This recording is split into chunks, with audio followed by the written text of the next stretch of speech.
Yeah. Hey man, all I'm saying is, nigga, you always got something to say. It's like you don't shut up. On the track.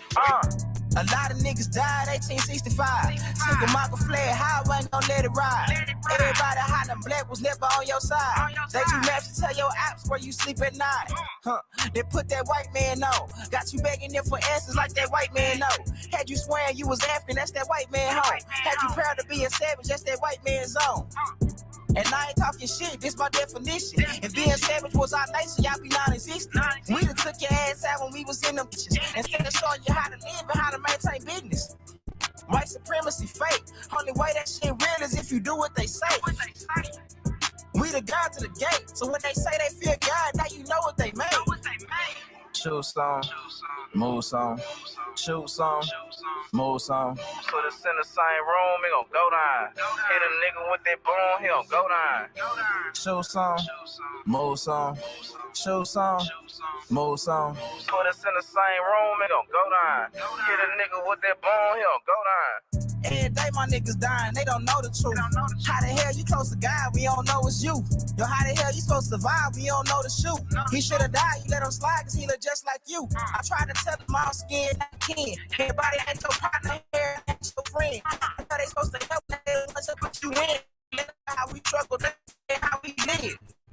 Can't be scared to die when we already dead. Either way, your life is stake, no matter how you play it. My higher self said we should choose, remain godly. My lower want these motherfucking bodies. Infiltrate they circles like a motherfucking Audi. Take them to the south and put them down like OG Bobby. They don't want equality and it's clear they want these problems. Killers right beside me, stand full of chicken moppers. Shoot some, move some, shoot some, move some. Put us in the same room, he gon' go down. Hit a nigga with that boom, he gon' go down. Shoot some, move some, shoot some, move some. Put us in the same room, he gon' go down. Hit a nigga with that boom, he gon' go down.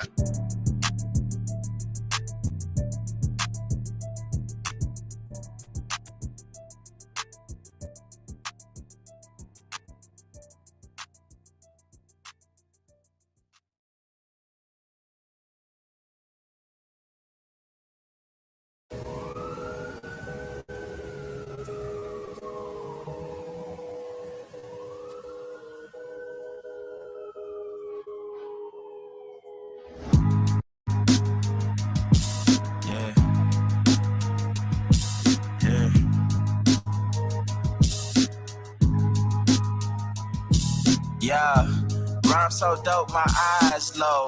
When you move like God, the time slow. I came back for the blacks and John Doe's. Crack open them land patents, let go of them townhomes. What's a native to a native? Eat $5 dough if he not melanated. Pale faces got you waiting on a savior. Sending prayers up, he texting back on vacation.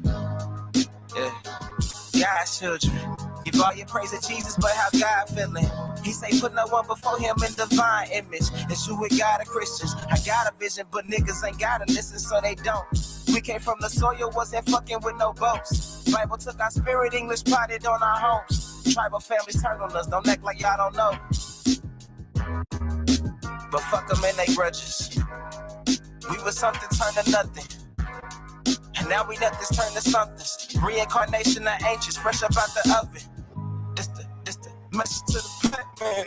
This the message to the black man. This the message to the black man. This the message to the black man. Shooters on my roof, lawyers on the code. We can never die, bitch, we bulletproof. This the message to the black man. This the message to the black man. Tell you wasn't slaves, you was prisoners of war. You stop wasting your time, these other bitches ain't important. You ain't meditating, you ain't mating with the sauce. Like what the fuck's a noodle if you ain't painted with the sauce?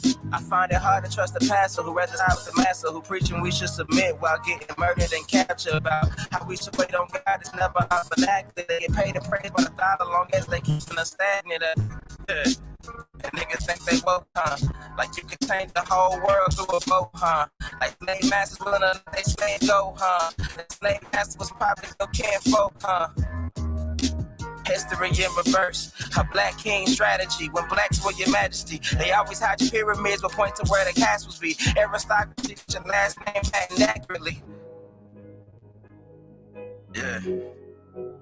And I ain't even tell half the shit. I ain't even tell a quarter of the shit. I'm just getting started. Y'all niggas rap about busting guns and all this weird shit. I'm trying to get my people back in me.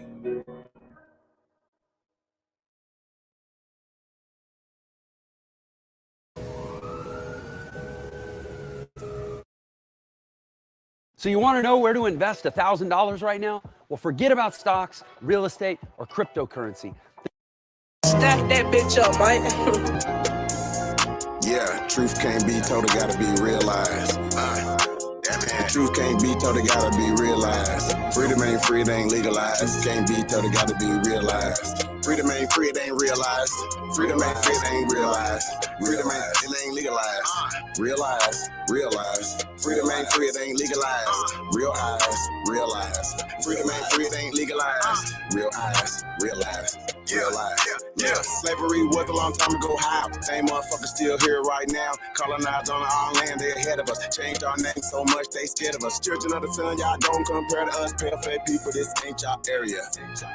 Talking about America, pale-faced people, this ain't y'all area. Even up the playing field, bitch, I'm darn. How you a victim, bitch, you a Karen. Cognitive dissonance, you don't need sperm. You got white privilege, so you don't need sperm. Looking at my homeland, man, I can't believe her. Colonized came here, they ain't never leave her. Indians ain't die off cause we here. You ain't gotta lie, just say you won't be here. How you American but not indigenous? 400 years still ain't get rid of us. All Europeans, naturalized citizens, made all the Indians niggas on the census. 1492, we was on the fences. Civil rights movement, we was so defensive. Black Wall Street, whites got so offended. Common law rights gave us amendments. Thank God don't speak truth, that's alright. First slave 1619 was all white. 1200 wasn't no continent, all white. Europe named after a black woman, alright. Grafted, it come from us, do your research. Go within, quit listening to the teacher. And the Nuki got boys coming out the speaker. Cut off trees that made us weaker. Really they foreigner, the shit gets deeper. Whites don't know where whites come from either. I'm Aborigine, we come from the ether. Ruling over us in our land, that's evil. Being colonized right now, black people. Prisoner of the war, that's why it ain't equal.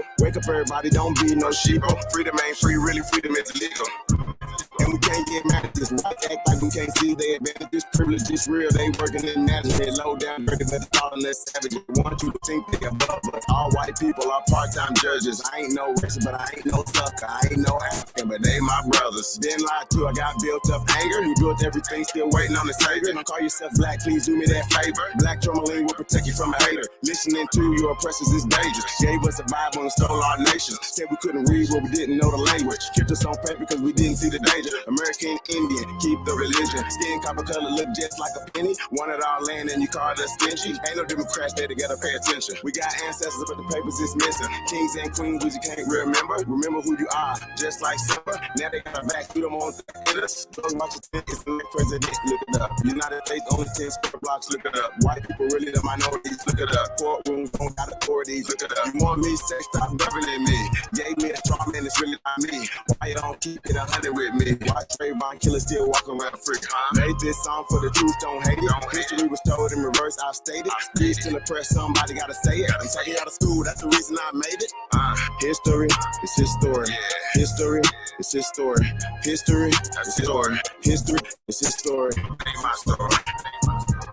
History is his story. Nobody ain't your story. History is his story.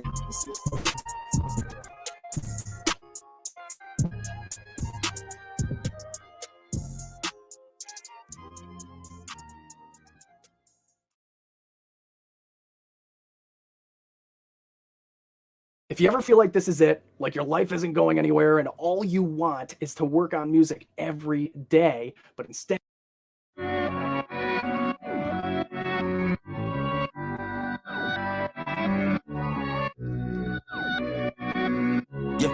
Yeah. They say they paper tripping, they ain't paper tripping. I ain't even got a social, bitch, I'm non-existent. I ain't never signed no contract with no corporate business. Niggas quick to say they free, but it ain't how they living. Public school was made to create public fools. A billion pictures of invaders trying trying to say that you. This Atlantis, this our planet, that's on Amaru. This ain't the book of old plays, it's that audible. They was never great, showing greatness and they get mad at you. Quick to holler slave, but in them days, bitch, they had passes too. 1655, Anthony Johnson took his slave to court. Black slave masters, but majority tell me what to war. Quick to holler, copper, color, copper, strap and blow. Fuck a copper, social distance beef and had the copper stove. Chain by some rock in the parliament, in case you didn't know. You want the foreign leadership, check me if you don't believe this shit. I need paper, big paper, big paper, I need paper, big paper, secret papers, I'm escaping. How the fuck I wake up in a business, paper tripping, cause these papers tripping, now I'm paper tripping about that paper, big paper, honey paper, big paper, secret papers, I'm escaping. How the fuck I wake up in a business, paper tripping, cause these papers tripping, now I'm paper tripping, now. I made a point not to speak on the vaccination. Social media bringing in medical segregation. My body, my choice when abortion's the mission statement. Guess your body has no choice when you ain't for the population. Gain of function research administered through the teachers. Fauci's turning Jesus, they trapping it through the preachers. Got every family beefing, can't even cough in their region. Controversy bringing legions enough to break down your defense. Force your pledge allegiance to a corporation. Power ain't for show, depends on your participation. Probably ain't gonna go for broke, they scary with no pawns to play with. Them hoes on the creeping like they disappear soon as the day hit. Randy Vaughn took them on, now her soul long gone, rest in peace. I'm quiet for that shit happened to me. Randy Vaughn took them on, now her soul long gone, rest in peace. I'm quiet for that shit happened to me. I need paper, big paper, big paper, I need paper, big paper. Secret paper, I'm escaping. How the fuck I wake up in a business, paper tripping, cause these papers tripping, now I'm paper tripping about that paper, big paper, honey paper, big paper, secret papers, I'm escaping. How the fuck I wake up in a business, paper tripping, cause these papers tripping, now I'm paper tripping up.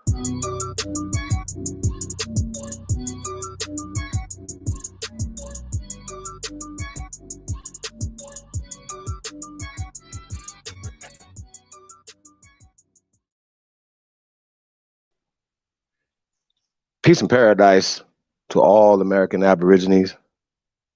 Supreme Chief Holidays in the building. I want to say peace to all American Aborigines tapped in. Definitely appreciate you guys, man. I want to say shout out to y'all big homie, the one and only Tashko, the CEOs in the building. I want to say peace to the goddess.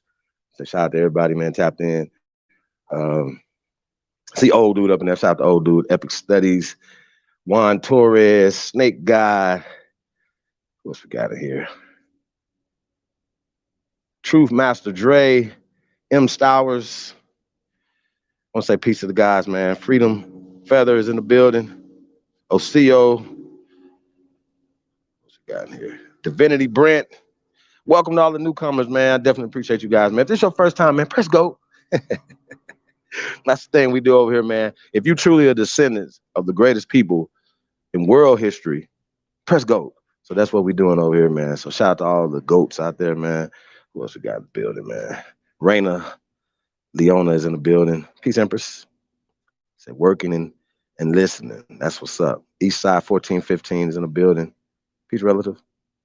Peace to you guys, man. Thank you guys for tapping in. JB. Peace, brother. I think you're a brother. If I'm wrong, let me know. So peace to you. Who else we got in here? Yeah. Bronze Flat Power God is in the building. Peace to the God, man. Thank you guys for coming. We definitely appreciate you guys, man. Y'all already know, man. Y'all could be anywhere else in the world, man. But y'all tapped in. The greatest of all time, man. It's your Sahab. And I come in peace. Just wanted everybody to know that, man. Well, once again, I had to say this, man. If you hate me, something wrong with you. That's all I want to tell y'all, man. You might be an eternal hater. I see Mike Prentice in the building. Peace to the God, man. For real. You might have to check yourself. Sagittarius Jones in the building. Shout to Holla Bell. I want to say peace to the guys, man. I just wanted to know, man. Y'all to know, man. This is the realest shit ever, man. Like I said, we tell you this all the time. You guys are tuned in to the greatest of all time. Okay? I say that with all humbleness. You know what I'm saying? I put on for the ancestors. I put on for y'all. You know what I'm saying? Like you say, you know, I'm the people's champ. And that's just what it is, man. Y'all can respect it or check it. You know what I mean? Tonight, we're going to get back to business, man. Get back to the work that we should be doing. You know what I'm saying? And once again, it's always me. Like I said, even if I'm coming roasting, there's a content behind the roast. You know what I'm saying? When we edifying people and we doing certain things or whatever, there's a reason for that, because we are protecting this culture. We're protecting our women. We're protecting our children. Okay, we're protecting our men, because even though you guys don't understand this, we need to be protected. Yeah, it was a line in Nipsey Hussle. Rest in paradise, the great Nipsey Hussle.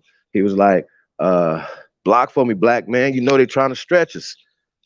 Like, come on, like, I mean, that's self-explanatory. Block for me, block for me. Don't block for them, block for me. You know what I'm saying? DBPA's in the building. Peace to the God, man. Truth over everything. Peace, King. Redskin. What up, though? Peace to the God, man. Thank you guys for tapping in, man.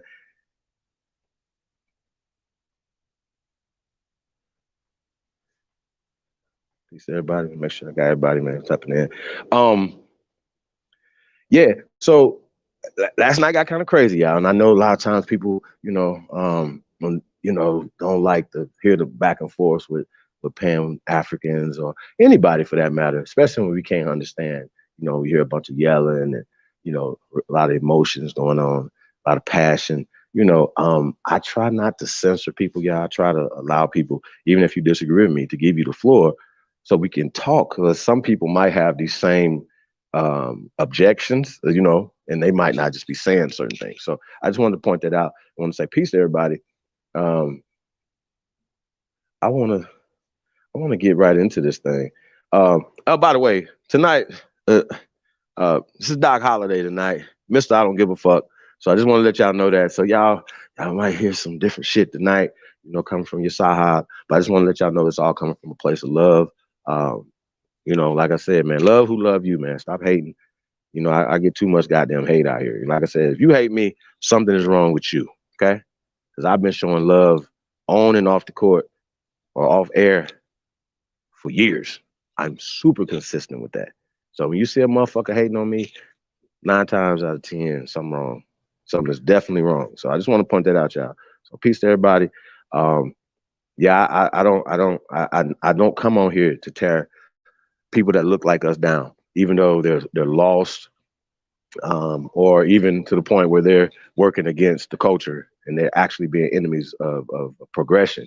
You know what I'm saying? Try to still show those people love, but at the same time, we got to start what Ab say, cut that off. You know what I'm saying? We got to cut that off, man. So I just want to say that. That's what's up, man. We're gonna keep talking that shit, man. But like I said, man, tonight's about the information. I want to go ahead and pull this video up.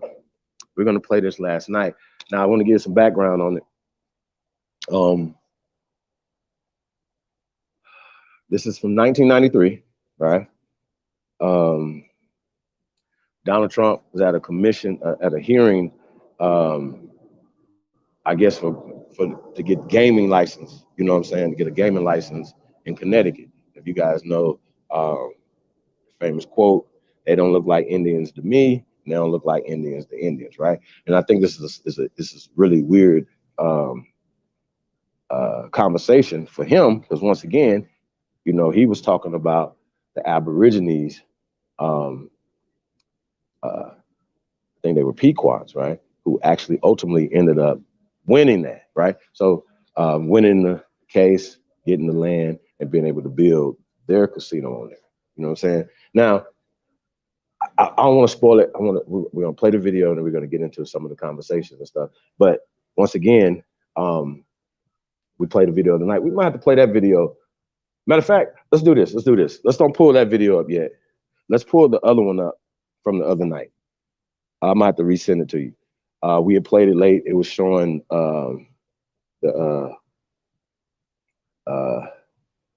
the Catawba working against the Geechee to get the casino. So we're gonna see what's happening today. Then we could go back and throw back to Trump in. So yeah, I want to pull that one up first. Hold on, I might have to go find that. If you can't find it, it was like a couple nights ago. We played a video at the end of the night.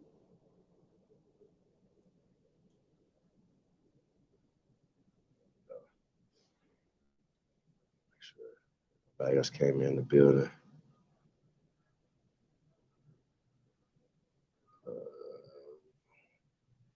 Copper Tone, following our heritage. What up? Peace, guy. Thank you for coming through. Appreciate you guys, man. Yes, definitely enemies of progression. I don't know if you remember what video I'm talking about. It was the one that you told me you had seen before that we had played the other night.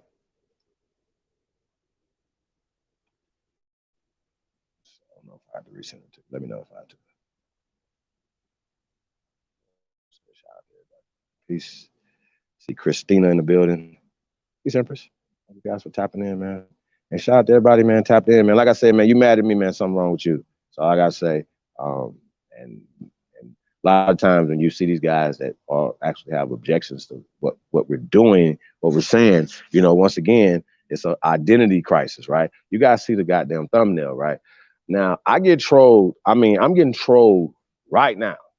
Okay. If I could show you guys my Instagram DMs, stuff like that, these Native American and mestizos, and we're going to get into that tonight, because I know a lot of people heard of the terminology mestizo, right? But, right, or Native Identity Extremists. That's N.I.E, right? That's them, N.I.E, Native Identity Extremists.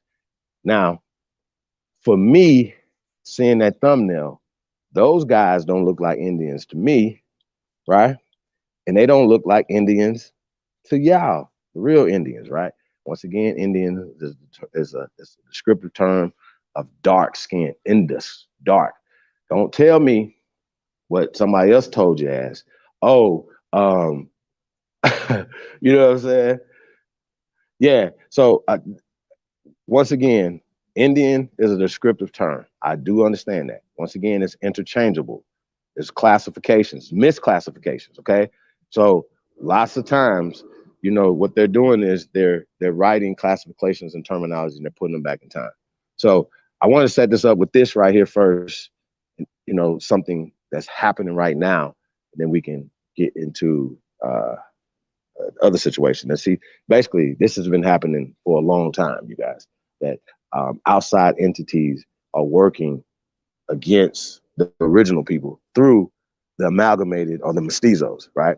And once again, we gotta understand historical context, right? Somebody came first. So even when you're thinking that, you know, you got Indian in your family or you got native blood, like a lot of these fools be talking about, right? Nigga, we predate them, okay? We were here first. I mean, y'all, it's so stupid. And I'm gonna stop trying to force feed food, right? Light, water down people's throat. I'm not about to keep doing that. It's exhausting. And we care so much for our people, y'all. Even Lex Vortex. The only reason why we deal, Lex, only reason why we deal with you and King Cash, because we actually love you, motherfuckers. That's our problem. We actually love our people, y'all. That's the only reason why we continue to keep fighting for them. Sometimes we gotta give some tough fucking love. Press go. I'm gonna say peace to everybody, man. You're tuned in to the greatest of all motherfucking time. It's your Sahab, and I come in peace. Hey, peace, mama. I'm gonna say, I'm gonna try not to cuss as much tonight, mama. So shout out to my mama, the God. So I want to go press go, and let's go ahead and go. Let's get it. Let's get right to this, and then we come back after this. Let's go.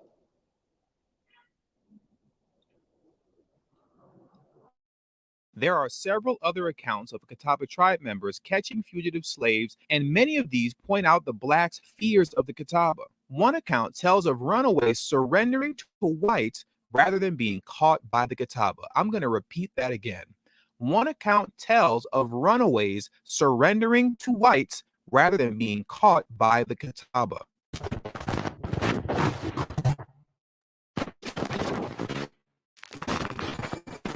A little over a week ago, Jim Clyburn very proudly boasted on Twitter over the legislation that he authored becoming law. And that piece of legislation is H.R. 1619, better known as the Catawba Indian Nation Lands Act. And in that tweet, Clyburn stated, I'm pleased that my bill, the Catawba Indian Nation Lands Act, was included in the NDAA President Biden signed into law today. This is the first step towards rectifying the wrongs perpetuated against the Catawba Indian Nation and addressing the historical inequities they face. Now, what is the Catawba Indian Nation Lands Act? And what was this NDAA that President Biden signed into law? For clarity on this, I'll be reading an article from the News Observer titled Defense Bill Authorizes Catawba Nation to Operate Its Casino Near Charlotte.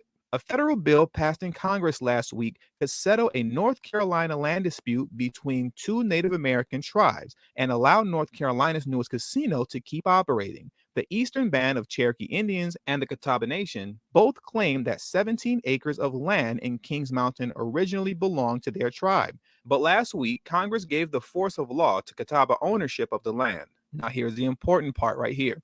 The decision came in the form of a provision found in the National Defense Authorization Act that passed Congress last week. The bill funded military operations, including making improvements on 3 bases in North Carolina. But on the 905th page of the NDAA, senators took a standalone bill addressing the land and moved it into the larger military spending bill to ensure it passed. Giving the land to the Catawbas allows the tribe to build a casino in Kings Mountain. The Catawbas estimate building the casino will create thousands of construction jobs and around 2,600 permanent jobs at the casino and boost the local economy. Make no mistake, this legislation means that more people will have good paying jobs, more kids will have a better education, and more people will have better housing and health care, Harris said. That's what this bill really means. Now, can someone please explain to me, what does rewriting the historical wrongs of the Catawba Indian Nation have to do with the defense bill? In no way, shape, form, or fashion are those two things connected. But what it does show is that you can get any piece of legislation to pass that you want if the actual will to do it is there. Now, when it came to the Catawba Nation, the will to do it was clearly there for Jim Clyburn. But when it comes to reparations, if you wait on cash payments to come out of reparations, you're going to wait forever. It's not going to happen. Now, am I saying that Jim Clyburn alone can usher in reparations in the form of cash payments if he wanted to? No, of course not. But the problem is that Jim Clyburn does absolutely nothing to right the historical wrongs of the past that have been committed to the descendants of American slavery in the same fashion that he does for the Native American community. Case in point, while Jim Clyburn is securing multiple acres of land for the Catawba Nation to right their historical wrongs, in his own backyard of South Carolina, the Gullah Geechee have literally had millions of acres of land stolen from them that is continuing to this very day. And what has Jim Clyburn done to right those wrongs? Nothing. Now let's dive into this article from the BBC titled, Gullah Geechee Descendants of Slaves Fight for Their Land. The first Leanne Milton knew about it was when she arrived at the local council office to settle her tax bill. She was told her home had been sold because she had not paid a $250 levy for her sewer service. She was shocked because at that point, she had not even been connected to a sewer system. They had sold everything, the property, the house, and all. And when I offered to pay them with a check, they told me I couldn't. I had to get cash money, $880 some that I had to pay them to get my place back. It was like they were saying if I didn't get on the system, I wouldn't have no place to stay. Milton suspects that the heart attack she suffered in January was brought on by the stress of trying to get her home back. In the end, she says, my boss lady gave me the money, and she was able to pay the court fees to redeem her property. Many of her friends and neighbors in Jackson Village, one of 3 Black communities in Plantersville, South Carolina, face losing their homes in a similar way if they do not pay the tax for a sewer they say they didn't want and did not need. Last week, 20 homes were put up for auction. Most residents are the direct descendants of West African slaves who bought the land on the former rice plantation or were deeded it after emancipation in 1865. The residents can also have their homes seized and sold off if they do not pay their taxes. Lillian Milton's property, which was valued at $46,700 by the Georgetown County Assessor, was sold at a delinquent tax sale to a real estate developer for $1,236, according to the documents seen by the Georgetown Times. Residents who have their homes taken in this way have a year to redeem them, as Milton did. But like others I spoke to, she does not think that it is fair that they have to pay for a sewer system they were forced to connect to, even if their septic tanks were working well. Some are retired people on fixed incomes who say they simply can't afford to pay $250 a year for the next 20 years. There is also indignation that the tax was not part of the deal when the system was first proposed 10 years ago. At that point, they would only have to pay a one-off $590 connection fee. Now, for the sake of time, I'm going to cut this article short and jump to the next article by the Washington Informer titled Slave Descendants Fight to Save Land Inherited from Their Ancestors. Live streaming can be tricky, and sometimes finding the right software to make your streams look really professional. Today, the Gullah Geechee people of St. Helena Island are fighting to protect their lands and the legacy left by their ancestors who toiled for lifetimes under the brutal oppression of slavery. On October 5th, local tax officials held an auction on some of the property that sits on the island belonging to the Gullah Geechee families. Officials cited delinquent tax payments that have accumulated over the years. But while the reasoning might seem simple enough, a deeper dive reveals another aspect of systemic racism and the ongoing refusal of much of America to the harm done to the slave, the descendants who have lived in the Gullah Geechee community, which extends the coastal areas of North Carolina, South Carolina, Georgia, and Florida, possessed deeds but lacked titles to their properties. Many in the community have discovered that their ancestors left no wills and never possessed a title. That was mostly because of oppressive laws. Now, here's the important part. The freed slaves were deprived of an education at the mercy of white men who sold the land for as little as $1.25 per acre and never provided appropriate sale documentation. The heirs don't have a title in their names, said Sarah Reynolds Green, an activist and farmer who raises produce on the St. Helena plot of land passed down through her family's generations. Here's another important part. According to a 2006 report, Gullah families lost 14 million acres of Gullah family property since the end of the Civil War, and slightly more than 1 million acres purchased by former slaves had remained in family hands. Now, let's really bring this into perspective. Jim Clyburn apparently can't do anything to secure the land of the Gullah Geechee, but bent over backwards to squeeze his Catawba Nation Lands Act into the 905th page of a defense bill. Okay, well, when you think about it, that does make sense that the federal government would look out for the Catawba because they actually have had a great relationship with one another since the colonial era before America was even officially a country. Now, I'm curious to why you seemed a little confused right now after I said that. Hold on, hold on. You're telling me that you didn't know that the Catawba Nation were notorious slave catchers along the North and South Carolina border for white settlers? So notorious that the black slaves, who would eventually be known as the Gullah Geechee, were terrified of them to the point to where if runaways did get caught, they actually preferred to be caught by the white settlers versus the Catawba? Oh, I'm sorry. I thought you knew that already. Well, it's a good thing that you're here because I happen to have the documentation from the South Carolina Historical Society that proves all of this to be true. So let's take a look now, shall we?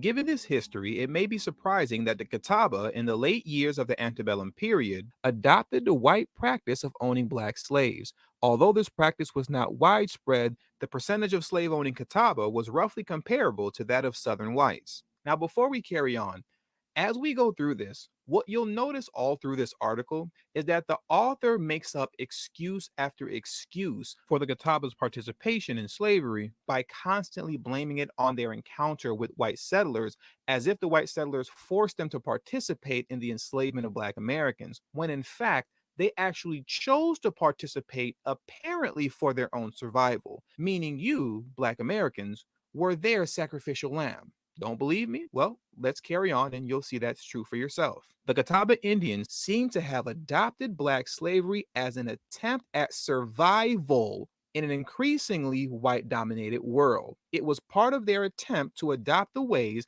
of the whites to avoid being completely destroyed. Like I said earlier, Black slaves became the sacrificial lamb for the Catawba Indian Nation. The colonial era Catawba were also utilized frequently as black slave catchers. Somewhat like bounty hunters, the Catawba were paid to retrieve runaway slaves. In 1754, a statement made by South Carolina Governor James Glenn reveals the perceived importance of the Catawba in this role. As an argument for prohibiting white settlement on Catawba land, Governor Glenn stated, "It is absolutely necessary to keep up that nation as a distinct people to be a check upon the runaway slaves who might otherwise get too ahead in the woods and prove as mischievous a thorn in our sides as fugitive slaves in Jamaica did in theirs." The colonialists seem to value the Catawba for their abilities to hunt the runaways in the swamps and other areas where the white settlers preferred not to venture. There are several other accounts of Catawba tribe members catching fugitive slaves, and many of these point out the blacks' fears of the Catawba. One account tells of runaways surrendering to whites rather than being caught by the Catawba. I'm going to repeat that again. One account tells of runaways surrendering to whites rather than being caught by the Catawba. As members of the tribe came into contact with more whites and blacks, their sympathies were plainly on the side of the white leadership, not on the side of the black slave. This adoption of white attitudes is only part of the subtle evolution of the racial attitude of the Catawba since the first contact with both whites and blacks. Now, for the sake of time, I'm going to stop reading this right here because I literally can go on and on and on and on throughout this article concerning the history of the Catawba Indian Nation and black slaves. But I'd rather you read this for yourself, and I strongly suggest that you do. So I'll leave the link in the description below so that you can purchase it for yourself.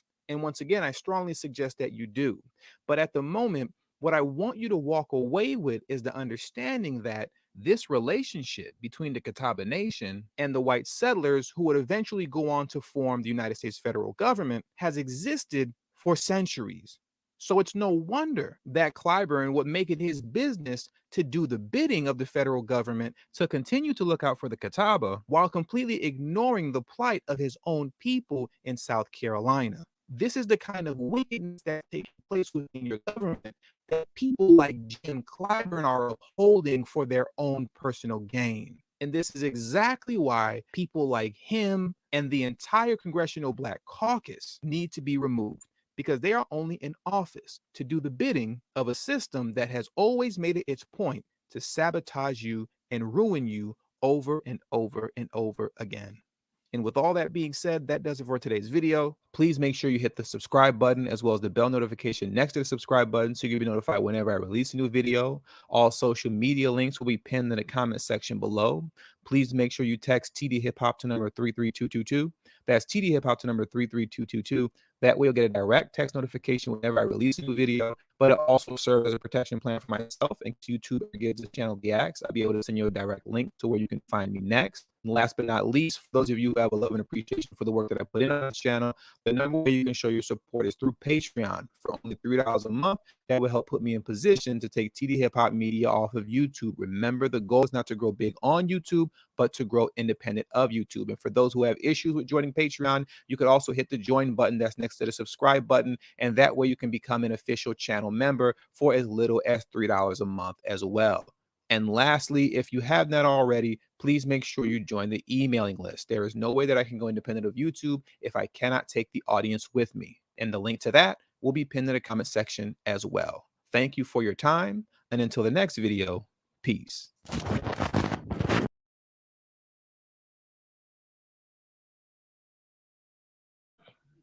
Yeah, man. Peace, everybody. What y'all think about that? Oh, hold on one second.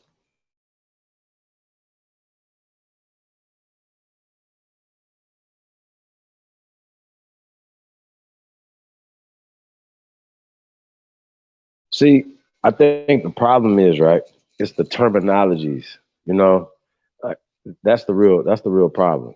You know what I mean?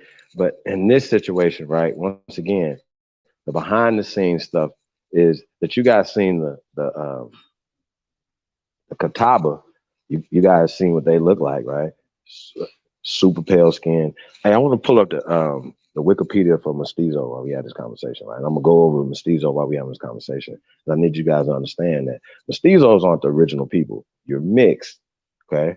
But we're gonna break this stuff down, right?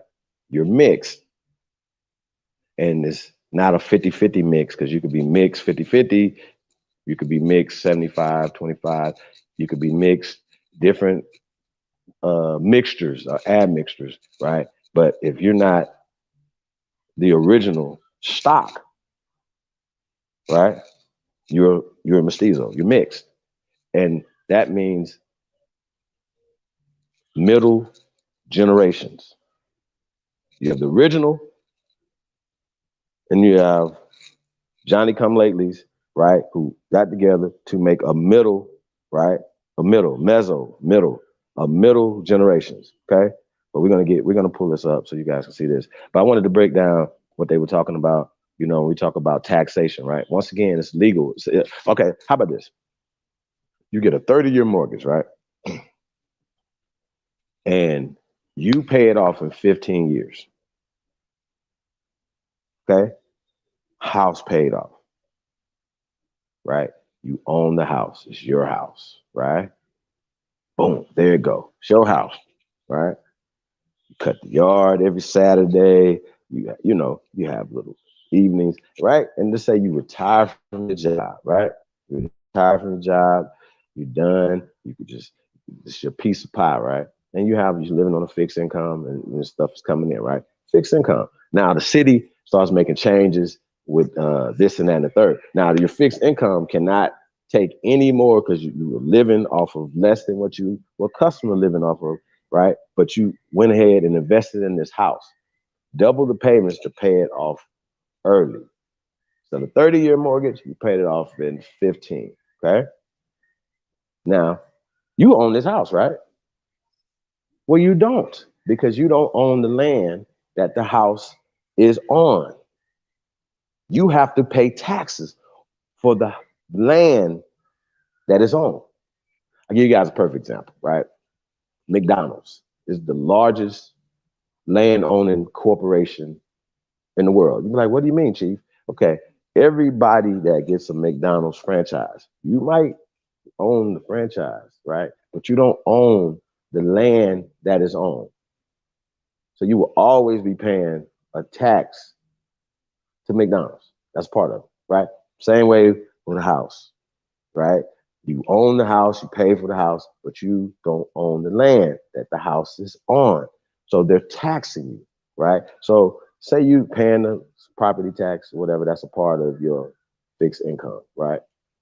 Property taxes go up all the time, y'all.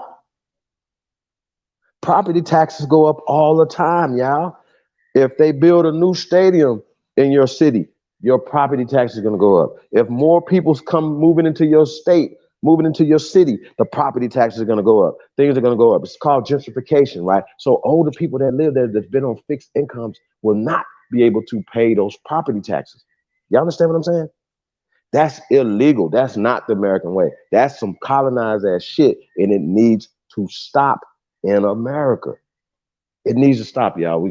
This cannot keep going on. This is not a black thing. This is not a white thing. This is an American thing. Y'all understand? This is an American thing. This has nothing to do with color. This has something to do with class. And once again, the caste system is more of a class system than, right, a color system. Color is more of a new invention that they use to maintain the power structure that they already have. You understand what I'm saying? Period. And everything supports this power structure. Every institution in America, in the world, Craig, but we're talking about America, y'all. Every institution in America that's supposed to be for us and by us has been co-opted or created by these people. Period. There's no exceptions. Except for the First American Council. So I want to say shout out to everybody, man. Tap in, man. Hey, we're gonna get into this mestizo thing real fast. Now, I want y'all to know, like, when you see these pictures right here, right? They always changing the pictures. They're lightening the pictures up. They're changing the concept of the pictures, right? But let me get into this, what this mestizo stuff is. Now, if you've heard this before, that's cool. But guess what? You're gonna hear something that you haven't heard before. Two, it's a gang of new people here that cannot wrap their brain around the concept of what we're talking about right now. Why it's important to destroy this caste system, destroy the words that they're using against us as weapons in this psychological warfare, right? As well as them rewriting history, right? Now, once again, when they're rewriting history, all they got to do is change one or two words in the goddamn sentence. Add surnames. Y'all understand what I'm saying? This is what they're doing. So let's get to it. It says the article is about the term used in Latin America and the wait a minute, hold on. I get it. Okay, yeah. From Wikipedia is the free encyclopedia, right? Mestizo. I get it. It said this article is about the term used in Latin America, right? And the Philippines. It said the Philippines. For Portuguese term, see mestizo, right? For American rappers, the mestizo rapper, blah, blah, blah. Mestizo, right? Mestizo, term, mestizo, right? Y'all see that? Spanish, right? Spanish, mestizo, right? Feminine, mestiza, right? Mestizo, feminine, mestiza, right? Is a racial classification. Now, shout out to Taz, another day, race is a social construct, right? So this is a racial classification, right? This is the meats and potatoes of this Taz, okay? So I'm gonna get right to this Taz. I'll be listening there, right? Racial classification, you too, Lex. Racial classification, you too, Phoenix. Racial classification used to refer to a person of a combined European and they say an indigenous American ancestry. What we're gonna do, right, is put the proper words in there. The Aboriginal American ancestry, right? Aboriginal. And there's a reason why they're using indigenous right here, because once again, you guys know that mestizos, pale skin, Johnny come lately people are classified as indigenous. Okay, y'all understand the term indigenous, right? Not saying indigenous is not a word that we should not classify ourselves as. If that's the only, like say, if there's a piece of paper and you had to strike something up and the only thing that was on there was indigenous, African American, European, or whatever, then yeah, you're indigenous American. That will still describe you and your ancestors. Okay, the term was used as an ethnic racial category for mixed race casas that evolved during the Spanish Empire. Now, there's no such thing as a Spanish Empire. There's no such thing as a British Empire.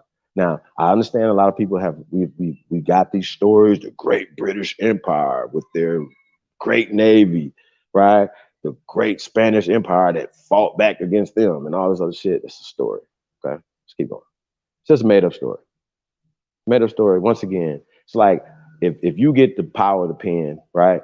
You guys remember that movie, Denzel Washington, The Book of Eli, and why it was so important for the evil people to get the book, as for the other people, right? Air quote, that's not evil, to preserve the book, right?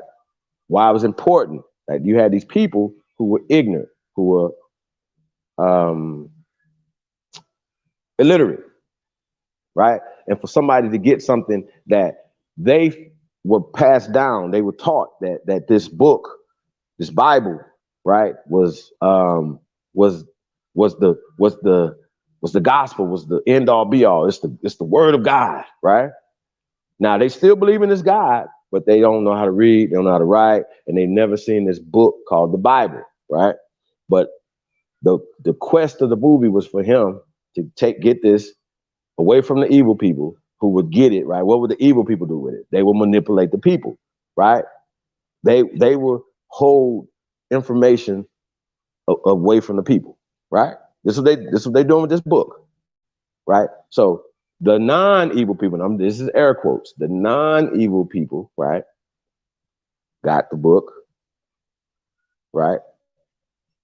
Basically from Denzel, who could read Braille, right? Y'all remember, if you've ever seen the movie, whatever, the concept of it is that this book was so powerful, even the people that couldn't read, that evil people wanted to get the book to rule over the people, because they would have this book.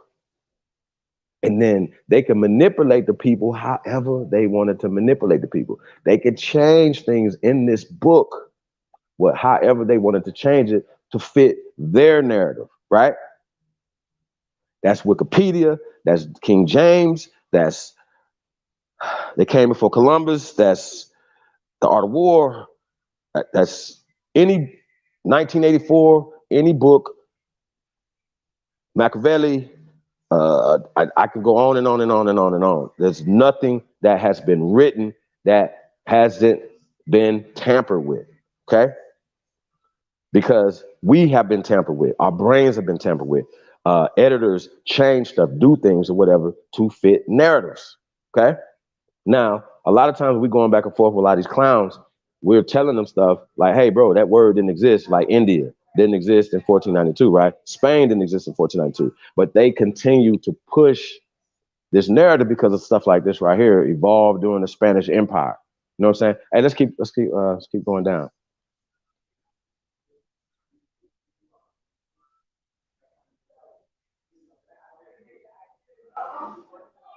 Although, broadly speaking, mestizo means someone of mixed European Aborigine heritage. The term did not have a fixed meaning in colonial period, right? It was a formal label for individuals in official documentation, such as censuses. Hold on now, this is what's gonna get interesting right here, right? So I need to break this part down right here. 1 second, y'all.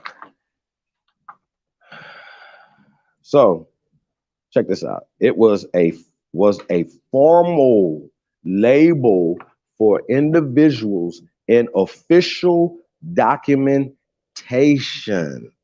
I'm gonna say that again, y'all, real slow. It was a formal label for individuals in official documentation, such as censuses,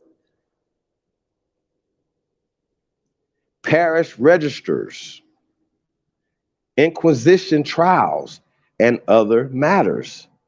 Priests and royal officials might classify persons as mestizos, but individuals also use the term in self-identifications.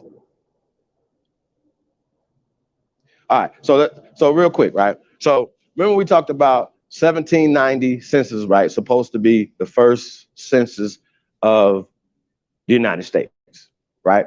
Well, the problem I have with that is, right, that they didn't, 1790, I don't know how many states, but it wasn't 50, right? I think it was like 13 or 14 at the time, according to them, right? When this census came out in 1790. Now the 1800 census, the 1810 census, the 1820 census, the 1830, 40, 50 census, right? 70 census were burnt down to the ground.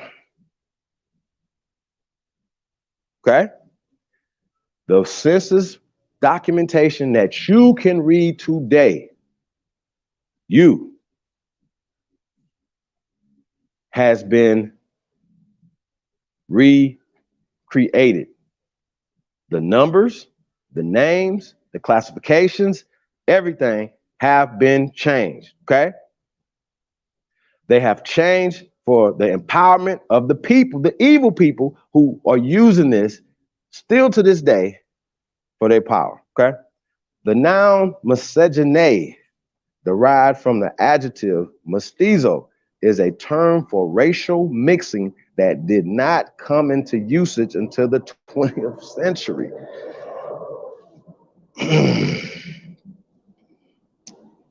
It was not a colonial era term. Now, you know what was not also a fucking colonial term era, brothers and sisters? Native American wasn't a colonial term, right? No, wasn't a revolutionary term, right? It wasn't a Civil War term. It wasn't a Reconstruction term.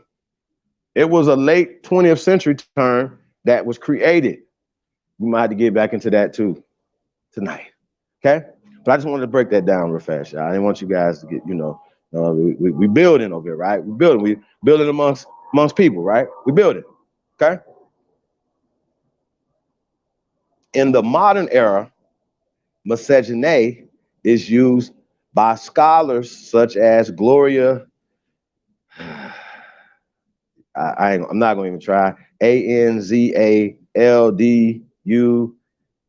right? To denote the positive unity of race mixtures in modern Latin America.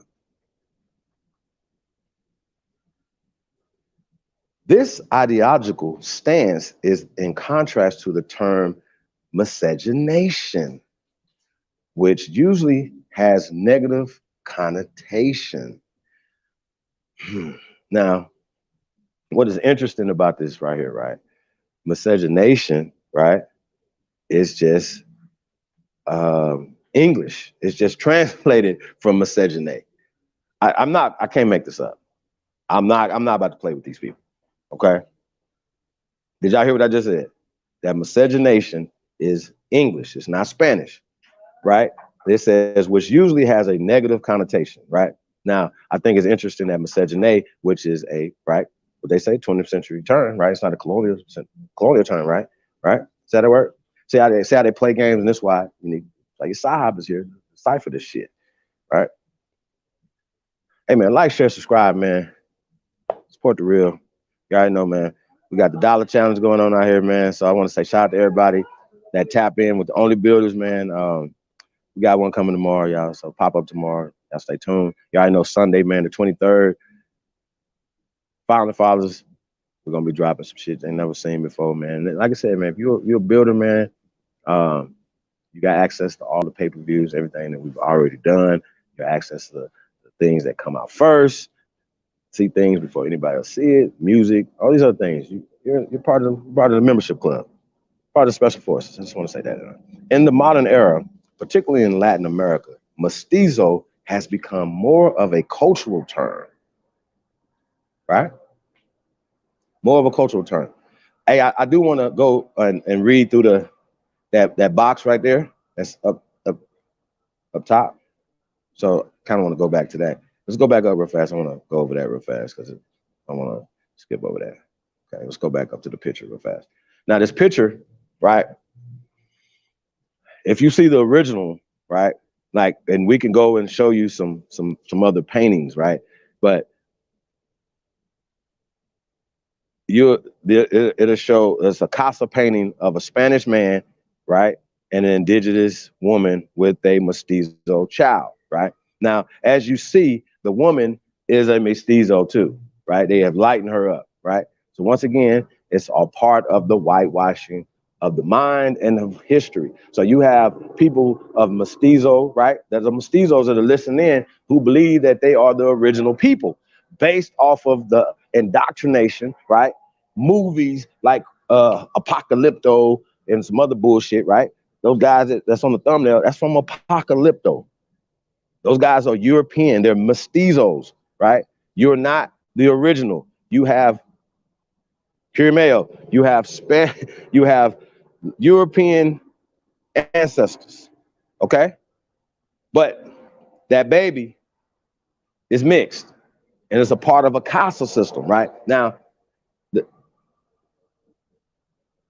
if you understand what a caste system is, and we're gonna get into this tonight. We got Isabella Wilkerson coming. She did an interview with Barack Obama. We're gonna be showing that tonight. Shout out to Barack Obama, man. Yeah, we're gonna get into this thing tonight. It's gonna be a barn burner tonight, y'all. I just want y'all to know, man. So we're gonna get to it, man. Well, I just letting y'all know, man. This is why. This is a Taz. This is why I'm the GOAT, nigga. Just know that, okay? Let everybody know that. Let everybody that you naysaying motherfuckers. Everybody. I said I won't cuss that much, mama. God, I'm sorry. Let's get back to it. And other matters, priests and royal officials might classify persons as mestizos, but individuals also use the term in self-identification, right? The noun miscegenate derives from the adjective mestizo in term for racial mixing that did not, okay, coming to the 20th century. Right, we already read that part right there. So, okay. In the modern era, miscegenate is used by scholars such as Gloria, whoever her name is, to denote the positive unity of race mixtures in the modern Latin America. This ideology stance is in contrast to the term miscegenation, right? Now, can we just go to miscegenation real fast? So just click on that real fast. I don't want to get past that because I want y'all to think I'm tripping. Just click on miscegenation real fast, if you don't mind.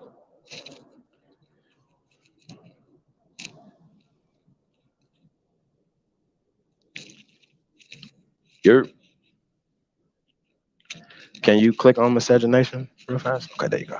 Miscegenation, right, is the interbreeding of people who are considered to be members of different races, right? Mixed generations, right? Middle generations, mixed generations. The word usually considered pejorative is derived from a combination of the Latin term "miscere" to mix and genius race, right? Mixed race, right? From the Hellenistic, right? Now y'all see that right there? That right there would be Greek. See those words right there? That's Greek, right? Greek. Y'all can't read that. I can't read it. That's Greek. Okay. The word first appeared in miscegenation, the theory of the blending of the races applied to the American white man and Negro, end quote, right? A pretended anti-abolitionist pamphlet, David Goodman Crawley and others published anonymously in advance of the 1864 U.S. presidential election. The undesirable, right, has arisen. Hold on, wait a minute. Hold on, I messed up. What happened? Did it move? Oh, it did. Okay, I got it right. Okay. The term came to be associated with the laws that banned interracial marriage and sex. Now, I think it's interesting for people to ban sex from a male and a female perspective based off of race. I still haven't seen those goddamn laws yet. I know they might be some social stuff because we got it in our social lexicon, but it's not a fucking law. Oh, it's a law. You can't go have sex with this woman or that woman. No, they just passed the what was that? The White Slave Act in 1910, right? So what are y'all talking about? What are you talking about? Y'all sent them here to lighten up America. Mail order slaves. Stop it. It's bullshit. And once again, all these everything. I heard somebody say that history is law.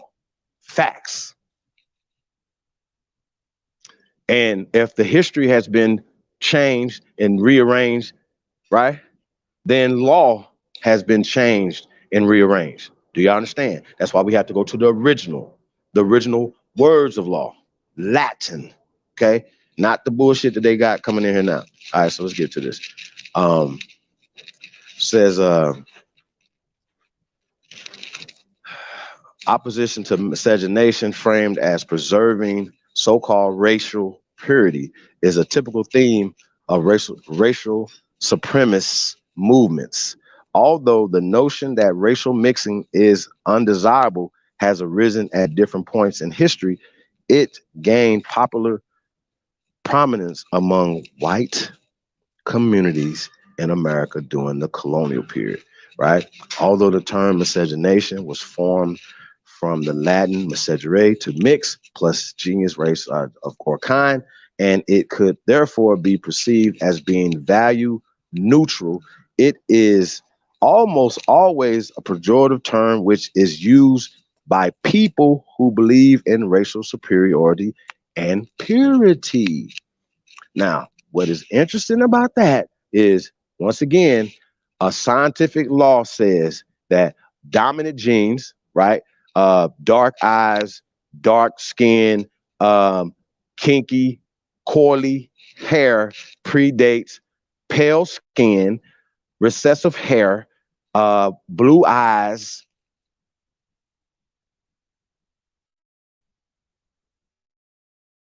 or light eyes or any other eyes. Okay. is recessive. So one predates the other. Y'all see how this works? Super simple. And they know that we were here first based off of a lot of things that have been proven, right? Now, it's interesting, you know, because of the theory of evolution that the out of Africa is a part of, right? They believe that they are racial superior over us because of the evolutionary thing that niggas evolved from monkeys to niggas to pale skinned recessive people. That doesn't make any sense, right? Now, once again, to call somebody a supremacist, right? You would, especially a pale skin or a white supremacist, would be a oxymoron. These two things don't go together because a recessive is not supreme, right? At all to the dominant gene, to the dominant man, right? This is how this works. It's no, what they say, it's no cap. It's just all facts, okay? That's what we do over here. We drop number facts over here, all right? Less loaded terms for multi-ethnic relationships such as interracial or inter-ethnic marriages and mixed race or multi-ethnic children. See how these sanitized terms are more common in contemporary usage. Okay, hey, let's go back to it. I know we had got into miscegenation. I want to get back to the Mestizo joint, but I just want to get to that, y'all. You know, we're just talking translations, and where you lose things in translations, or they can add things in translations to fit. Once again, that's why our caste system will be different than the brothers and sisters, say, in the Caribbean islands, right? So it'll look different and sound different, and the words are different because you have a different languages and you have different constructs and different interests, right? Because when you go to the islands, it's majority us, it's majority carbonated beings, right? Majority Aborigines there. That's how they work, right? So of course, it needs to be a different wave. It needs to be something different as opposed to here in Philadelphia and New York, California. It's different, right? You know what I'm saying? Because of the immigration process. Now, what is interesting, after every war, right, even still to this day, or any military incursions, all the refugees come to America and they get status and they get certain things. This is no different than the Germans, which they are the largest body of pale skins here in America of German descent. Did y'all know that? Look it up. Okay. There's a lot of them that get here until after World War I. Ask Trump him. Okay. So in the modern era, particularly in Latin America, mestizo has become more. Okay, now I'm gonna go down a little bit. We're already okay, here we go. I start from right here. In the modern term, particularly in Latin America, mestizo has become more of a cultural term with the term Indian being reserved. Check this out. With the term Indian, they made it dark, highlighted, right? Being reserved exclusively for people who have maintained a separate indigenous ethnic identity. Language, tribal affiliations, etc. In late 19th century and early 20th century Peru, for instance, miscegenae denoted those people with evidence of mixed ethno-racial descent and access, usually monetary access, but not always, to secondary educational institutions. This conception changed by the 1920s, especially after the national advancement and cultural economics of indigenismo, right? Now, what is interesting after the 1920s, we know what happened after the 1920s. Once again, these people started coming into America.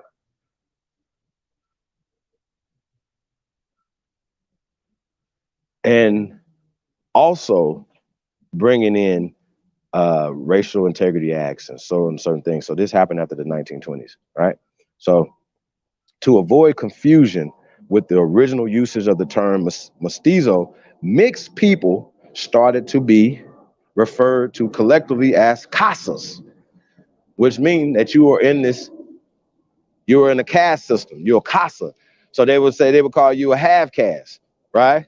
You're a half caste. You're a half casa, right? So casas in some Latin American countries, such as Mexico, the concept, the concept of mestizo became central to the formation of a new independent identity that was neither wholly Spanish nor wholly Aborigine. Now they're saying indigenous for a reason. I keep telling y'all that they act like they don't know what the word Aboriginal is, right? But once again, they're using indigenous because they know that the terminology and things that when you're reading this, they know that a lot other people are included in indigenous. Period. So when they showed you that indigenous woman, right, that married a Spanish man, now wasn't raped by the Spanish man, but married a Spanish man, they called her indigenous, and they showed you a lighter person. Now we could pull up some pictures and show you casas of darker people, right, from paintings actually of that time.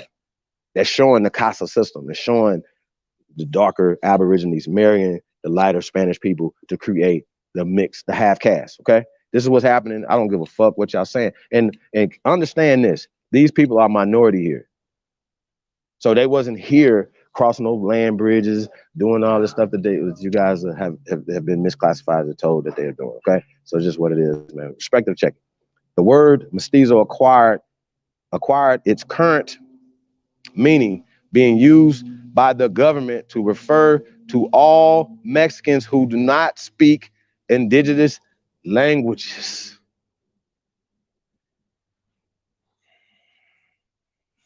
Including people of complete European or indigenous descent. So they're calling people with complete European descent mestizos, right? That's what it says, right? As well as those of African, right, descent. So now they just calling everybody mestizos, right? And to a much lesser extent, Asian ancestry. Now let me ask y'all a question. If they told y'all when y'all first seen or heard of Manny Pacquiao, if they'd have been like, Manny Pacquiao is Mexican, Guatemalan, El Salvadorian, would y'all have blinked? Would y'all have blinked eye? Nah, y'all wouldn't, right? I got something for y'all. Watch this. So we're gonna get right to this, man. I know it's kind of boring, man. During the colonial era, of Mexico, right, mestizo was a category which was used rather flexibly to register births in local parishes.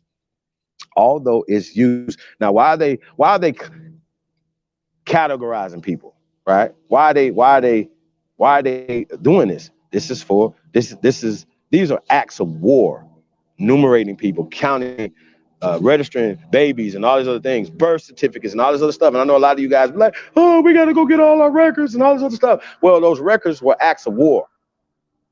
Okay. And you guys are still running here pushing the system of war on our people, and as well as surveillance on our people. That's what y'all doing. 501c surveillance teams. Fuck y'all on. And I'm going to expose y'all. I'm letting y'all know. So I know I wasn't supposed to be getting into this, y'all, but I'm gonna do what the fuck I want to do and say what I'm gonna say it. So let's keep going. So I got like Tourette's. Whenever I might spaz on the motherfucker because I'm thinking about something that somebody done said. Real shit. So I don't care. Y'all see the Mr. I don't give a fuck right there. Shit is crazy, yo.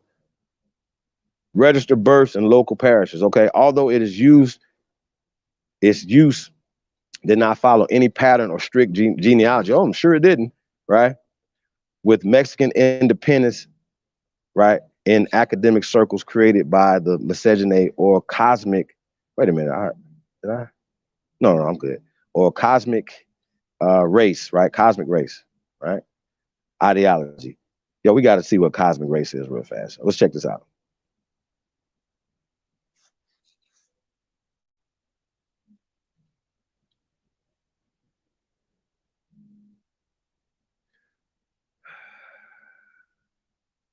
So La Raza, right? The race, right? Cosmic, right, is a Spanish language book written and published in 1925 by Mexican philosopher, Secretary of Education, and 1929 presidential candidate Jose Vasconcelos, okay, who expressed the ideology of a future fifth race in the Americas and agglomeration, right? You know, agglomeration, right, of all the races. That's mixtures of all the races in the world with no respect to color or number to erect a new civilization, right? That is universe pop, so universalopolis, right? I got it. There you go. All right. So check this out, right? This book, once again, is 1920. What did it say? 1925. This is after the racial stuff, after they start applying these things, after the 1900s, when they start applying a lot of this stuff and rewriting history and changing shit up, right?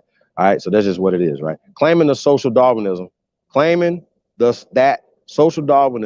and racialist ideologies are only created to validate, explain, and justify ethnic superiority and to repress others.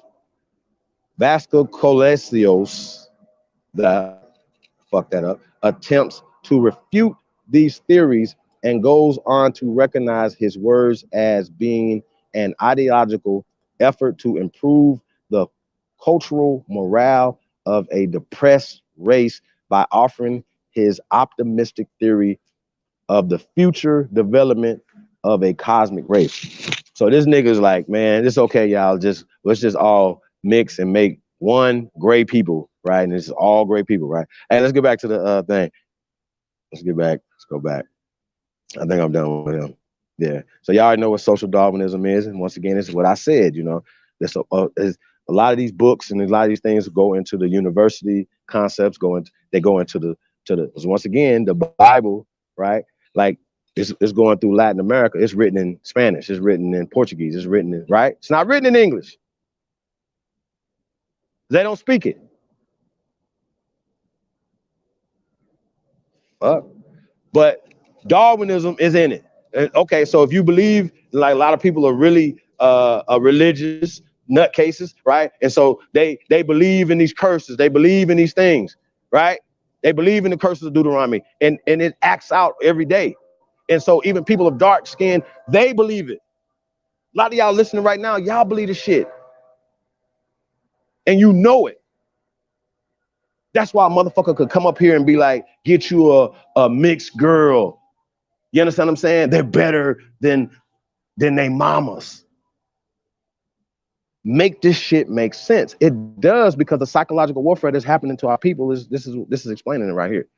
Okay.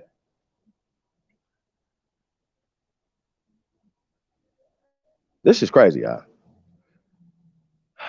So during the colonial era of Mexico, right, mestizo was a category which was used rather flexibly to register births. All right, so we talked about that. Local pairs, although its use did not follow any pattern. Okay, we got down to the cosmic race. Okay, we got down to the cosmic race. Scholars asserted that mestizos are the result of the mixing of all races. Shit. After the Mexican Revolution, right? Now, after the Mexican Revolution, y'all know the second president that fought, and it was a general, was Guerrero, right? Vincent Guerrero, right? Now, today he looks like Andrew Jackson, but still he's called El Negro. He wasn't called El Mestizo. He wasn't called El European or Blanco.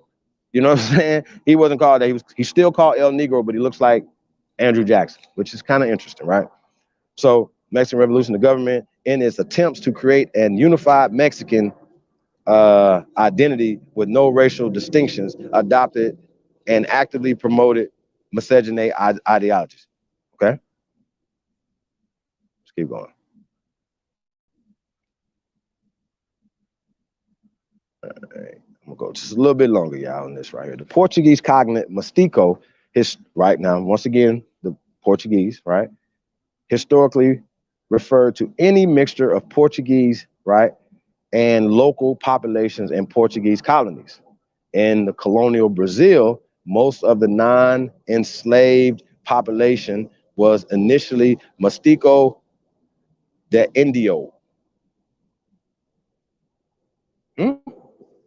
i.e. mixed Portuguese and native Brazilian, right? Now, once again, Indio, Indus, dark, okay? I don't know what to tell y'all. I definitely don't, okay? There was no descent-based casa system, and children of upper-class Portuguese landlord males, right, and enslaved females enjoyed privileges higher than those given to the lower classes, such as formal education. Now, check this out. Now, once again, the wife, right, it would be enslaved. And you see how they're using enslaved, not slave. En, enslaved means employment, means being a wife, means being a child, you know what I'm saying? Doing chores, getting a whooping. Like, what the fuck are y'all talking about? Once again, these things are there for consumption. Looking up the word slave and stop putting black in front of them. Slavs are slaves. That's it. They're 400 years in bondage. The hell? Shit is, yo, bro, y'all gotta stop. And the problem is we're not teaching this to everybody. We're teaching the fake shit. So when a person could come back and say, oh, man, we're never gonna fight this system. We're never gonna beat this system. So I might as well just keep using the words that are putting me and my children and everybody at risk. See what I'm saying? You're putting us all at risk with using this and allowing these people to continue to keep doing this, Joe. I'm just gonna let y'all know. So such cases were not so common, and the children of enslaved women tended not to be allowed to inherit property. This right of inheritance was generally given to children of free women. So you know when she becomes free? When her husband dies.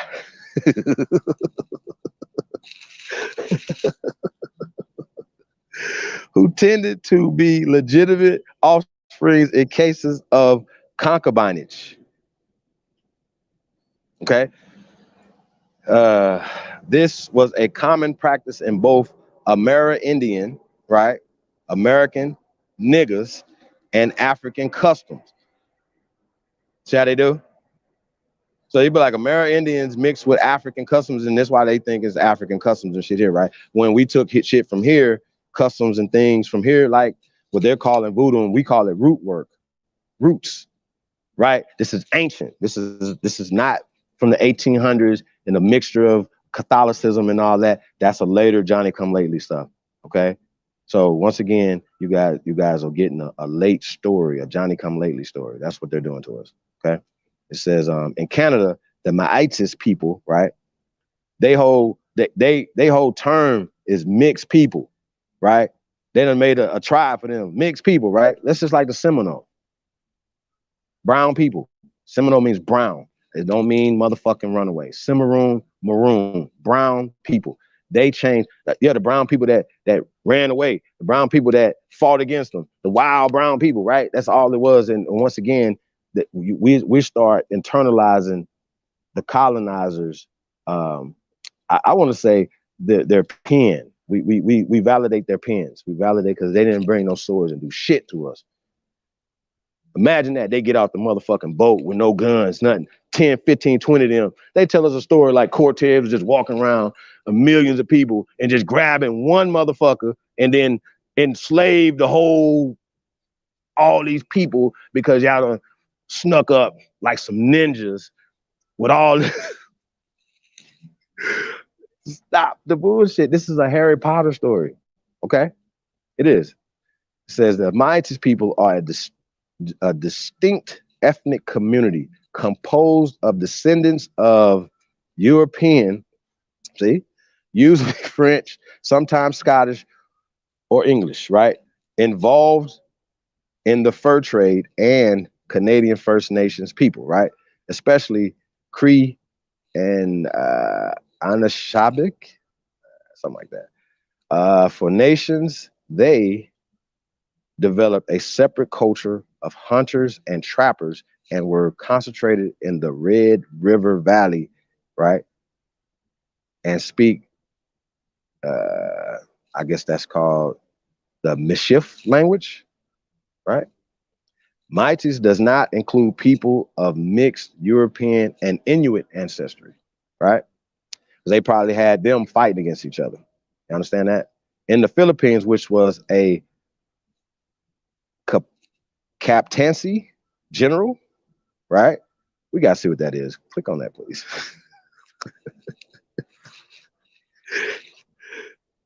I'm interested to know what this is, right? That word, captaincy general. Can you click on that? Go back up. I'll come back down, rather. Click on that. Just wanted to see what it is real fast. Keep going. Right there.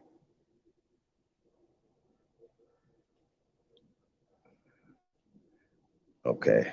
The capacity general of the Philippines, right? Spanish pronunciation. Okay. Okay, was administrative district and Spanish Empire in Southeast Asia, governed by the Governor General, right? Capacity General.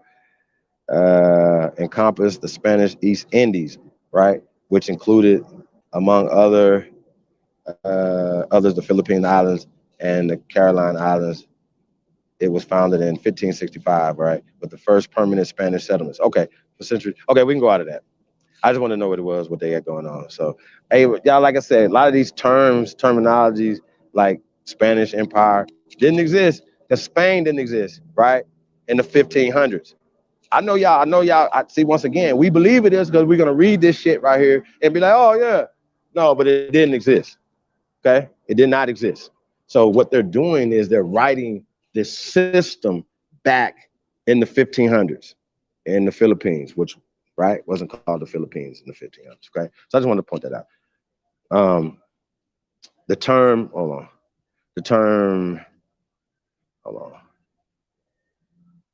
on. The viceroyalty of the New Spain in modern day, what is called Mexico. Now, you see right there, they said modern day.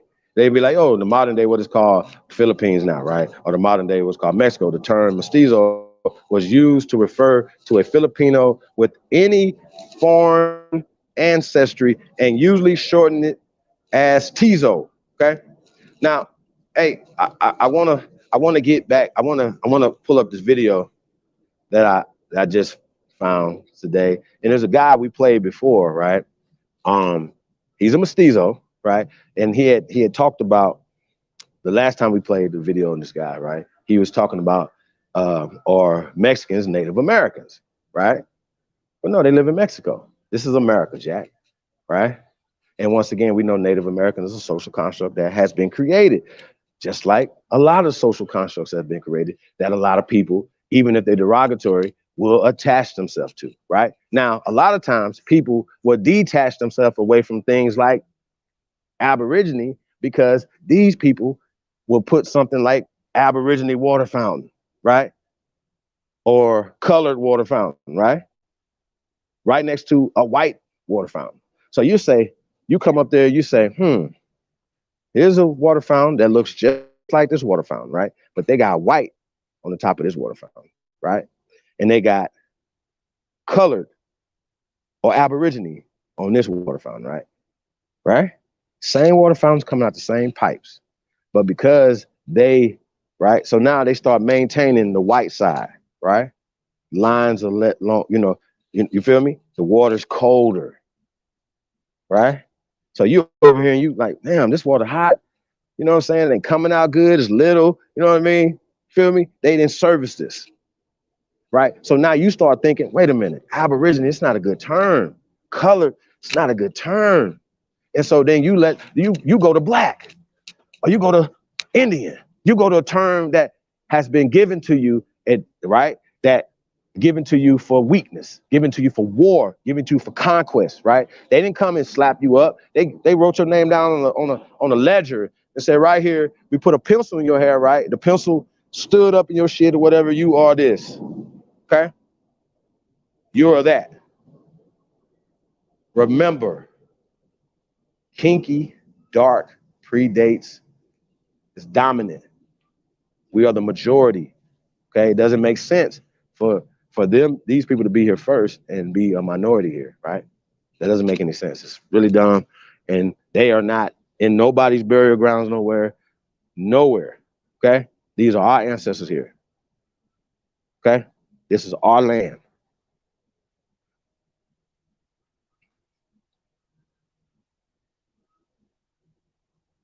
Y'all know what I'm gonna do? Hey, let's get another song in before we play that video. Let's get one song in. Bubbly is in the building. Peace of the God, man. What's up, brother? So we got LA Sound Collective. One of these guys right here is so mad. He just be so mad. Hey, Tizo, shut your goofy ass up. He just mad. He a Tizo. Aboriginal Turtle. You provide a primary source to what you're reading. Wikipedia is a third-party website. Wikipedia founder said Wikipedia should not be called a source. I absolutely didn't call this a source, but it is absolutely a reference, brother. And at the bottom of the thing, I can go in and give you the references to their references, brother. So, okay, Turtle. Obama is a mestizo. So are you, fool, nigga. You're part European, LA Sound. You're European, bro. Like, I don't understand this, bro. And you continue to push the pale skins agenda on our people. And I'm just gonna do like this right here, bro. I don't mind blocking your ass. So, but once again, you're just gonna get this work. So just let your ass stay right there. But that's what it is, man. So I don't even care. You know what I mean? So anybody that has anything to say, you can hit this link and come up here after I'm finished. Shout out to Muffy Duffy. Peace, Empress. Make sure I get everybody. Yeah, man. I'm just giving it to you how it is. Neo-revisionist. Shit. Terrible. Shout out to Copper Color Nation. Rain Alexander's in the building. And advocate of revision, especially some political or religious doctrine. Okay, but you're gonna believe their religious doctrine and their revisions, right? So it's so retarded, it doesn't even make sense. King Deezy, peace of the God, man. Brandon Rogers, Stephen Red Clay is in the building. Not every courthouse was burned down.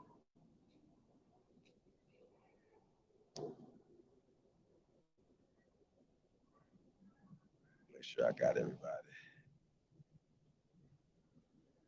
Well, Leonard, peace God. Lou Era, peace Dirty. Amari Brown, peace of the gods, man. Ivy, peace Empress. Lil Mayhem, what up though? Original Catawba or copper colored Wanagi is Catawba. Anybody live by a river? I'm the Catawba tribe, and those pale skinned people are based on our in base, huh? And based on our. Yeah, hey Stephen, I definitely would like to. We're gonna put the link in the chat room. I would definitely like to talk to you, brother, about that, because I definitely had some questions about the Catawba, you know, and how Clyburn and them are working with these guys, and once again, I forgot, but it's a small amount of people, right? Like a small amount of people that would benefit from that casino, right? You know what I'm saying? But now a lot of people would be, from the construction of it and from, creating jobs and things like that or whatever. So I like the concept, but I know that it should benefit more people. You understand what I'm saying? It should benefit more people instead of a small amount of people, y'all. So that's what I say, man. So I'm gonna say shout out to everybody, man. Hey man, you guys could be anywhere else in the world, man. What y'all right here, man. So we're gonna put this in there. Cali Love is in the building.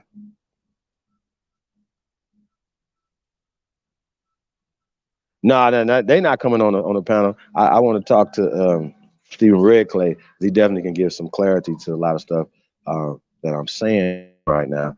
But once again, we know that words have been changed, right? We know words have been changed. Hey, let's get right to it, man. We got Threads 3000. It's strictly for my N.I.E. My N.I.E. My N.I.E. Let's go.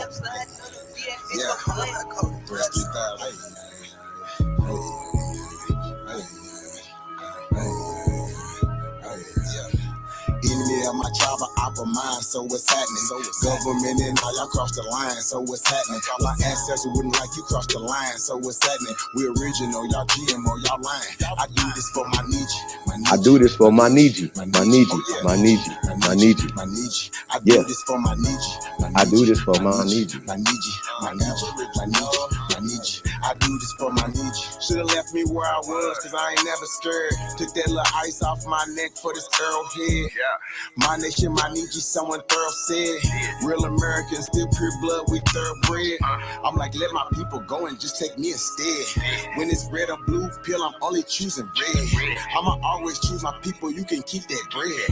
Our government owe $1 trillion, you can keep that bread. It's one thing Jim Crow is showing me. I don't want no white folks ruling over me. I don't want no politicians ruling over me. I don't want no po-po ruling over me. Only somebody just like me gon' treat me like me. I'm Iron Cherokee, the Chief and Dr. Lee. I'm still a G like this. T, might not be as G as me. You think you free, but you need remedy to be as free as me. I'm from the hood, I'm still waking up my people. They got us good, they still hating on my people. When it comes to fashion, the whole world wanna be like us. When it comes to music, the whole world wanna be like us. When it comes to dancing, the whole world wanna be like us. Foreigners are doing everything, trying to weaken us. Sports, y'all can't fuck with us. Rhythm, know we killing y'all. Anything involve a ball. Mentally, we figured out the cosmos. After all, inventing shit, we smashing y'all. It's time to take through asking y'all rights by blood after all. Vatican and the Smithsonian got all our shit. Artifacts and relics still keeping us away from it. When they say, that was a long time ago, that's racist shit. Y'all holy land keep stolen shit. We don't need y'all holding it. Reverse engineering our technology, controlling it. Gave it everything you got, but you can't put no soul in it. I ain't go see the new Matrix cause I'm living it. Everything is not what it's, but I'm killing it. Can you afford to pay attention who you living with? Now they trying to mandatory vax, but is you getting it? Fall back off my N.I.E. I'm peeping y'all tactics. This ain't no Earth war, this is galactics.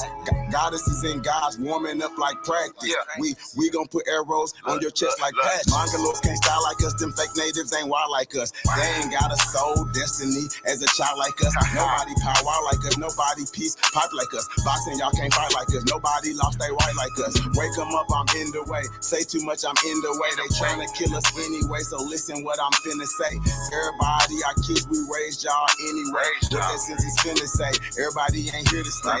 Is you with us or against us? Ain't no in between. I'm a non-ether being, not a human being. Fucking 1492, but all my allies what it do. Renegade got clipped for days. Be careful, I advise you to. Give me my chopper out of mine, so what's happening? Government and all y'all cross the line, so what's happening? My ancestors wouldn't like you cross the line, so what's happening? We original, y'all GMO, y'all lying. I do this for my N.I.E. My N.I.E. My N.I.E. My N.I.E. I do this for my N.I.E. My N.I.E. My N.I.E. My N.I.E. Hey, I do this for my N.I.E.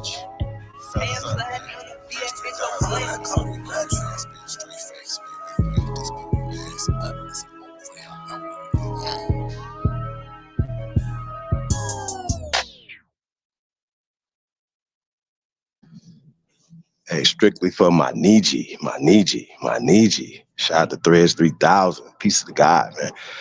Yeah, man. Straight bars, man. Straight bars over there, y'all. What we doing over here?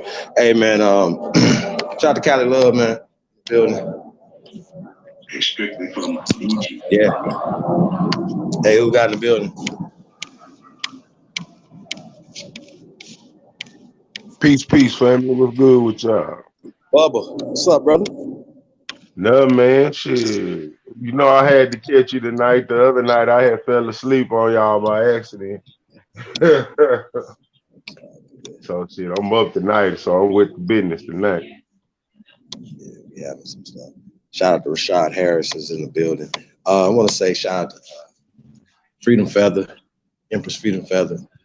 Thank you for the only builders. Appreciate that. Taking the $1 challenge. Appreciate that, Empress. Supporting the real. Salute to you. Yeah, hey, no, you can find that on YouTube. Just go punch in Threads 3000. His channel's Threads 3000 topic. Yeah, and he got all this music on there. Got a bunch of music. Probably play a couple of songs tonight, y'all. So go check out Threads, man. I'm sure that's on all platforms too as well. Yeah, so go check that out. Hey, bro. I want to pull up this video, y'all, for this. I call him Little Danny Trejo. Then we can get into a discussion for a minute. But I definitely want to play this video real fast, y'all. So let's pull this up. It's not that long. Then, like I said, we can have a discussion about what so far, what we know. You know what I mean? Because he's talking about the term mestizo, and you know, I think it's a really interesting, conversation that he's having. So yeah, let's pull this up real fast. Let's get right to it. Little Danny Trejo. He's a part of what's his channel? The Indigenous Alliance. And I want to go into this topic today from an indigenous perspective. Why mestizaje is problematic. Why calling yourself mestizo is problematic. So when I talk about mestizo, a lot of people like to oversimplify it and say that mestizo merely and simply means just mixed. Well, yes, that is partially true. It comes from a supremacist caste system that was used to genocide indigenous people, one, by creating a racial hierarchy with Europeans at the top and indigenous and black people at the bottom and mestizos in the middle. Whoa. Stop it right there for a second. Oh, no, you ain't got to stop it. I'm just going to say what I'm going to say. The nigga said the black people's at the bottom. Did y'all hear him say this out of his face? Full-blooded Native American person. And Press go. But they're still second class to the white man. And this is problematic. The foundation and the origins of this word is just racist. It's just simply racist, and we should stop validating it by using it. And just because most of quote unquote Latin America uses it doesn't mean that it's a valid thing to identify as. It's racist. It is a racist, demeaning word. And I don't find pride when I see my brothers, sisters, and relatives use that. It comes from our oppression, and it comes from our genocide. And mestizaje, it's more modern update by Jose Vasconcelos and his affiliate Mario Gamio. They created this concept of mestizaje, this I wonder where they went to school at. Cosmic race, this new race, to literally wipe out indigenous ancestry. I mean, they quote it themselves. I fear an Indianism that does not build off the work of Spain. So what do you think that means? That means that he feared that because most of us are predominantly of indigenous ancestry of the Americas. I know there's been all these statistics and data saying that's otherwise, but who's creating this data?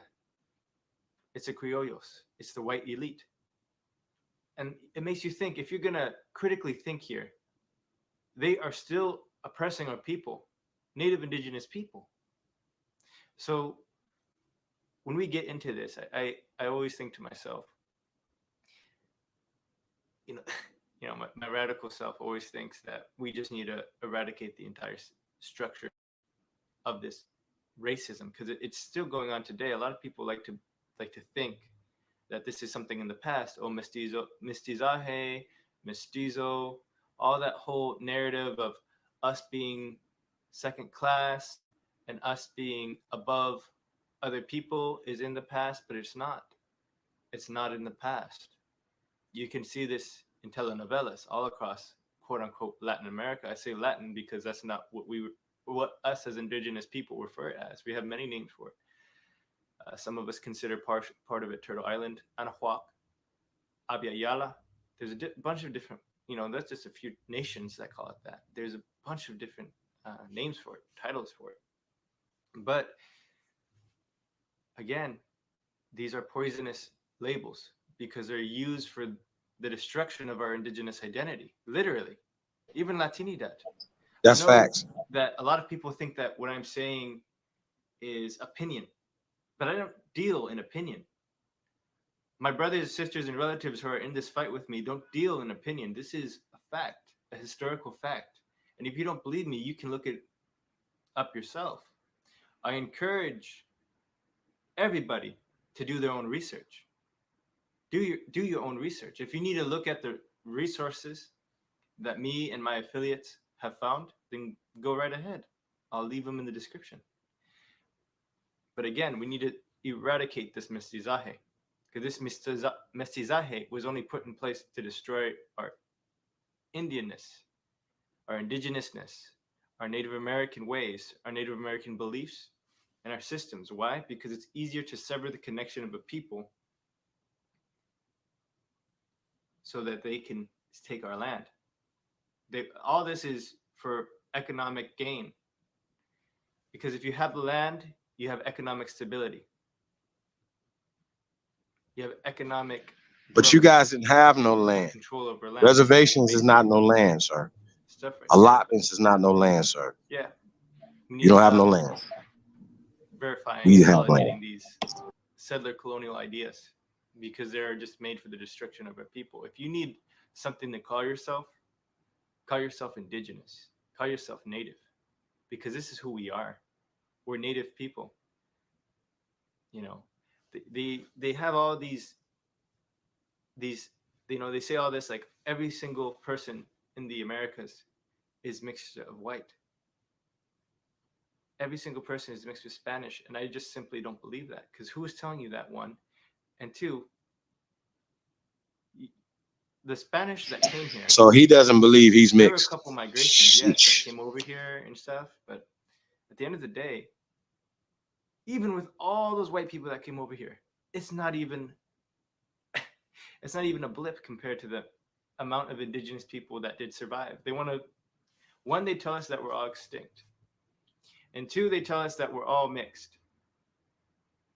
But these are just their methods of erasure. We have to understand this. We cannot trust the oppressor to tell us just history. We can't even trust their DNA tests, in my opinion. We cannot. Because who is making these DNA tests? The colonizer. The colonizer is making, for all you know, you're more indigenous than they're even telling you. And you're going to put your faith in a DNA test. Again, these are just my opinions. But food for thought. Think about this. Digest this. It's one, just thinking about it for a couple minutes, but digest this information for a couple of days. Think about it. Do the research yourself. This is all very key and important. Thank you. That's all I wanted to say today. Have a good one. Oh.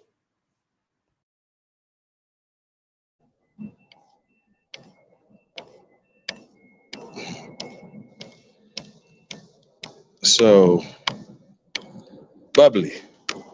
It's the first thing you think about when you see that, right? Saying what? What's the first thing come to your mind when you see that right there? I mean, you want me to be honest, because I don't want to sound like I'm racist or nothing, but I'd be like, I think they're all actors, bro. Like them niggas they couldn't possibly dress like that outside or whatever. And I mean, for what he talking, I think them folks be paid to say that, bro. Like people trying to keep stuff going. That's just me though. You know what I'm saying? That's just me.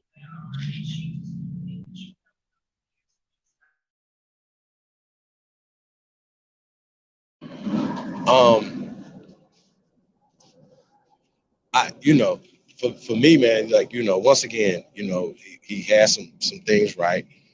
He has some things wrong. But when he was saying that basically, you know, in this castle system, right, and the term mestizo means mixed people, right? At the top was what he said, the white people, right? And at the bottom, right, he said the black people. Correct. Or the indigenous. That's what he said, right? These are facts. We were here first. We've been here. We never came here. We left and came back a few times, but we ain't never came here. We've been here. We sprung from this soil. We're the Tanchans of this land, right? Now, we do not discriminate against mixed people, period. We don't do that. No.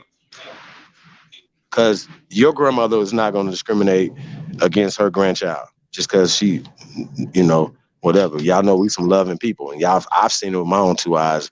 Not necessarily my family, but you know, I've seen other people. Yeah, that they don't do that. Like, man, it's my mixed grandchild. This is what it is. Fuck what you talking about. You know what I mean? And you know, a lot of times that's based off of a lot of their innate crackatosis. You know what I'm saying? Shout out to Seti. I think that was the first person I heard say crackatosis.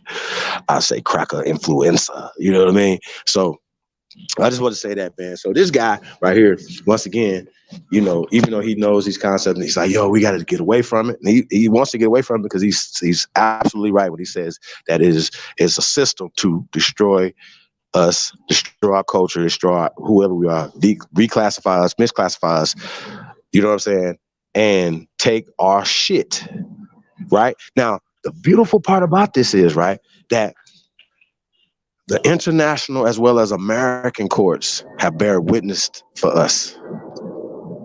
Like, we don't have to go to court and fight this. So when we telling you guys that we're aborigines to this land, we're the indigenous ones, we are the Tanchans of this land, right? And everything encompasses under our umbrella. Everything that's here can't move without us. Okay, American culture is Aborigine culture, period. Aborigine history, period. Okay, now that guy right there he was considered himself to be a Native American, right? They don't have past 200 years. Where are your cities? Where are your inventions? Where's your culture? Where's your food? See how that work? So what they have, what he said, like he said, the miscegenate, that's a 20th century. You was created under that system. You, sir, Danny Trejo Jr., you, sir, are the cosmic fucking race, dude. He's trying to be like, I'm the indigenous ones. You're not an Indian. Indian means black people, means dark people, means... I'm not about to keep playing with y'all. Okay? The Ethiopians, the Egyptians, this is a culture. This is a descriptive term. This is not Africa. Stop playing with us.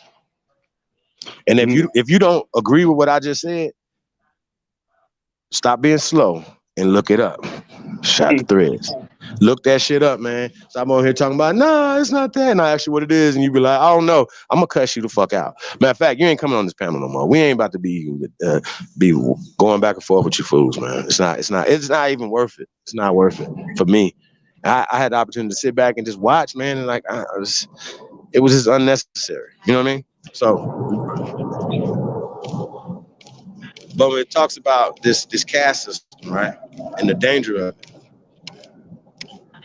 you know what I'm saying? This shit is dangerous. I mean, very dangerous, because if you black, you labeled as property. You don't even have rights. I always tell people, nigga, my toaster ain't got no rights. My toaster make toast when I tell it to make the toast, nigga. And it ain't represented by nobody but me, because it's my toaster. So there is nobody to help a black person, because a black person is not supposed to have help.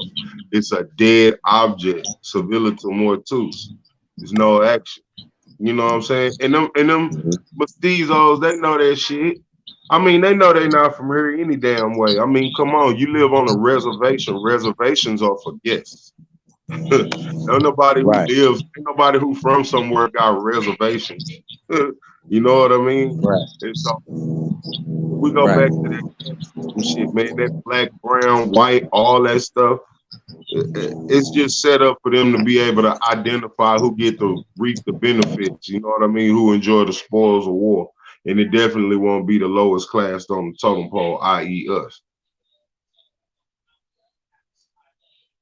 the institution of justice isn't even for us with that name attached to our back, which we don't really need that institution of justice. On the cool, they need us. But, you know, if you label the B word, then there is no justice for you. Justice is an institution and you're not included inside of it, but to be the property of the justice system, no matter if it's local, state, or federal.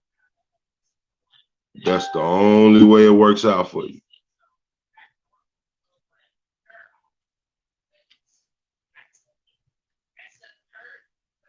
That's a fact. Yes, sir. Yes, sir. That always killed me, man. I told the motherfucker, I said, man, just think about it, bro. They stay on reservation. When you go to a hotel, you a guest, and all guests got to make reservations. They got to check in and check out time. I said, nigga, I ain't got no goddamn reservations at my house. That's my house.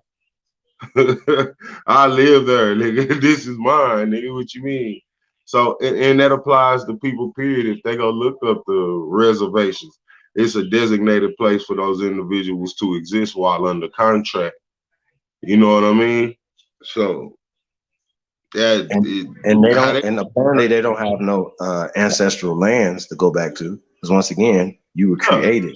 You were created. Stop doing that. Don't do that. But once again, we're not here to hate or discriminate. You know what I'm saying? We're here to bring the truth to the people, man. That's what we own. Just the truth. We don't want to sugarcoat shit. We want to give it the truth. And once again, a lot of people don't like people telling the truth, y'all. So I just want to say peace. Y'all don't fuck with me. Telling the truth. Y'all be like, I'm gonna press go, but I don't like this nigga. Pussy. You know what I'm saying? You know, so it's weird to me, y'all. It's really weird. But hey, what you gonna do? Just gotta keep pushing. Life move forward. Shit, that's it. That's it, man.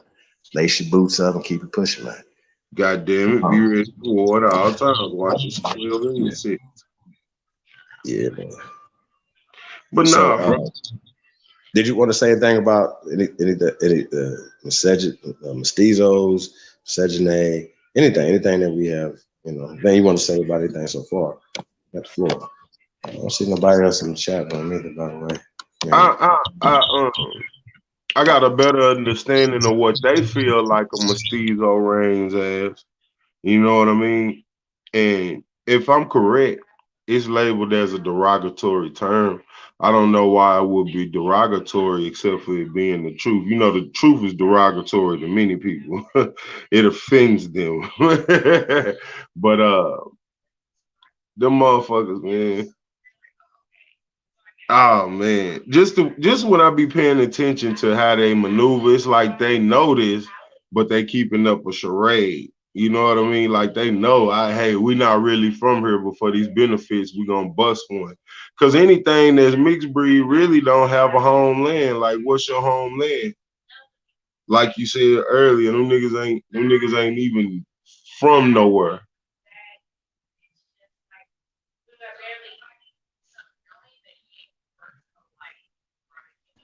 Yeah, man. Shout out to Don Ross in the building. Got Lotus Civilization into the building. Peace to the guys, man. Doug's Diagnostics. What up, man? Peace, God. Yeah, man. Shout out to everybody, man. Appreciate you guys tapping in, man. Like I said, man, you guys could be anywhere else in the world, man. Y'all tuning in with us, man. So definitely appreciate it. Anybody want to come on here? Just let me know. I'll put the link back in the chat room.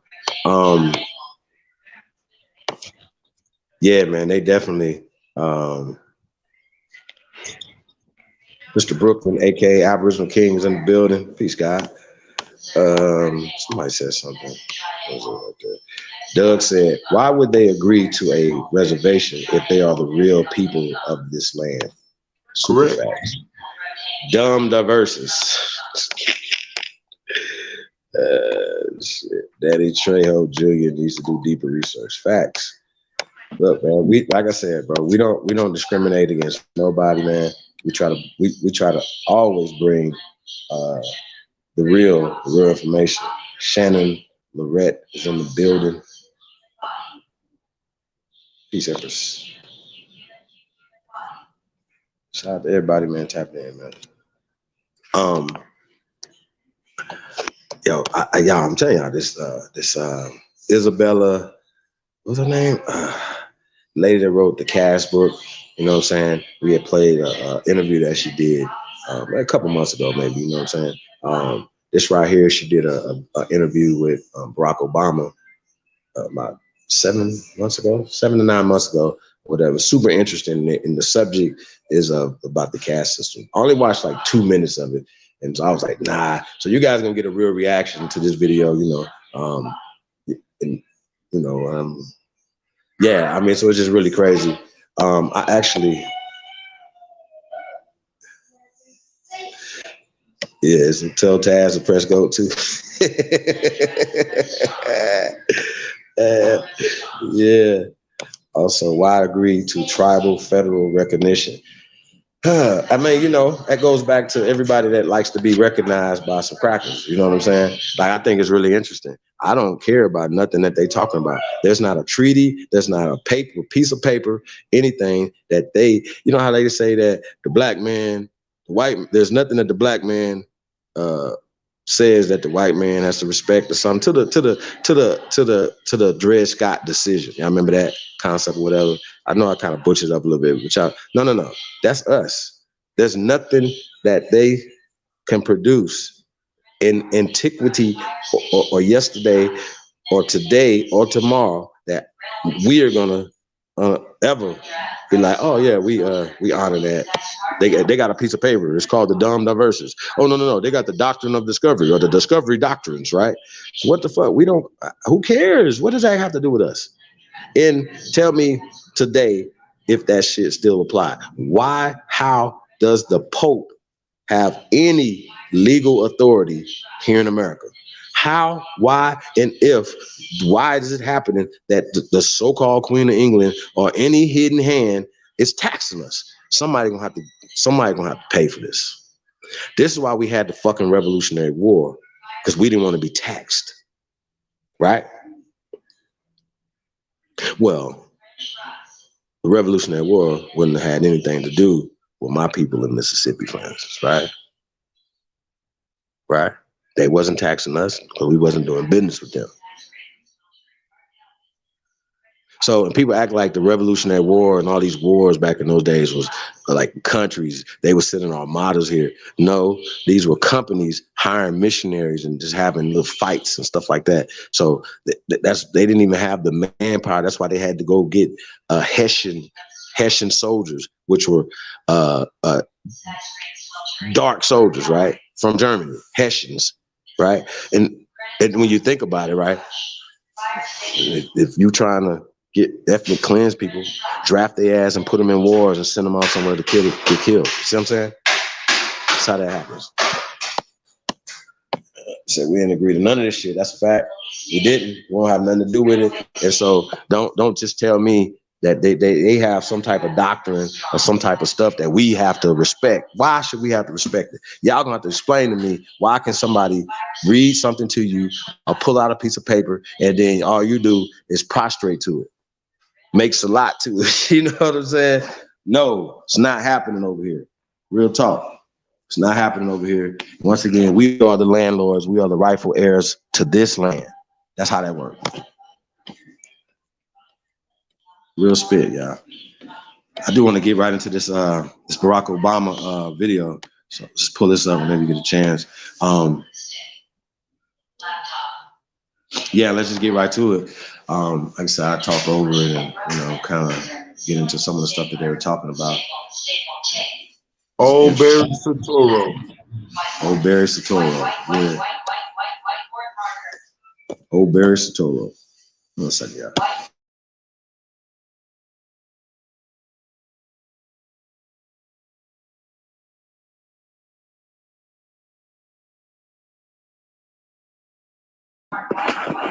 Yeah, man. So we're gonna get this video pulled up, y'all. Let's see what the chat room talking about.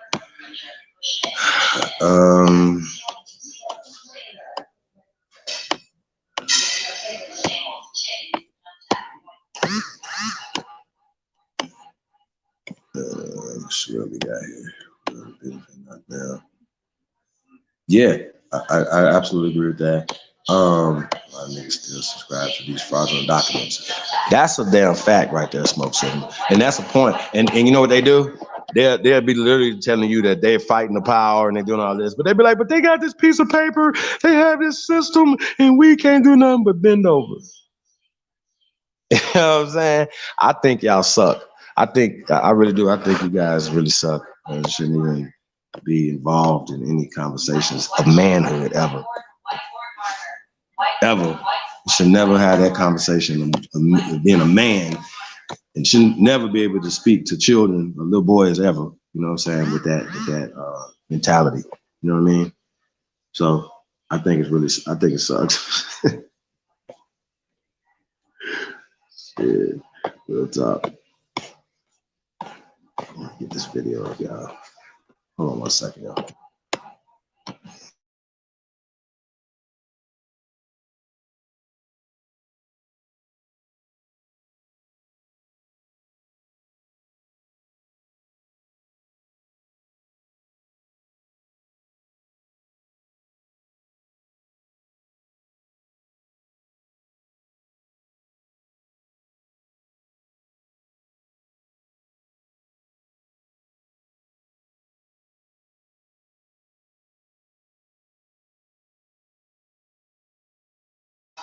Okay, I'm back.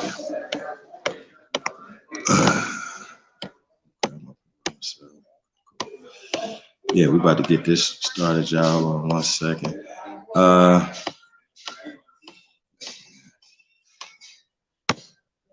So going back to this system though. Once again, if you believe it, Trey Ali got a part in one of the songs. He said, "White supremacy fake. The only way that is real is that you do what they say. The only reason it is real is because you believe it. You believe that you are inferior. You believe that you came here on a boat being pissed and shit on. You do believe that they are better than you, period.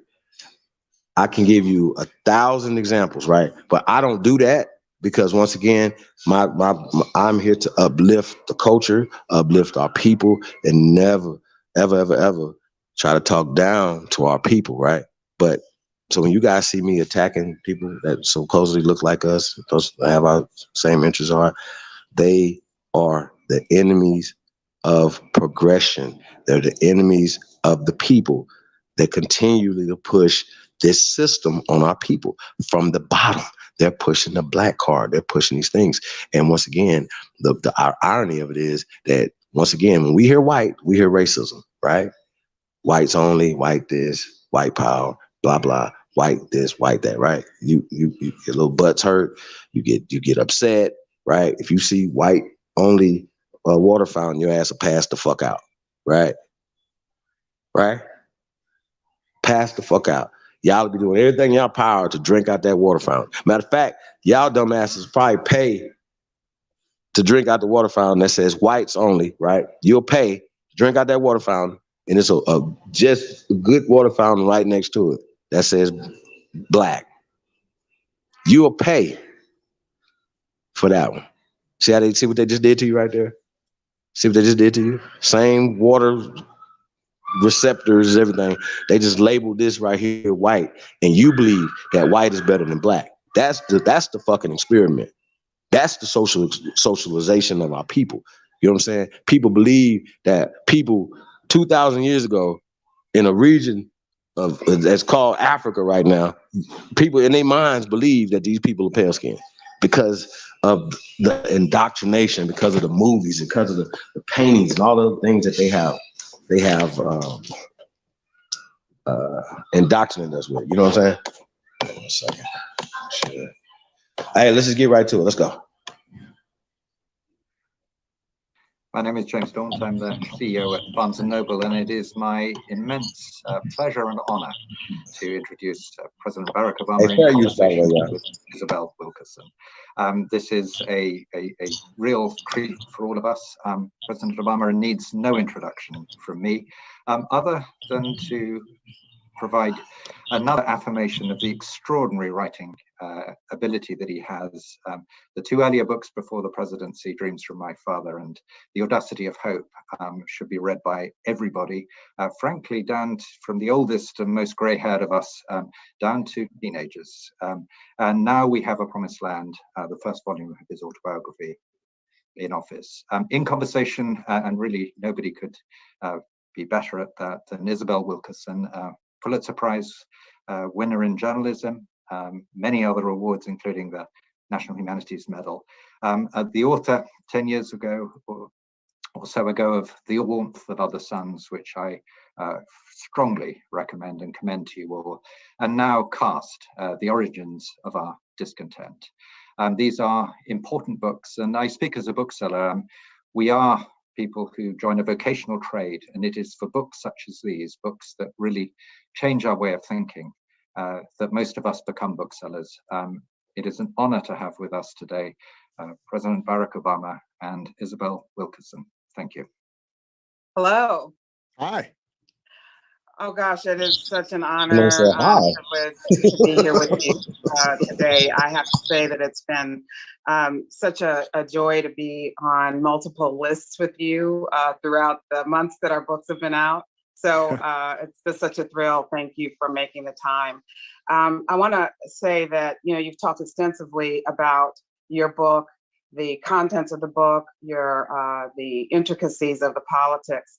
But today we're going to be talking about the writing. We're going to talk about essentially what's become a second career for you as a writer and going deep into that. But I want to first express my gratitude to you for what you have done in championing literature, both as president and now in the afterlife of that, where you know you put out these closely watched lists of recommended books. And I wondered, you know, you also put some people on the bestseller list simply by mentioning their books. So I'd like to ask you, how did you come to that? How did you start that? What was the idea? And did you imagine it would become the literary event that it's become? Well, first of all, Isabel, it's great to see you. And as you know, you're one of my favorites. You've been on that list several times. So I think it happened sort of organically. During my presidency, I recall that if I got off Air Force One or Marine One with a book in hand, people would notice. And apparently I was told after the fact that it would help sales on the book. Just the fact that I was holding it. And so I thought, well, maybe I should be a little more intentional than this. I think the first list I did was a summer reading list, because I thought it would be fun. We were going to go off for vacation with the girls. And I thought, you know, maybe people want to know what I was reading. Not all of which, by the way, was policy books and nonfiction, but I loved fiction and I loved new authors. And so over time, you know, we developed this list, and it's something that for me communicates the importance of writing and literature as central to the American project, as central to building a healthy culture and a healthy society and a healthy nation, is us being able to hear and learn from each other through books. And I'm glad that it's helped some unknown authors. Yeah. You know, folks like you, everybody knows by now, so it's not as important. But I think for some obscure younger writers, occasionally I can maybe give them a little bit of a boost. Well, we're also grateful for that, your generosity of that. So, as for your own book, this magisterial work that you've produced, you must have had. I would imagine there'd be a tremendous weight in attempting to consolidate 8 years, and in fact, well before that, because you talk about how all the things that led up to even the decisions to run. But I would imagine that you were writing for multiple audiences. So you have everyday voters, you have policy wonks, you have future historians, the various racial, ethnic, and gender constituencies. How did you hold all those audiences in your head and manage the needs and the interests in one volume? Who were you thinking about? Yeah, no, it's a great question, Isabel, and it's one that I wrestled with a little bit during the course of the writing. My ideal reader was a curious layperson rather than an expert.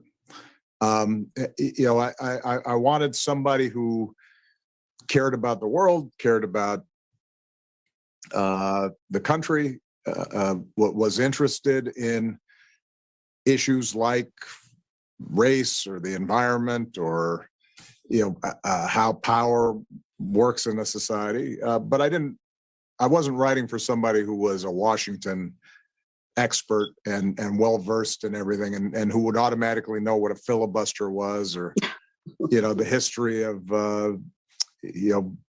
deficit spending during the Depression. So as I was writing, I think my main goal was, can I make this clear to somebody who's not part of this world or thinking about it every day? And can I make it interesting, and can I make it into a story that anyone can follow who cares to follow it? There were some constraints in balancing these constituencies, because I was mindful of the fact that as a former president, historians would refer back to what I wrote. And this was probably going to be my best chance of getting the record straight on certain things where there's been either misinformation, or people don't really know how I thought about an issue or how I made a decision. And so there were times where I probably went into more detail than I would have if I was just telling a story. And I wanted to ask forgiveness from my readers ahead of time, where sometimes I'll go probably more into the weeds on a certain issue than I would have just for the purposes of a literary narrative. But I figure 50 years from now, 100 years from now, when people look back, I want them to know, oh, no, that's not what I was thinking. This is what I was thinking. This was what we were doing, and this is why we were doing it. One of the things that you managed to do is you balance the gravitas with the intimacy, the personal with the policy. And I imagine, speaking to what you were just describing, this balancing act of knowing when to go close in with something that humanizes and puts you in the moment, versus telling that larger story for the record, for history. So how did you weigh that as you were writing? As you were writing, did you feel, okay, I'm going too much into the policy, I need to go step back and go? How did you balance that and alternate that? Yeah, I think, Isabel, you've written stories of big movements of people and sweeps of history. And as you're aware, sometimes if you're staying at 40,000 feet all the time, then everything becomes very abstract. Yeah. And if you're on the ground all the time, then it's hard for people to get a sense of the bigger picture. So I think when I'm doing my best, I'm both taking people on a very specific journey, right? They're kind of following me and Michelle as we're going through this very strange adventure. And oh, look, suddenly here's what it's like living in the White House, and having butlers who want to serve you food, except they remind you of your uncles, and so you're telling them to get out of a tux and just wear a polo shirt or whatever's comfortable because it's just us. That's a specific moment that people can, I think, relate to. They can put themselves in your shoes. But then you also want people during the course of that to understand that here's the history of presidential power and what its constraints are and how it connects to the Civil War and issues of race and caste, as you've written about. And so trying to I think, create a tempo where you're not always just on the ground and it's just a nice story, or alternatively where it's always super serious and somber and talking about history and policy. Trying to alternate in a way that maintains people's interest, I think, is how I was thinking about it, at least. It's a little bit like cooking, where you want a little bit of salt, you want a little bit of sweet, a little savory, trying to mix it up a little bit, and hopefully when it works, then people get a full meal. I totally agree with you. Obviously, I believe that this is the most powerful form of storytelling, because you are taking the personal and putting it in context and thus making it universal. And so the power of that. Speaking of the ways in which you do that, is that you're performing this incredible service to society, to humanity, to history, a public service, by demystifying the process by which you became president and what it was like as you were president. And so, as I think you're aware of, and one of my favorite passages has to do with that's telling the tale, which is what makes narrative so powerful, of the situation where you were on the campaign in 2008 and the pilot landed in the wrong airport. I think not once, but twice. Twice. It happened twice. Well, part of the goal for me, including the campaign and not just the presidency, was to see how it is not a glamorous process. It is you taking vans and driving around to little towns and staying in Hampton Inns and not getting enough sleep and making phone calls and people, not showing up to events or showing up and telling you what an idiot you are, and that process, I think, was important in part because it reminds people that democracy, our government, this is us. It is not something separate. It is not something apart. It is just a bunch of conversations between people and organizations made up but of democracy people, is an American invention. all their biases and all their strengths and stories. It is not a European invention. Somebody gets elected, Well, and that's how that. power is distributed. And so I wanted people to feel like, oh, I not only peace to Cali love too. Thanks for can I be a part of this, but I should be a part of this. That this isn't something alien and apart from me. And of course, that is the ideal of a democracy. But what I also wanted to do was to give particularly young people who read it a sense that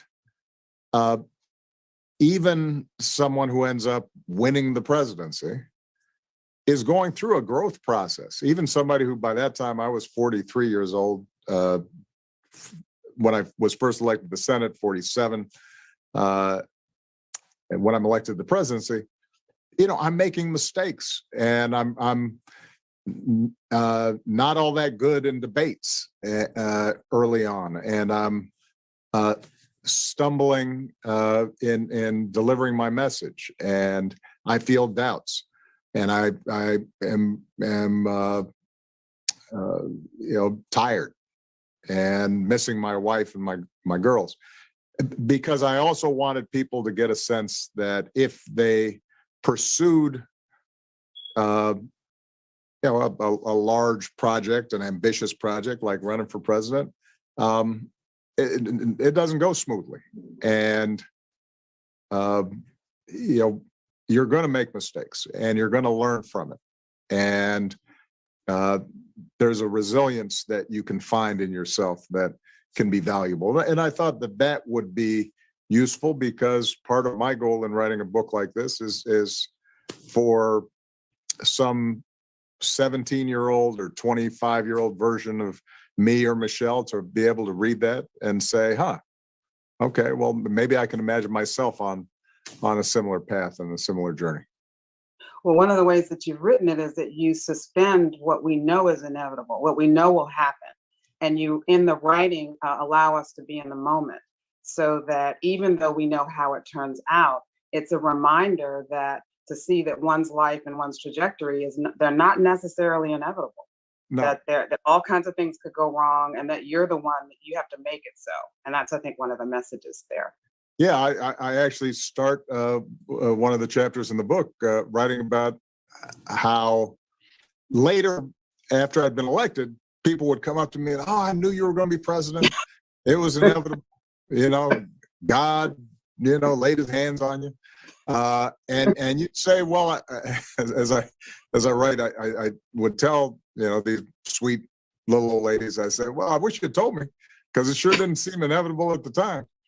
And it's a reminder that in retrospect, things look smoother and easier and destined in ways that don't feel like that in the moment. And there's a lot of contingency and a lot of luck. One of the things that I think communicate in the book, this is later in the presidency when I'm dealing with the financial crisis, and I'm meeting with CEOs and bankers and people who've been very successful and powerful, but seem to lack the humility gene, where there's a certain notion that I would confront, where people were just absolutely sure that, well, of course, I'm successful and wealthy, and because I worked hard and I deserved it, and why would anybody question me? And you want to say, well, if you don't know that you were also lucky, and that there are a whole bunch of folks out there who worked just as hard as you and had talents like you, but didn't get the same breaks you did, and if that doesn't instill in you some sense of not just humility, but responsibility to give back and to think about those who where things didn't work out, I'm very skeptical of folks who are so certain that they deserve whatever successes they get just because of they worked hard and their God-given talents. Because you and I both know a lot of folks who worked real hard and were extraordinarily gifted, but didn't have the same breaks along the way. Absolutely. Getting into the writing. So I know that you write or you said that you write in longhand on yellow legal pads. So the question then would be, so when and where do you write? Do you outline? It's a massive, massive project. I mean, you've got, I can't imagine how many thousands of pages or tens of thousands of pages of transcriptions you've got. So do you outline? Also, when and how do the yellow legal pads make it onto a computer somehow? All right. So a couple of details of the writing process, and some of these are just very personal quirks of mine. I write on legal pads longhand because what I found was when I type directly into a computer, it all looks nice, and so somehow I think that it must be good. And then Mhm. later on, I read it back and I go, this actually isn't good. It needs more work. When I write longhand on a pad and I'm scratching things out and I'm crossing things out and I've got arrows going this way and that way, and I'm writing in the margins, it communicates better the fact that this is still a little half-baked and I haven't really figured out exactly what I want to say. It also alleviates some stress for me because if I feel less pressure to get everything right. And so sometimes I'll just fill up the pad with something. And that gives me some sense. It gives my brain time to figure out how to shape the particular part of the narrative I want to tell.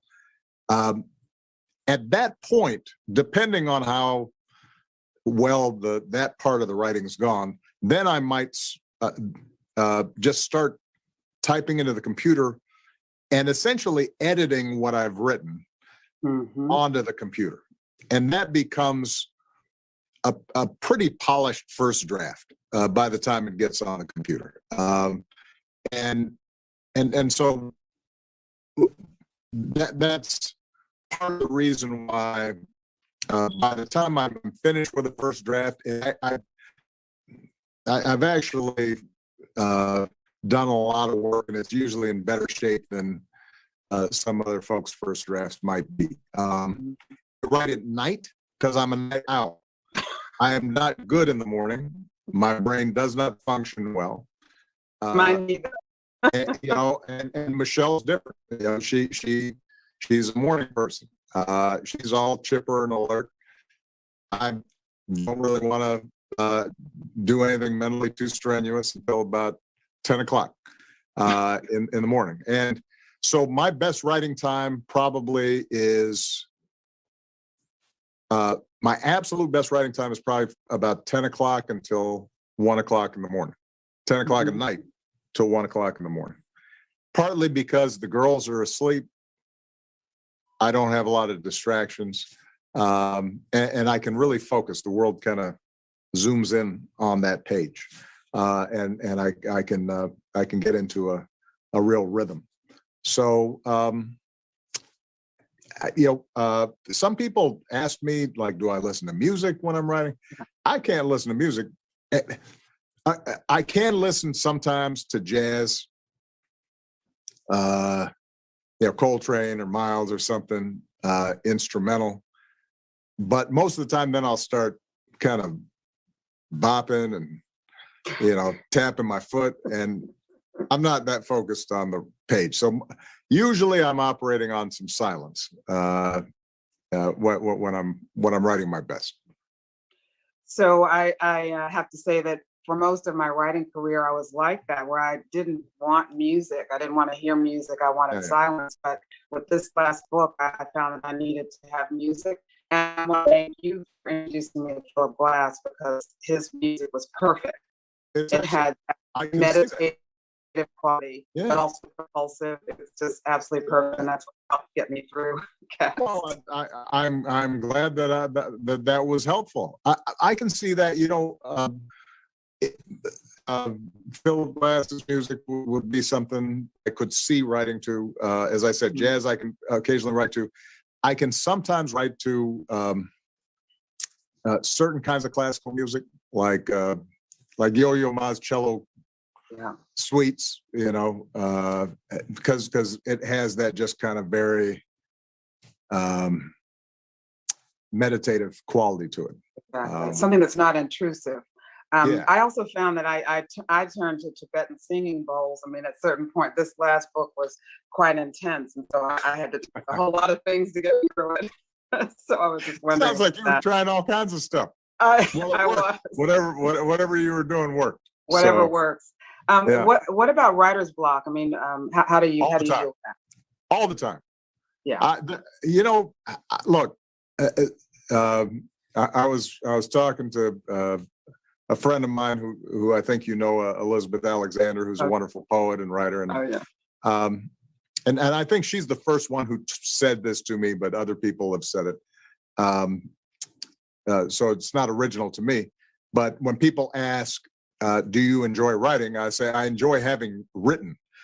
the writing process itself is painful to me. I enjoy having it done and looking back and saying, "Oh, I wrote that." Look, I'm not a particularly swift writer. The way I describe it is that for me, writing is like working out. You know, I'm going to the gym, and it's painful, but I'm doing it because I know it's good for me. Once out of every 10 times I go, I feel great, and the endorphins are flowing, and you know, I feel like $1,000,000.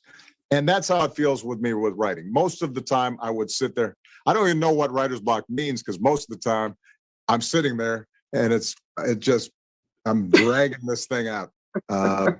And then what's rarer are those times where it just flows, and you feel like, oh, you know, you write just a page and you read it back and you say, man, that was nice. You know, that works. But you're in the zone. You're in the zone. But that's not typical.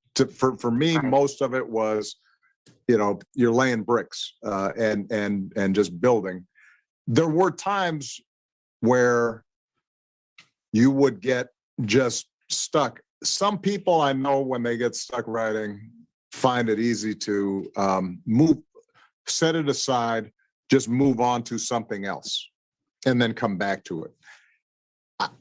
Unfortunately, I'm not one of those people. I feel like when I'm stuck, I am stuck. I've got to solve that before I can kind of get on to the next thing. So I don't really have any tricks other than just to suffer and and just keep on staring at that thing until finally something breaks. Occasionally, I guess this isn't so much a trick. Sometimes you just have to settle on, all right, this is not perfect, but it's good enough for now.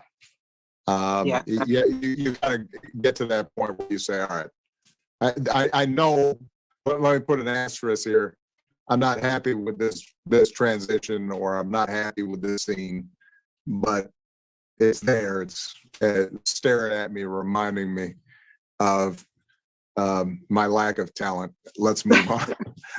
Well, that's the gift of rewriting. That's the gift of the rewrite. You get a chance to get that right. The way that I've heard it said to what Elizabeth was saying is that writing is a wonderful thing to have done. Same thing. Exactly. Yeah, it's the same thing. When you're in the middle of it, it's painful. But there are other, look, I remember talking to Toni Morrison, you know, who's a otherworldly talent. And you know, she described it as something different, right? Almost there is a mystical quality to how somebody with those kinds of gifts can immerse themselves and move through a writing process. That's not the kind of talent I have. Well, one of the things that I think all writers can remind themselves is that the subconscious is what's doing the writing. And so that even when we're not writing, when you're not on front of the screen, and I would imagine that the way that you go about your life, that as we've seen, as you shared with us, is that you're thinking about these things even if you're not in front of the screen or at your notebook. So we're doing the work even when we're not actually putting things on the screen, because we're trying, this conscious is solving those problems for us. Well, I think that's a really powerful point, Isabel. That's a fact. You know, people ask me a lot of times, how did you remember a bunch of this stuff? Or were you keeping contemporary journals? You know, there are times where I'd write down something that happened just because I thought to myself, all right, I want to remember exactly what was said or how this happened. But I generally didn't have time to keep journals when I was president. But you know, we're always telling a story about our life, right? You know, we go through our days constructing meaning and trying to figure out, you know, how did this happen and how does this fit into what happened before? And how does this relationship speak to me relative to the relationships I've had before? And so I think that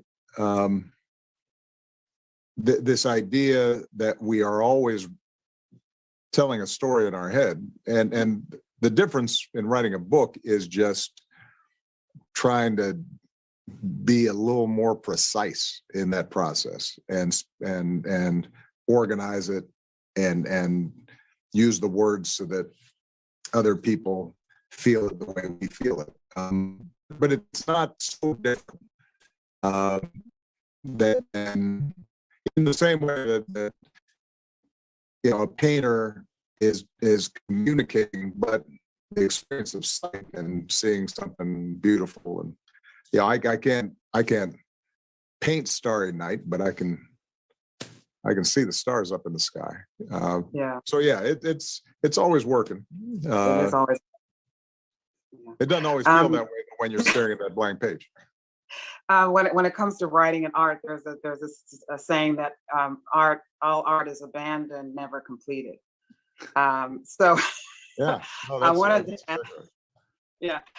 ask you. You were writing in the midst of COVID. I was as well. And I actually, when COVID broke out, I was in the middle of the rewriting and editing, and then I ended up realizing I've got to get COVID in. I've got to get the pandemic. I've got to deal with the pandemic and what cast can allow us to see the connections there. So I was literally working on it to the point where they basically had to say, okay, it's going off to the printer now. Like, this is like, you can't do anything more. That's it. So I was wondering, what has it been like? Prying it out of your hands? Exactly. So I was wondering, writing through the pandemic, what that was like for you. How did you manage to let your manuscript go? Because I know that you are a deep thinker, very introspective and analytical, and reworking things. How has that been for you? You know what? I think it was maybe a little bit different for me than for you, Isabel, because you were writing a book that, which, by the way, I cannot recommend strongly enough.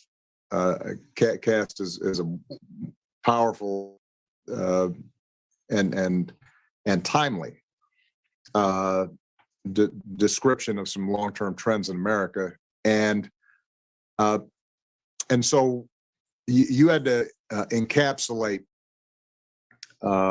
in that book a lot of stuff that was evident as you were writing. Yeah. I was deliberately trying, as you mentioned earlier, to stay in the moment and not project beyond the scope of the up through the first 2 years of my presidency, because I've got another volume coming, and I didn't want to start feeling as if the reader was anticipating everything that was going to happen. So I ended with Donald Trump and birtherism, along with the Bin Laden raid, both of which foreshadow a bunch of stuff that's going to happen. But I didn't feel as compelled, I think, to fit in all the subsequent events, because that's going to be in volume 2, and so I think the pressure was probably a little less on me. I did mention H1N1, but interestingly enough, I'd mentioned the pandemic in an early draft, well before the pandemic, before COVID hit, because even when I left the presidency, I always used the possibility of a pandemic as an example of why you want a functioning, a functioning government with experts and people who know what they're doing and are operating logically and thoughtfully. I always used to say that's when you can tell whether you've got an effective administration and a government. When things are good, then having somebody in charge who's doesn't pay attention or isn't reading the briefings or doesn't care, you can survive that. But what you can't is during moments of crisis. So I had already used H1N1 as an example of government doing, needing to deal with a lot of stuff that if they get it right, nobody notices. Yeah. It's only when they don't do it well that it turns out government's important. It'll be interesting to see how you, with that second volume, first of all, it almost seems as if, I'm wondering if you actually have been kind of writing the second volume, even as you were writing the first one, because, you know, yet to come is Ebola, for example, which Right. becomes an Same even kind of closer thing. analog. So it'll be interesting to see how you write that, knowing what was to come. And all of it is a continuing thread anyway, and isn't it? Well, and I guess, you know, people have asked me, did I learn anything while I was writing? And the thing that I tell them is that more than anything, it reinforced the through line, the running thread in so much of American politics and American society. And it's much of the stuff that you've written about.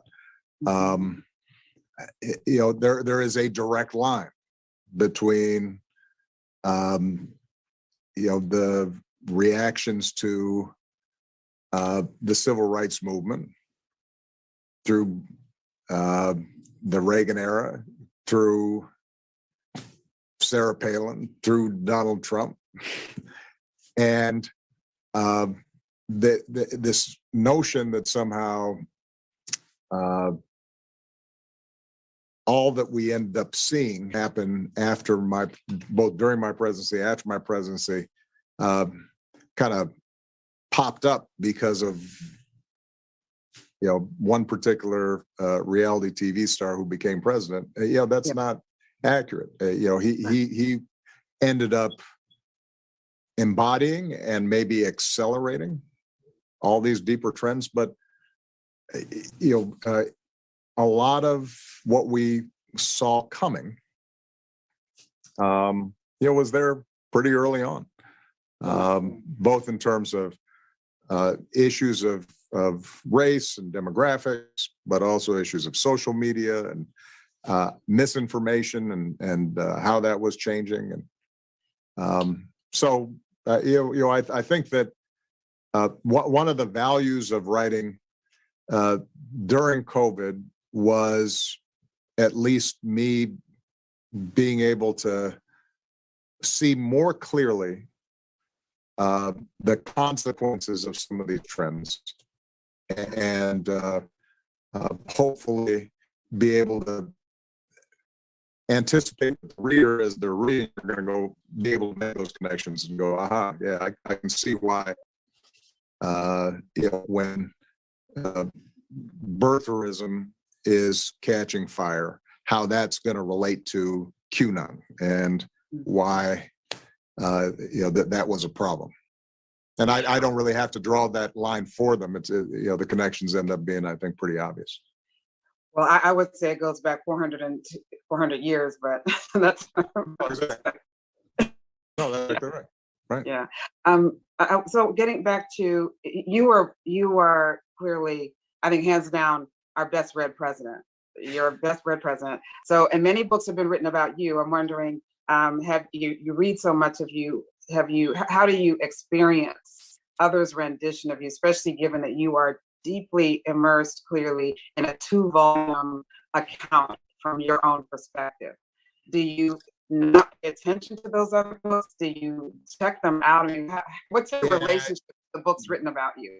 I think you don't read stuff written about yourself in the same way that you don't.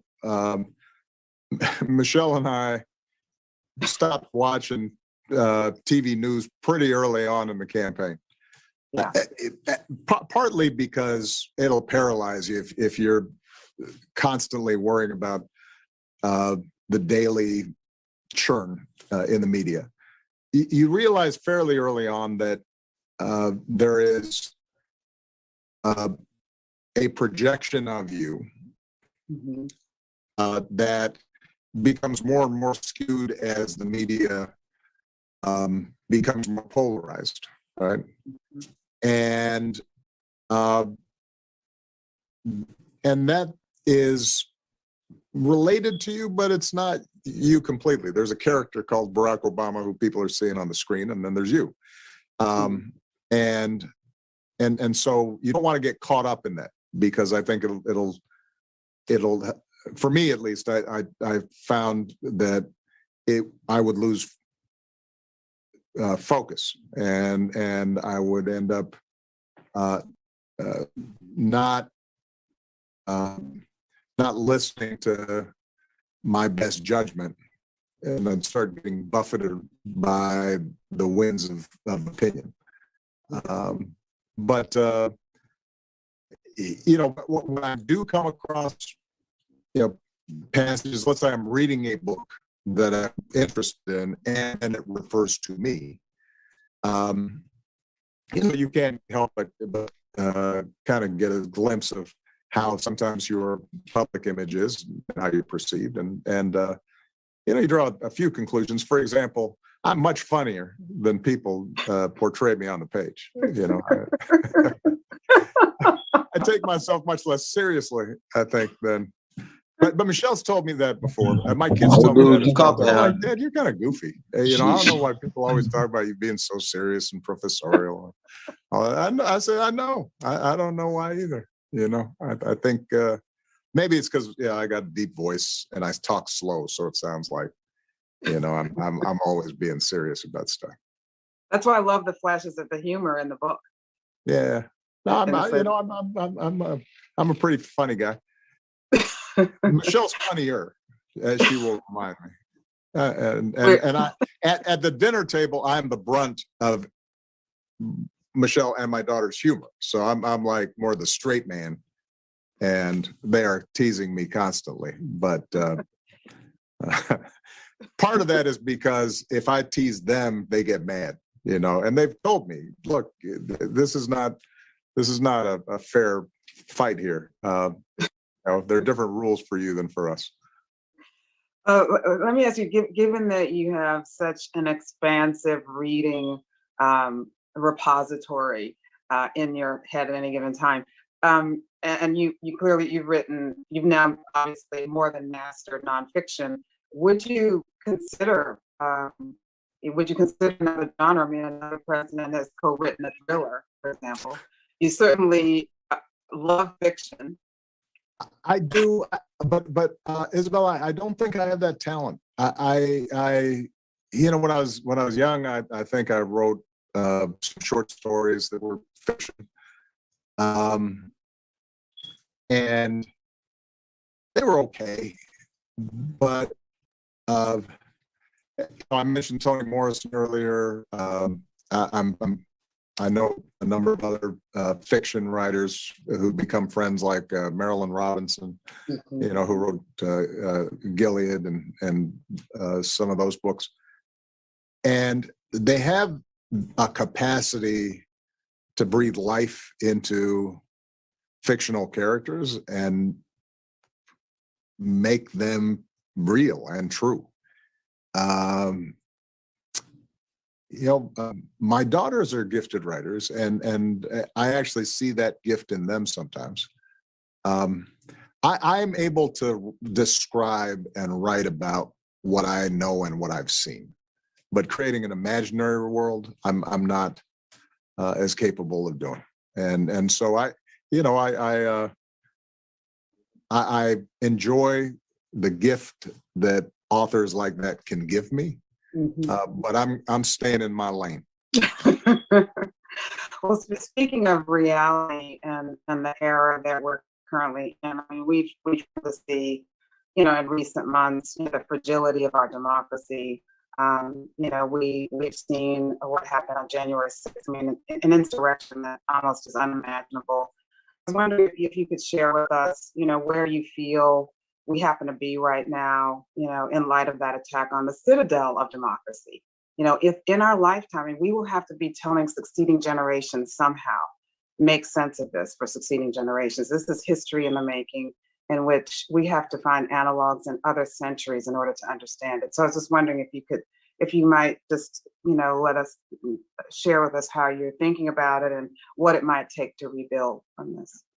Well, look, like everybody, I think I was horrified. I have to say, though, I was surprised by the lack of security and a plan on the part of Capitol Police. But how could you be surprised that there was going to be that impulse to rush the Capitol when you had what was then still a sitting president encouraging them to do so? And when you had 70% of Republicans at least expressing to pollsters the conviction that the election had been stolen. And you had major media companies like Fox News promoting those stories consistently. And so what I think you saw on January 6th, obviously the visual manifestation of it, of people actually breaking glass and killing a Capitol security police officer and so forth, were shocking and stunning. But this was just a culmination of what we had seen over the previous 4 years and before that, in which a sizable portion of the country is being fed a false idea of what the world is like, and it is untethered from facts, and it is playing on the angers and the resentments that you've recorded in your book so masterfully. And so for us to get back to the democracy that I think we all want for future generations, we're going to have to do a lot of work around how do we educate ourselves and our kids about what this democracy is, making sure they understand history and what it is that this country has struggled with respect to issues of race and class in this society. We're going to have to get back to insisting on the importance of facts versus opinions and reason and logic as the basis in which we have public debates. So we're going to have to bring the country together outside of politics before we get any kind of functioning, unified political movement. The good news is, I think that the Biden administration has set the right tone. I think that they're dealing with this pandemic in a way that not only addresses the immediate crisis, but recognizes the underlying inequities in healthcare and how people have been affected economically in a way that I think lifts up some of these underlying issues. And we now have a chance to start rebuilding social trust and a unifying narrative. But I think it's going to take some time. And as you point out, Isabel, so much of the disruption of our politics has been based on a sense of shifting status inside American society. And I think whether it's race or gender, whether it's men worrying about women getting too much power at their expense, or whites being concerned about changing demographics in the society, or regional shifts between city and suburb, or city and rural areas. What we have to frankly acknowledge that those are difficult issues. They're not unique to the United States, as you point out. We're seeing that everywhere. And that a future politics is going to have to be based on the notion that we have to take care of everybody and there's room at the table for everybody. And that, all of us can have status and dignity and respect if we are willing to share it with others. But that's a hard lesson. That's after 400 years, we still haven't fully learned that lesson or taught that lesson to our kids. And we're going to have more work to do in order for us to really live that out in our democracy. Where do you see being able to build those bridges or to reach people who are that disaffected, who are that distant, who are, to have this level of cleavage and disruption in the body politic such as this? I mean, where, with all of your experience and perspective, where do you see that? The good news is, Isabel, is that as I traveled around the country when I was president, and as I travel around still, and I think the public surveys show this, the younger generation is better at this than the older folks are. I try to remind my daughters that I was born in a time when most of the South was still de facto completely segregated. I was 6 years old before the Supreme Court said that it was unconstitutional for a state to forbid people of different races to marry. I was 6. And so in the span of history, we are not that far away from de jure, explicit racial segregation. We are not that far away from a time where it was a given that women did not have the same opportunity as men to go to school, much less to compete with men for jobs or power or authority. The movement for the LGBT community to be recognized, much less treated equally, that's 2 decades old, 2.5, which in the life of a nation is a blip. Yeah. And so my optimism in part comes from the fact that when I talk to my daughter's generation, it's a given to them, not just my daughters, but their white friends, their male friends, their straight friends. You'd never consider treating people differently based on race or gender or sexual orientation, that everybody has a claim to dignity and respect and opportunity. That they take that for granted. And when you look at the surveys, you see that. So I think investing in our young people is the way to go. Michelle's mom, I love Ms. Marion Robinson, my mother-in-law. And she always, she's 86 now. She says, just sometimes these old people we're just gonna have to die off because we're all, trapped in our old ways of thinking. And I think that there's some truth to that. But and of course they should read your book, Isabel. Cass, it's wonderful. But listen, it's been so nice being with you. What a great conversation. We can go on forever, but I know that our time has run short. You must have gotten the warning too. So thank you so much for making the time. I've just enjoyed it so much. Thank you. And I'll best you.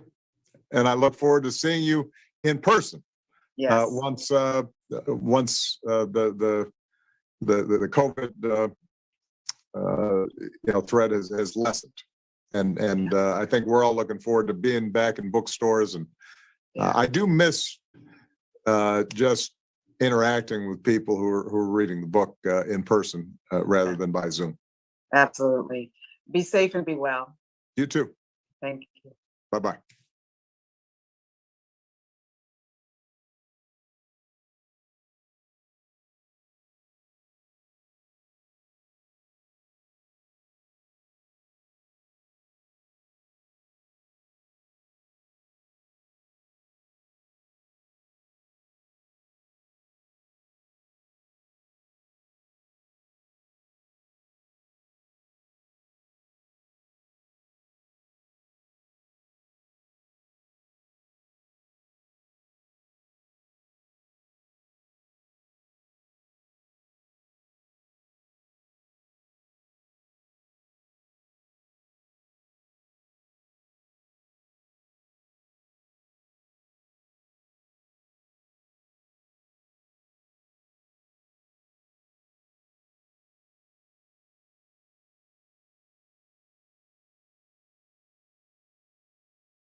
Band runners.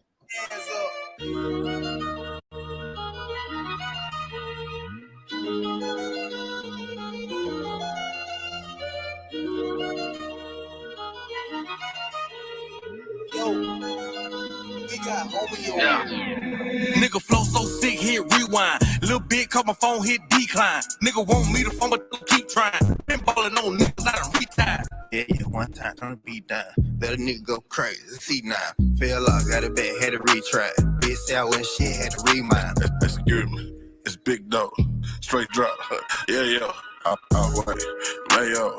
Everything good as a 10-4. Pour some drink, roll up some ganja. I'm about to blow like a motherfucking roster. Big dog status, you know I ain't flogging. Go in the whip that I want, I ain't bothered. Yellow bone with me, feeling like a mod. She wanna kick it, she want no karate. I just want head, I don't want nobody. Might take a nigga, bitch, that's a ride. That whole back stop, nigga. Ain't no motherfucking option, nigga. Oh, I got your little hoe up on my side like a motherfucking option, nigga. Big black nigga, my persona. Yes, I'm guilty, Your Honor.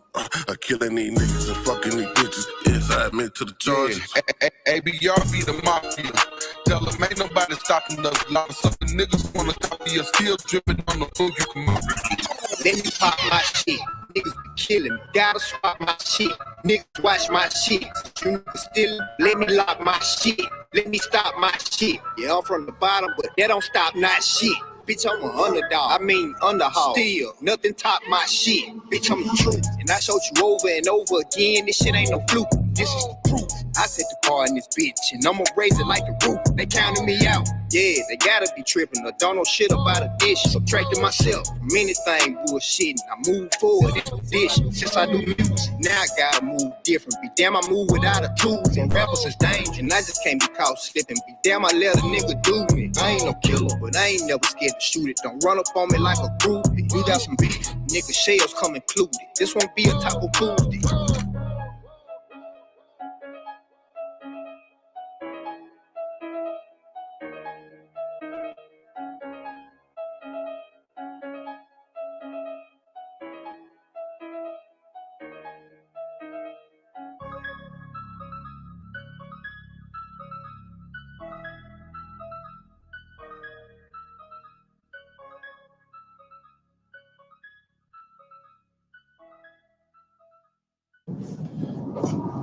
Band runners.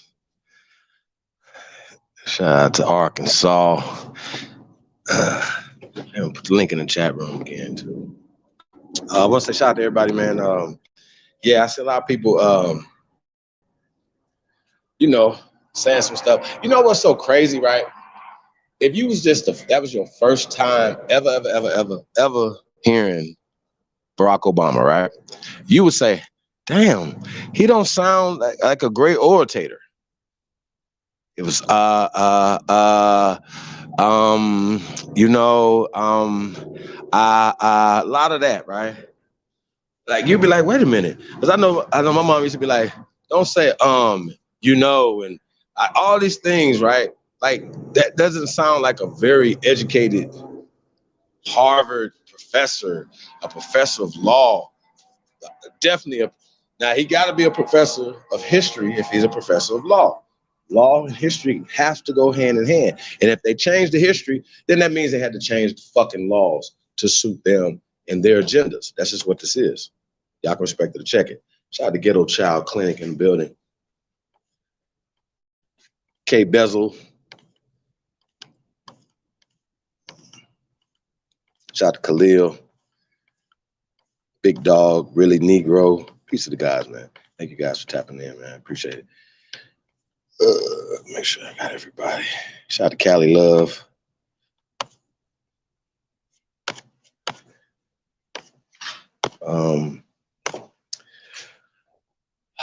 You know what? That like y'all seeing? Hey, listen, man.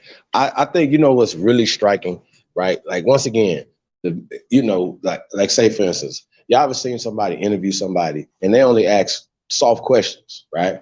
Now, when they interview somebody that they don't fuck with, they're gonna ask them tough questions. You know what I'm saying? So a lot of these interviews and stuff, they never talk about issues, not real issues, like just say for instance, eugenics or Planned Parenthood, right? Well, you'll find out that he's funded by these people.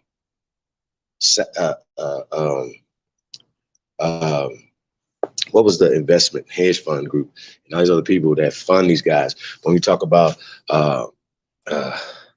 Planned Parenthood and you know, which is the Eugenics Society and so on and so forth, all these different things, Black Lives Matter, Open Society, and you know, and all these other people, these people, right, fund these guys. You know, I heard a thing that said that he was the first Jewish president. I don't know if you guys heard that before, but yeah, he was the first Jewish president.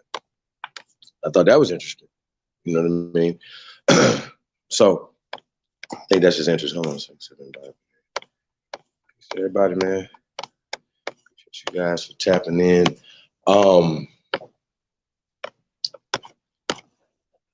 Going back to this caste system, right? You know, when we talk about Indian, obviously you guys see that Indian is a part of the caste system. Once again, these are just terms, these are labels that they're giving us. And once again, for their conquest, for their power. And once again, you could interchange different things and you could put people in position opposed to other people by just writing it down in the book. Now, I think it was interesting. He said that he doesn't write fiction, right? Or because he doesn't want to make up a make-believe world. What the fuck? What do y'all think that they're doing with the air quote nonfiction books? Real shit. What do y'all think these people are doing with these air quote nonfiction books? Do you think they're not manipulating and creating worlds? Shout out to Mound City. Appreciate the only builder, brother. I think the last time we did. You understand what I'm saying? Make that make sense to me. Everything, schools, everything, all these things are all set up. And Barack Obama, the reason why it seemed like he was stuttering and not a great orator is because he was thinking about the words and saying, instead of being free to say something or whatever. Now think about this, y'all. He's retired. He's the president of the United States. He doesn't have, you know, he's still the president. You know what I'm saying? Still has a salary, still has a security detail, all this stuff, right? For the rest of his life, right? Taxpayers still pay for that. Do y'all know that? I don't know if y'all know that. Anyway, make a long story short, right? This guy doesn't have to play the political games, but he does because he's still a member of the Democratic Party, which is under the thumb of the likes of Soros, the likes of the Planned Parenthood, likes of AIPAC and everybody else, right? This is what it is. And it's really interesting, you know, how, you know, he talked about Trump, right? Oh, certain reality stars. Well, just say it. What's that? Right? You don't have to have any type of, you know, political, that to be politically correct and all this other stuff. But when they're talking about misinformation, once again, right, you're standing on the side of fake news, Barry. Think about that. He's talking about birthers and all this other stuff. I mean, listen, I don't even think that was as big of a problem as he's leading on. Think about it, y'all. Like, it's something that the problem is, if somebody talking about he wasn't born, listen to me, listen closely, y'all. If you have an American parents, right, your ass can be born anywhere on the planet. That shit don't matter. American law say that you are American citizen, right? Now that has nothing to do with whether or not you're an Aborigine or indigenous or native to this land, right? That doesn't matter. If your people, if you came here, right, and you met your wife at the naturalization, right? Y'all both was getting naturalized. Say she's from Nigeria and your ass is from China, right? And y'all both get naturalized together and you fall in love at the naturalization place, right? Y'all get naturalized, right? Y'all move to Houston or something, you know what I'm saying? So y'all doing y'all thing in Houston, right? Your wife gets pregnant and y'all decide to go to China, right? Y'all decide to go to China. Matter of fact, y'all go to Germany. You have the baby in Germany while you living there, whatever, for business or whatever, working with the government, whatever the case may be. You go there, right? You're an American citizen now. You just got your citizenship. You go there and you have this half Chinese, half, did I say what, Nigerian baby, right? That baby is American, even though it was born in Germany. A lot of people like to call these babies anchor babies. Okay? Now, we're going to go inside and outside of this mestizo stuff, right? While we're explaining this Native American stuff, we're explaining American Indian, we're explaining these certain terms. All these terms were created for conquest, were created for their control, and they can put in and take out whoever they want, right? So when we talk about indigenous is not for us. It is, but we have been socially, politically, economically extracted from it, okay? Now, a lot of y'all like to run up in there and want to be recognized by these people, right? And y'all go real hard for it. So hard that y'all go against us. Your brothers and sisters who are fighting every day, even when we're not online, even when we're thinking about it, whatever. Like, we're always doing this 24/7, 7 days a week. You know what I'm saying? And I think, you know, I don't know, I guess our dedication shows. You know what I mean? Like, I think sometimes fuck the talking. It's about what showing. You know what I'm saying? What they say, love is an action. It's not words.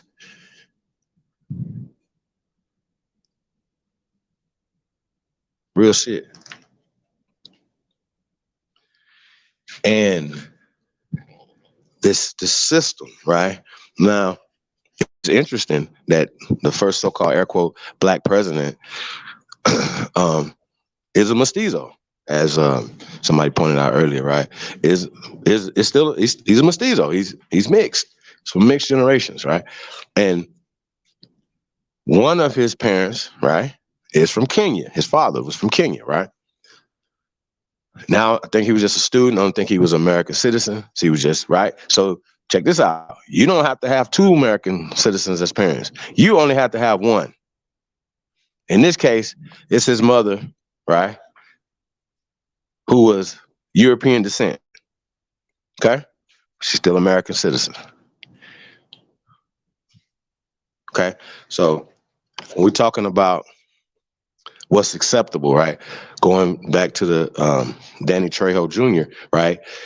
The stuff he was saying, you know what I'm saying? Basically, once again, even in his mind, he's not mixed. He can look in the mirror every day and see his skin, see his nose. And if he was to do any, research on his genealogy, he don't have to go back that far to find European pale skins in his family tree. He don't have to go back that far. You know what I'm saying? He would be able to trace his people fairly soon. You know what I'm saying? Pretty easy. You know what I'm saying? About a generation or two. You understand what I'm saying? Not that far gone. But because the people, once again, just like the cosmic race and all that, he don't identify himself as the made up cosmic race. But that's why they created that book.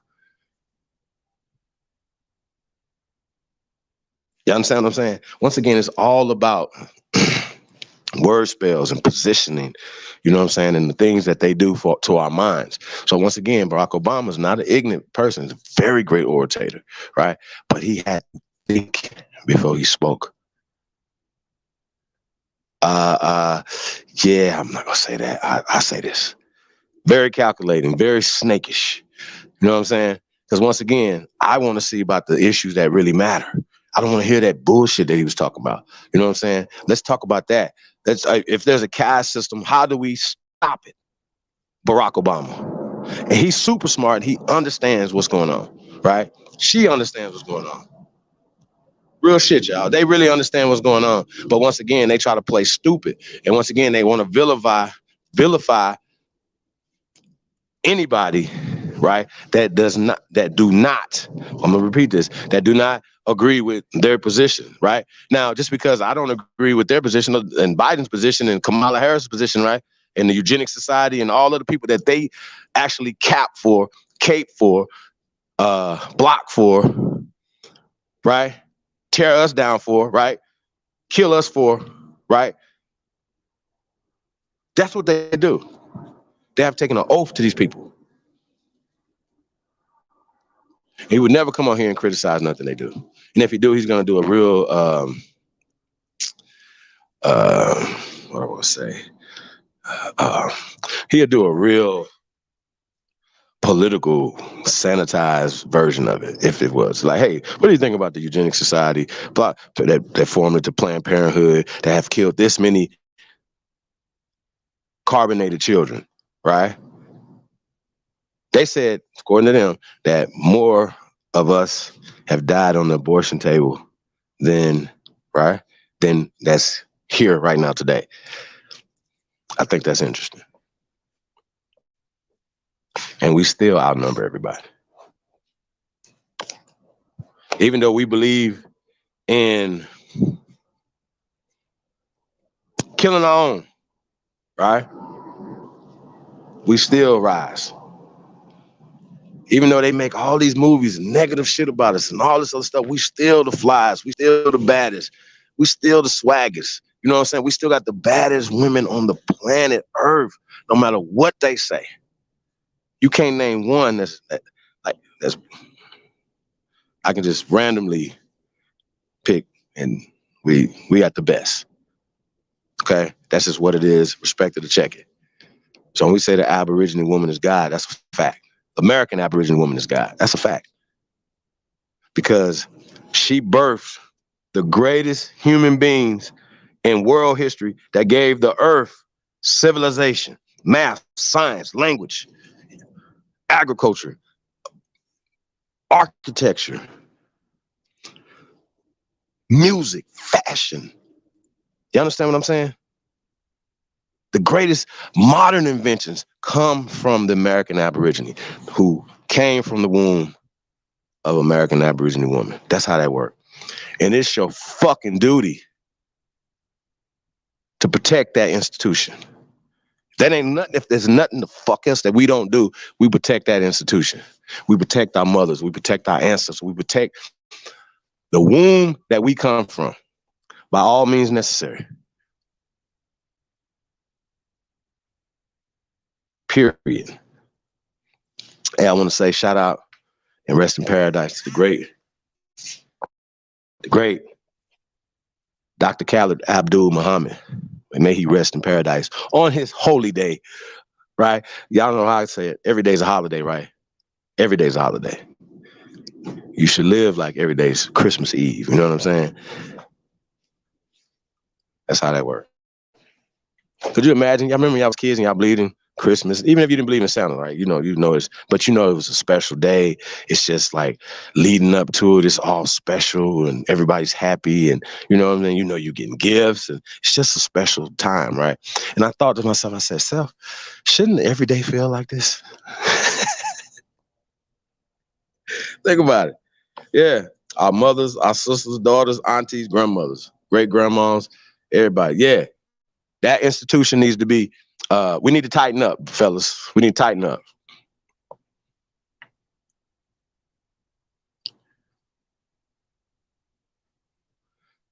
No more what they say, hand-picked men.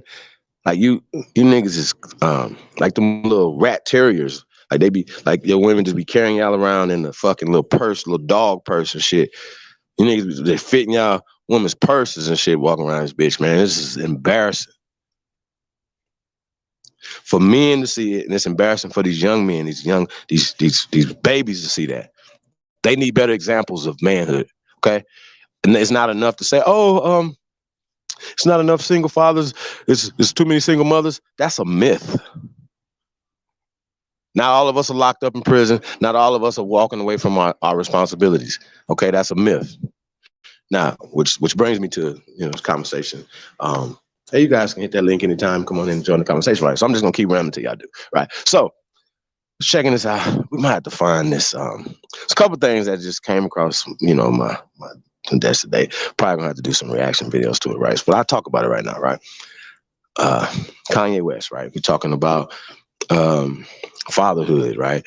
I guess he went live on his Instagram as he wasn't allowed to know where his daughter, Chicago, right,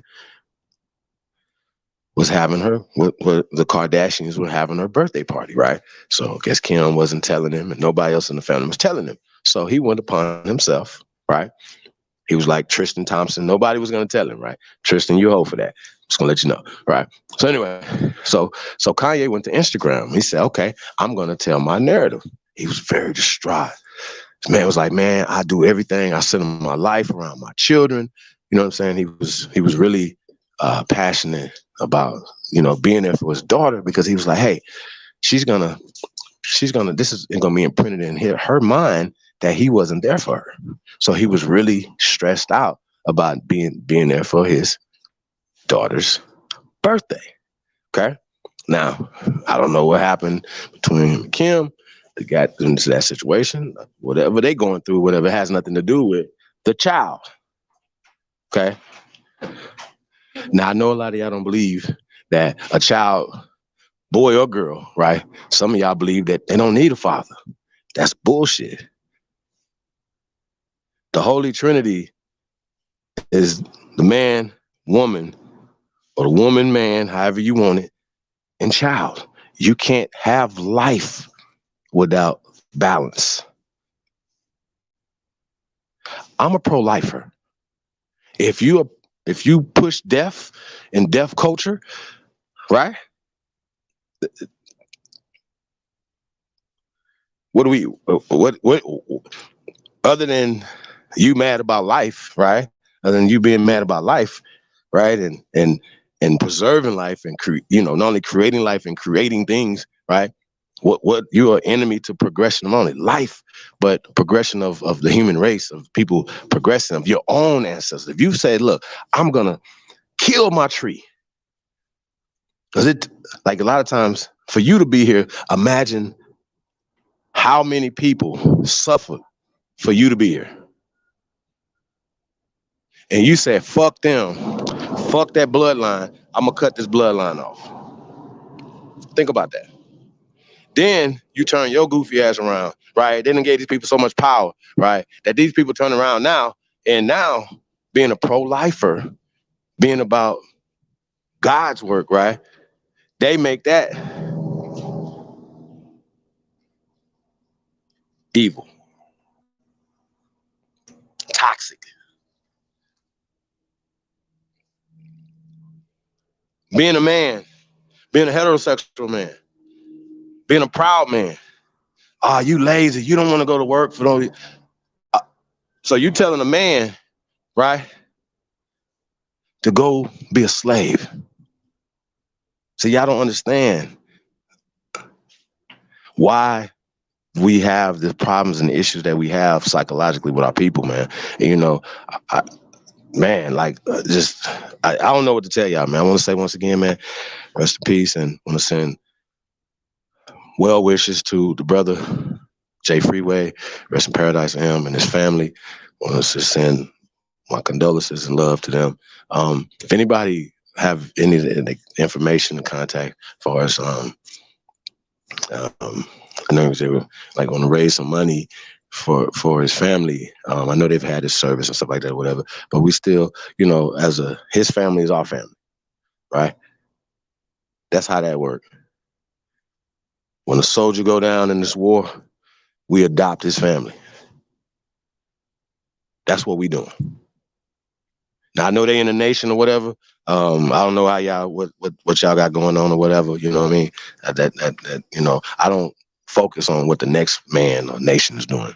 We just focus on what I'm doing and this nation is doing. See how that work?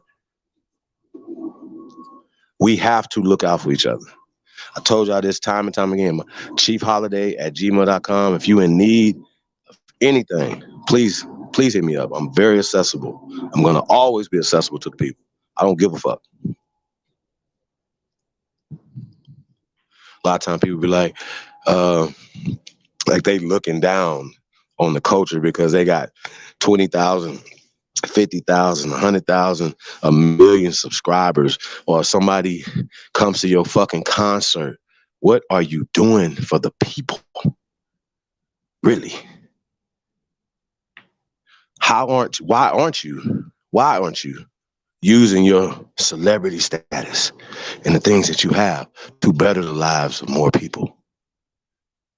Right? It don't cost you shit to say, hey, it's a new clothing designer. Here's a new, without any strings attached, right? I'm gonna promote this book by this author right here. I'm gonna promote this new clothing line. I'm gonna stop wearing Gucci and Prada and and invest into these people. Same way LL Cool J did for FUBU. They didn't pay him for that. Shout out to Damon John.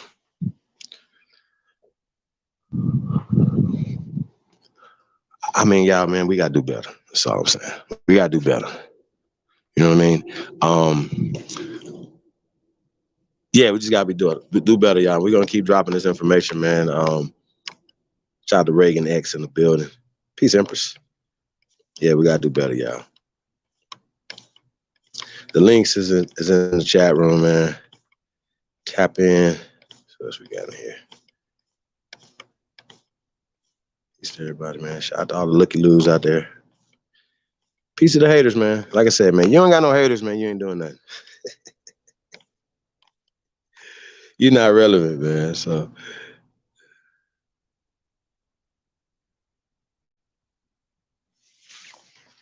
what's we got here?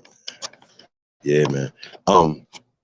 Also, like you said, man, this Sunday coming up, January 23rd, Founders Fathers lecture, yours truly, and Ahanu Amaru Kiel, aka the Tontonist one, aka A1. It's the return of the Tontonist one. It's going down, man. Founding Father lecture, man. It's gonna be crazy, man. Like I said, man. A1 cooking up some good shit. And, man, I got my shit in the crock pot. That shit been cooked up. That shit in the crock pot, tender. Whoo. Got the whole house smelling like love. You hear me? Like, you know how like you eat and you get full and you get to sleep?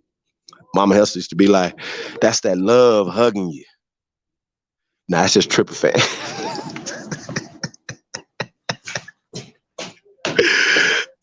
Oh shit! You just poisoned yourself, nigga. You got laid out for a minute. You hear me? Nah, but that's that love, man. You know what I mean? That's what y'all felt tonight, man. That's number love, man. So that good cooking.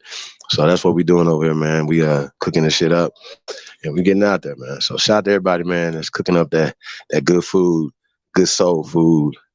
Shout out to Kwame, that mama's cooking, man. That grandma's cooking, man. That good cornbread, that good grits. Yeah. You know what I'm saying? Good fried chicken, that good barbecue, jerky, them collard greens, them yams. I don't like okra, but okra, you know what I'm saying? Like what they call slave food, right? It's American culture. That's American food. I even got into that concept. This is slave food. They gave us chitlins and all these fake ass stories, y'all. Like, see what I'm saying? It's a fake story. We just never, ever. Our culture wasn't to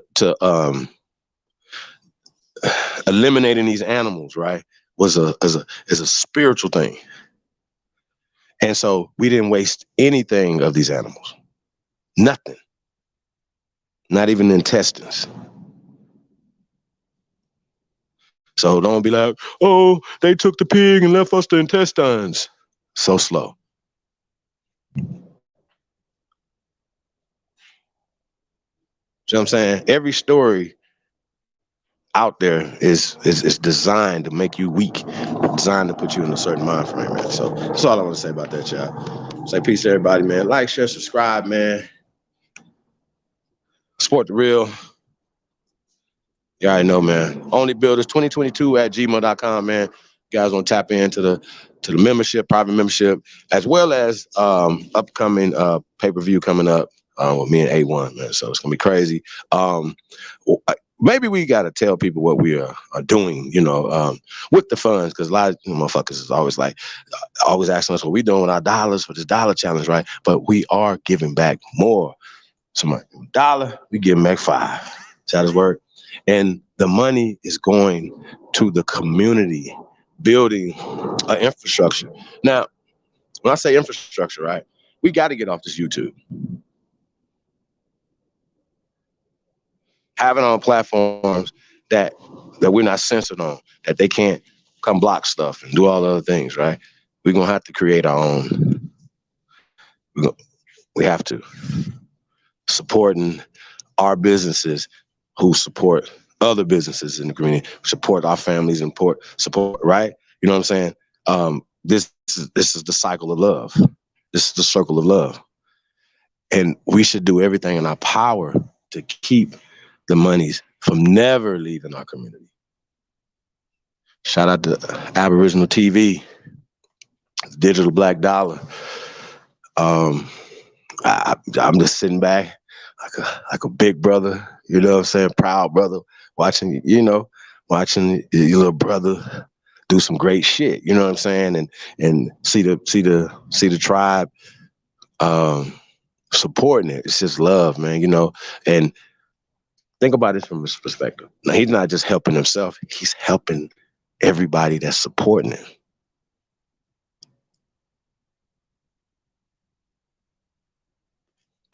Wake up. Wake up. It's time. It's 2 a.m. We are 2am.com. Okay? We're going to always give you something for your shit. Truth, what it do, brother? Peace to God, man. What's up, fam?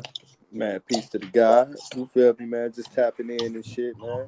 You know, shout out to you, bro. You've been consistent as fuck lately. You feel me? Definitely much needed. Yeah, man. I appreciate that, man. Real shit, bro. It's needed. I promise you. I mean, I feel like, man, it's a lot of misconceptions, man, and a lot of unnecessary beefing going on over, this is Indian country, and no, I'm not an Aboriginal. Hey, bro, let me ask you a question. Why do you think that these people are pushing that division between these words like that, brother? Why do you think that's happening? Because identity politics sell. Just keeping it a buck. I mean, you know, when we look at it, a lot of this shit is just descriptive terms that was used in different times and shit to denote a group of people and shit. So it's all about what you being chronological with the shit and putting in what time order. But it was one of the greatest tools they used to separate and divide us and shit. And you know, it's one of the greatest tools that niggas been using to pimp the people with this shit. Identity politics, bro. So, so do you think that Barack Obama benefit from identity politics and this castle system, brother? Most definitely, because what it do now is it bottleneck a multitude of different people into one people. You feel me? That's why you got the same shit going on with them so-called Native Americans and shit out there where they're like, oh man, there's 500 different languages and shit and all this, right? And it's because, you know, they bottlenecked a group of people together and gave them the classification of the term Chino to where they can not no longer denote to where their origins is from. And what it does is it devaluates a certain group of people while making elevations in other groups of people that they pick. You feel me? So he definitely benefited from that identity politics and shit that technically, you know, man, this nigga wasn't a part of it at all. He's raised by his white mama, white grandparents, a white billionaire out in fucking Hawaii and shit. So he didn't start fucking with niggas and shit until he went to school. But that's all calculated too, because we know the Chinese and the Russians and shit start them off as babies and bring them over here and shit and put them in our school systems and shit to intermingle and blend in and shit to benefit, you know, the underhanded game plan and shit that a lot of people don't see the play in peace and they fall victim to the shit.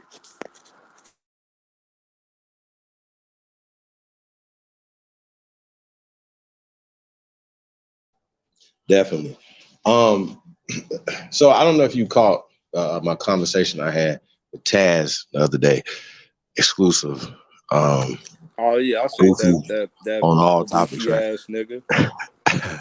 Well, the reason why I say that, right, because he understood, right, like most people that we talk to, is not the first time that they've heard of the color caste system, right? And they know social constructs like black, and black is not legal, right? Even Judge Joe Brown, right? Why do you think that they are so defeated and still say, well, fuck it, we don't have no other choice but to keep using these words and just play along with the system? Do you think that they're really defeated or they're really working for these people, brother?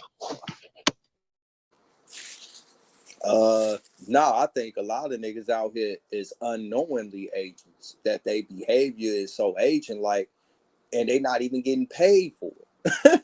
That's been the greatest tool too that the system to use was to get people to play a role for them that they usually have to pay niggas to do.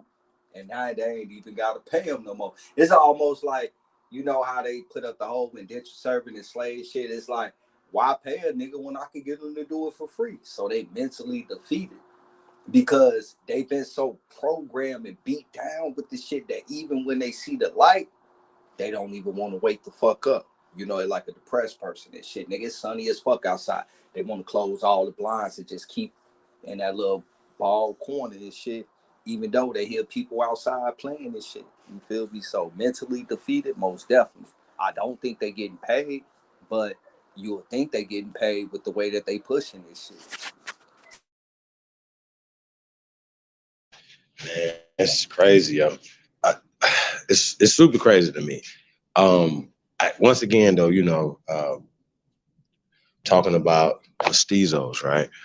And miscegenation, like the Native American guy that we played or whatever. Once again, he understood that this caste system, right, pertains to him. You never heard of mestizos, of the conversation of miscegenate or mestizos when it comes to Native Americans. Okay, once again, this is Spanish terms. So miscegenation, right? Anti-miscegenation laws, these different things or whatever. Who you think was fighting hard to, you know, once again, there's no laws that say you can't have sex with somebody. There's just no laws for that. Now, they have it for same-sex marriage.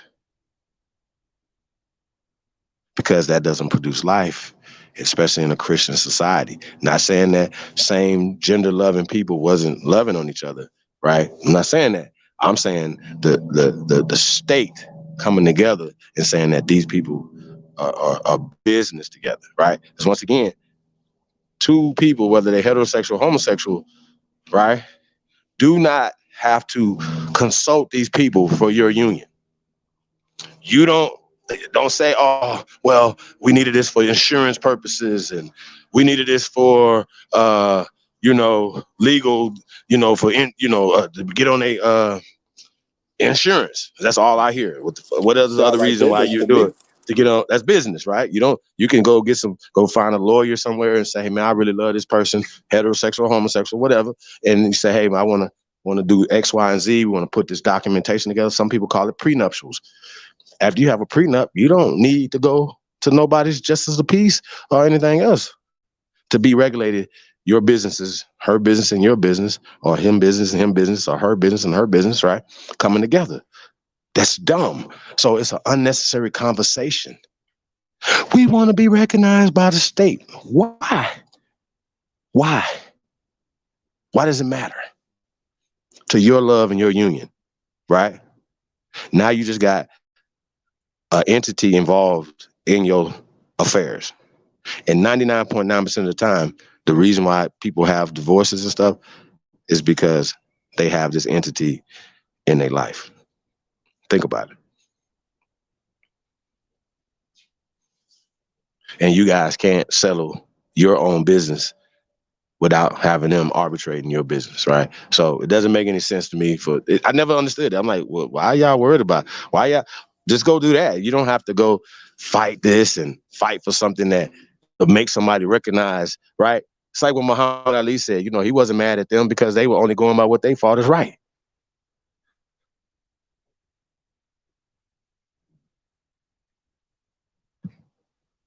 Especially in a Christian society. Like, I'm trying to figure this out. Make this make sense.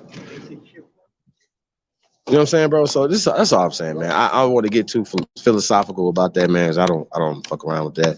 Yeah, Doc Holliday presents Founding Fathers, starring Supreme Chief Holiday, Chief Billy Goat, featuring Ahanu Amaru Kiel, aka the Attention's One. Live January 23rd, 2022. 4 p.m. Eastern, man. Be there, be square, man. onlybuilders2022@gmail.com, man. Tap in. Also the Only Builders private membership, man. We can't get none of that other stuff, man. So shout out to everybody, man. They can get that, but we the most dangerous. So, that's what it is, man. When I mean dangerous, to the system, tearing down the matrix, whatever, what I'm saying? The information stuff over here is for solutions. We're here for solutions. We're here to heal, right? And I know a lot of times somebody might not see it in the chaos, but after all this dirt and dust settle, yeah, here we are, 10 toes down. You know what I mean? Shout out to 10 toes, man.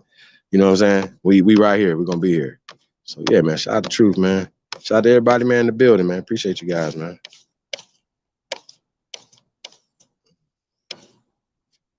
Yeah. Give me 1 second, bro. It just got super loud and shit because I just stepped downstairs. That's all good.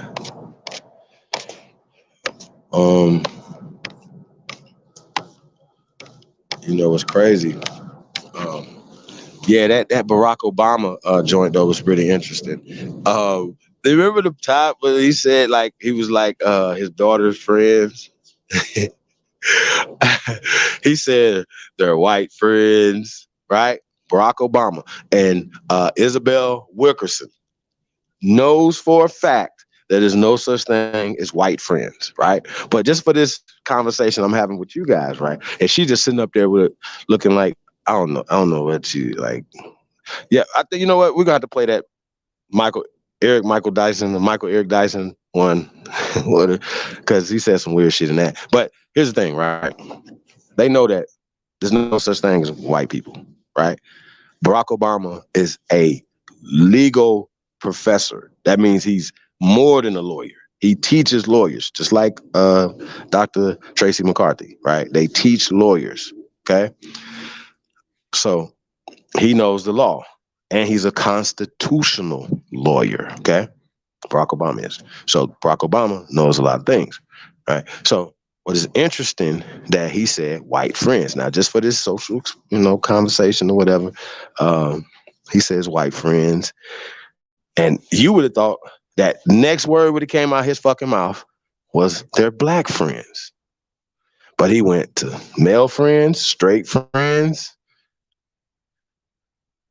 tall friends, short friends.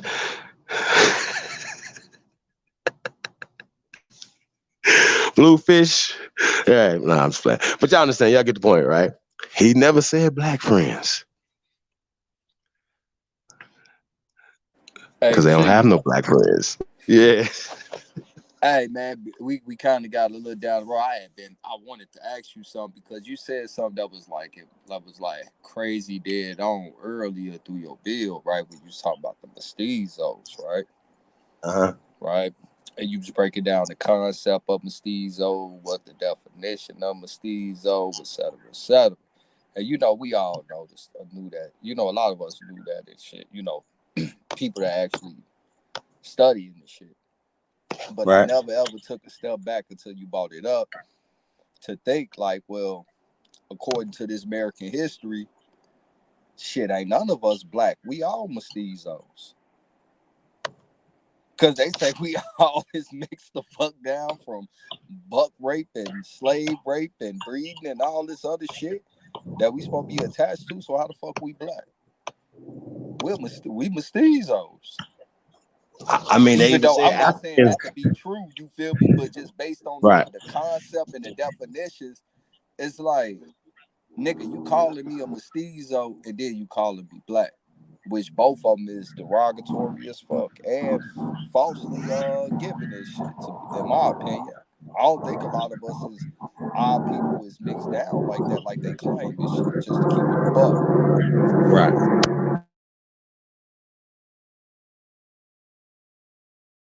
But I did, just thought when you speaking on that, like, damn, that's hella fucking interesting and shit. Because when you look back and listen to a lot of shit that the niggas be saying, this shit about our interaction with these people, technically ain't no motherfucking body, no pure nothing. Everybody a fucking mestizo. Pretty much. Pushing that though, I think that's some bullshit to keep it a buck. Well, I mean, once again, these are just classifications. You see how they used them, right? When they started these little censuses and parish registers and all this other stuff, right? Once again, it is illegal. It's punishable by deportation for all immigrant Americans. I'm gonna say this again.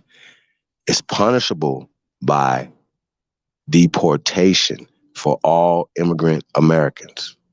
Even the descendants who were born here, your ass can be deported for breaking this law. So y'all need to be careful. We about to, what Lee say, start putting paper on y'all asses. Watch y'all mouth. We've been telling y'all this for a minute, but I don't think y'all getting the picture. You know what I'm saying? Watch y'all mouth. Don't come on here telling us we some Africans and you don't even know what the fuck Africa is, African, nothing. Don't come on here as a Native American and then turn around with your white ass and then say, yo guys are from Africa. That's disrespectful and illegal. I got to keep telling y'all this. Watch your mouth. It's not going to go well for y'all. Man, tell that nigga Lex no sex. Jump his laughing ass up here. That's that nigga name, bro. No more Lex Vortex. Like he don't understand. Like he don't have nothing to say. Lex, yeah, hit that link, bro. Check this out, Lex. I need you to explain to us. Like we can have a cordial conversation because I know how to handle your ass, right? But here's the thing. I need you to explain, the social constructs. That's what we're gonna talk about today. How can we defeat the social constructs? And if you don't want to defeat the social constructs, then you should never speak about nothing but weird shit or whatever else you're talking about, because you should never talk about going in the woods is one of your solutions that you had. Another one was just sit in your house and die to stop the system. Like everybody come together and just sit in their house and take weeks to die or months to die, some shit. I don't know how you're going to do, how it's going to implement this. There's some of the stuff you just say just don't make any sense. Once again, by us changing the narrative, we could change. We can change our by changing the narrative, we can change our circumstances, right? Now, for me, bro, like for instance, when we talk about, just say for instance, use the president, right?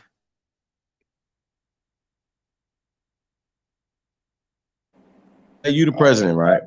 And I'm the chief of staff, and we got whoever's the vice president, right? A1, AP the vice president, right? Right? And you say you got 8 years, and then AP gonna have 8 years.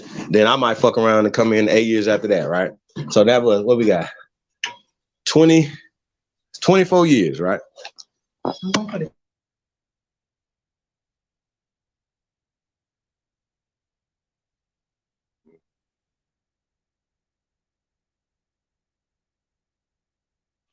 Oh shit.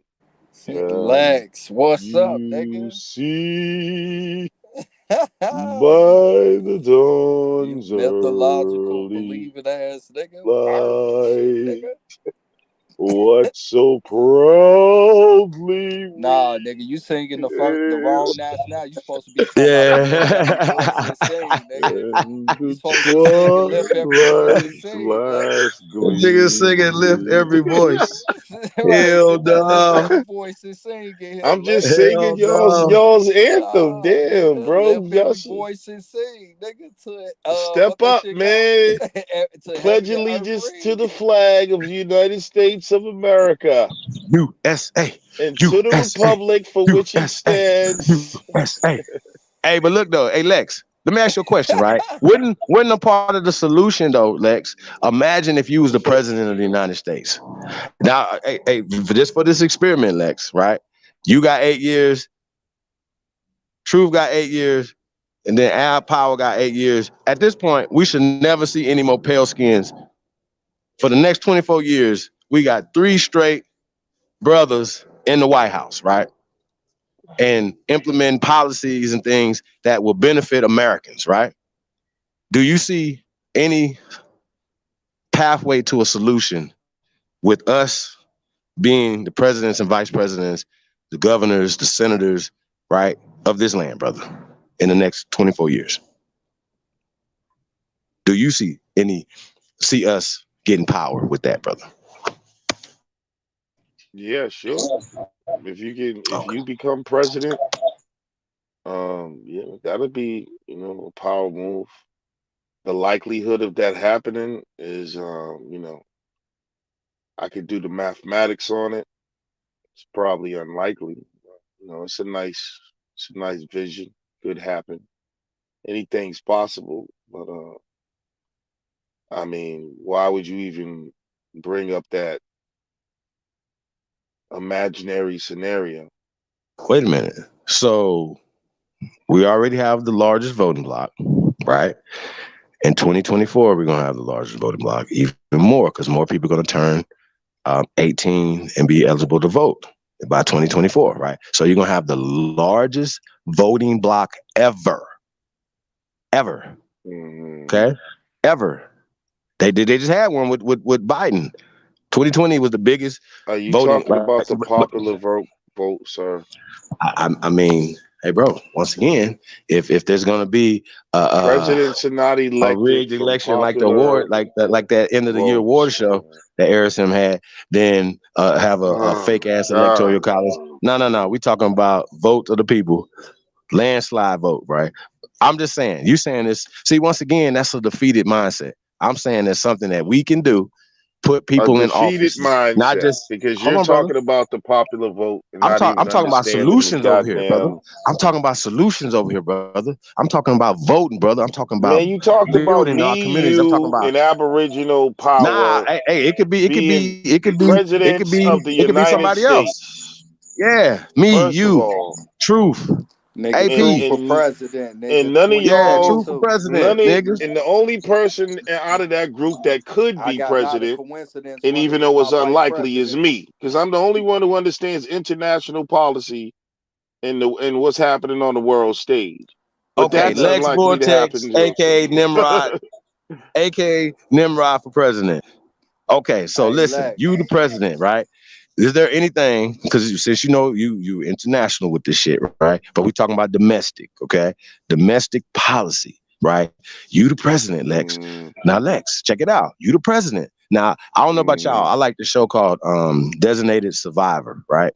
Kiefer Sutherland. Shout out to Kiefer Sutherland. Cold nigga, 24, all that shit. I love that shit, right? What would you do as a president? No, I this tell shit. you the I'm most. gonna tell you what the fuck I'm gonna do. I'll tell you after you finish, right? But the point is, you the president right now because you're the only one that's eligible, brother. You just said it. So you the president. So your I mean, first yeah, in day terms of being in able to be a office, world leader, yeah, and understanding yeah, government. yeah, your first day in office, brother. What do you do to make the lives of your people better and the American people better, brother? Go ahead, you got it. I'm picking my Supreme Court. That's the most important part of um, the most underrated part of the being a presidency is who you appoint to the Supreme Court and who becomes the National Attorney General. Hey, Lex, Because but that's what that things. seat got to come available though during your presidency though, bro. You know they don't change every Hey, presidency; they hey, let's change every seat that open. let's just say it's 3 seats available. He Okay, in my there. bad, He bro. got Let me 3. let you roll, Matter bro. of fact, he got 4 seats. Them niggas And is that's about what to people die. don't They realize old. about They the can't even Trump come. They can't even come to the. presidency. They can't even come there no more. They so Trump, old. They can't walk. and this Go is ahead. what I'm saying.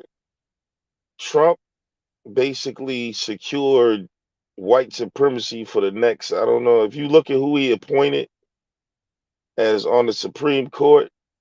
That was his most important move, man. Dude basically put outright white supremacists on the Supreme Court.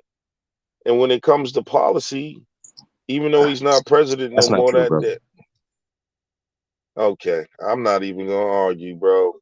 So what else are you gonna do? I heard you're deporting I need you people to tell us what you're gonna do your first and day in you're office, gonna brother. Your first day. Not talk about what Trump did and didn't do. What you would do, sir, for this I social just experiment. told you, bro. He That's gonna one of make the Marcus important Garvey Day. things. And then I mean you're talking federal level stuff. I would work to improve the economical situation of my people. I come up with a bill to forgive student loans. Um, and I probably see if I can push a reparations bill through for black people. But remember, you can't just be the black president. That's not, you know what I'm saying? It's just like when, you know, because you're the American president, even though I may be a black president. So, you know, you just can't get in office and start talking about you gonna just pass out money to black people. You know what I'm saying? You still got to go through due process, and you got to do it in a certain way where, you know what I'm saying, you ain't looking like just some racist person. You got to be the president of America. But I would try to push certain, you know, economic release for black people and all people in America. I get all the foreign troops out of, you know, get rid of these wars. That's your reparations right there. They pay more money in billions and billions of dollars a month in funding wars than they do in their social programs. You know what I'm saying? But then again, I'm sure that after getting briefed on what's going on in the world that we don't know nothing about, and some of that would change. So there's a lot of things to deal with as a president, man. You got to deal with foreign policy, domestic policy, racial issues. Then you got to deal with the fact that, you know, there's a whole nother Hold society on. But that listen you though, will learn about. listen though. Peep game, peep game. So you got in office, right, with Truth as the vice president, right, on a landslide. You have all the political capital, right? And listen, this right here, this midterm, right, got all the people that you Man, need, Truth and can't be my vice president, man. He whoever, might be man, go the get you Taz or somebody, man. Go get you whoever you want. It'd I'm be trying to. I think you need to have Secretary of somebody Defense, maybe. that's Secretary of smart. Defense. Fuck your nigga, fuck your motherfucking presidency, nigga. Yeah, You he ain't know gonna know. what I He mean? already scared of him. He be going there scared as shit. Say, bro, listen, you the president, bro. You the leader of the free world, man. You acting like I'm gonna do this and maybe this is gonna happen. You the most powerfulest man on the planet, bro. You got a football that can wipe out niggas. You can It doesn't quite work do like like that. Thanos and snap And your this is finger, what I man, mean and by make the shit nigga go, make shit mind, man. disappear. Okay, nigga, you gotta have they mind. It doesn't just work like that, though, bro. It does Like, work like that. That's what you don't just understand, because bro. you're the It does work president, like no, that. it doesn't, Who man. said it don't? Hold on, Lex. Presidents pass bills and laws that they can't get passed through the House and through the Senate because like filibusters added with executive orders. So it's just that they don't like to run amok with it because they don't want the president from the next party coming in running amok with it. But Well, executive orders again but you do have that option though. On if during it's something that you emergencies. strongly During not just to emergencies, emergency man. because I seen Emergency powers, hold bro. on because I seen presidents Emergency. sign executive orders that had nothing to do with Ain't that not a coincidence. security Hit the And link, alert the man. shit. and the Supreme Court, that's what I'm saying. That's why I talked about the Supreme Court can reject all of that. The Supreme Court is going to decide whether it's constitutional or whether you can use what you can use your executive powers Well, that's for. why you run your propaganda campaign about the shit that you trying to get passed. You feel me? You got to run a good propaganda campaign that if they That's do that why and they go against that, what that the it is the people are first going to thing I turn said I against would them and do. shit. And he didn't understand why I said I got to get the Yeah, Supreme Court. we understand that, bro, because you want a Supreme Court that's going to be not necessarily like-minded, but be open-minded to shit. You feel me? Yeah, that's the only way you really gonna get stuff passed. Because that's the highest court. A lot of stuff people underestimate the Supreme Court and the Attorney General. You see what I'm saying? A lot of stuff the president is can push. You know what I'm saying? But it still has to go through a Man, certain make me your process. attorney general, bro. I'ma deport all motherfucking immigrants, nigga. Black, white, purple, You yellow, can't do nigga. that, man. You can't do that. That's what I'm Nigga, saying. I'm getting the ICE a $4 Can't do billion that. surplus I tell you what added to though, the department, nigga. I would, I would be on some Trump stuff. Like I'm definitely closing the borders. You know what I'm saying? Like all in Oh terms of yeah, vote for all. vote for truth and not a coincidence. 2024, nigga. We gonna seal the borders off, nigga. Yeah, I Only seal the thing that's borders gonna be off, and I'm gonna open is let my Canada, Haitian nigga. brothers come over here before them damn Mexicans. You Man, know what I nigga, mean? Hey, If I they see just J Rock in the building, Infinite to God. Why Rick Ross, why 50 Cent can't do me like Ja Rule's in the building, man. Suzanne Thompson is in the building. Peace to the guys, man. Appreciate you guys tapping in. Shout out to Not a Coincidence, man. IMU is in the building too, man. Peace, guys, man. Appreciate you guys, man, coming through. Hey, hit that link, Not a Coincidence. Like, we're not gonna have a history conversation. We're gonna have a social, political conversation, right? That's what we have with Lex right now. So we don't have to argue. There's something that we should be thinking, right? Going in the right direction, right? Now, America is great for Arabs, Asians, and Africans. I'm gonna say this again, as well as Europeans, but we already know that. We already know that about Europeans, right? But I'm talking about these immigrants that y'all know, because y'all don't look at them as immigrants, okay? Because they've been here a little longer. You know what I'm saying? They have jumped and they have traded places with us, right? They made you an African American and they just became Captain American. Y'all understand? Hope you do. So, Lex, when we're talking about the concept of this caste system, right? Do you think that this is a color caste system that I don't know if you was here, so you seen it, right? Are you pro caste system, like King caste system, or you anti caste system, brother? Because if you anti caste system, right, then you know that's a part of the solution, right? Not calling yourself black, not calling them white, right? So are you pro caste system or are you anti caste system, brother? So I need to know. Requirements. I I'm think asking that for my all. cousin. I mean, at the end of the day, that's the Nimrodian spirit. I think it should be illegal to. Well, I don't know about illegal, but there shouldn't be no class. The only classification or any type of paperwork should be human. That's how white supremacy works, by being able to put people and what are you, and then doing the percentages and that's how politics is. The main reason for politics is power and distribution of resources. How do they do that? Through classifications. So I would get rid of all classifications. Therefore, you wouldn't be able to say, oh, this is going to the Hispanics or this is going to the black people. It would just become a human problem. Everything would just be a human issue. It wouldn't be the IQs of white people like this, or the black neighborhoods are like this, or the Hispanics are doing this. See, that's part of the white supremacy problem. That's how they're able to implement it.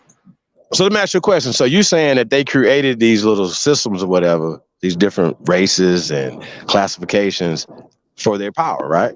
To keep them in power, correct? Like just like Danny Trejo Jr. said, right?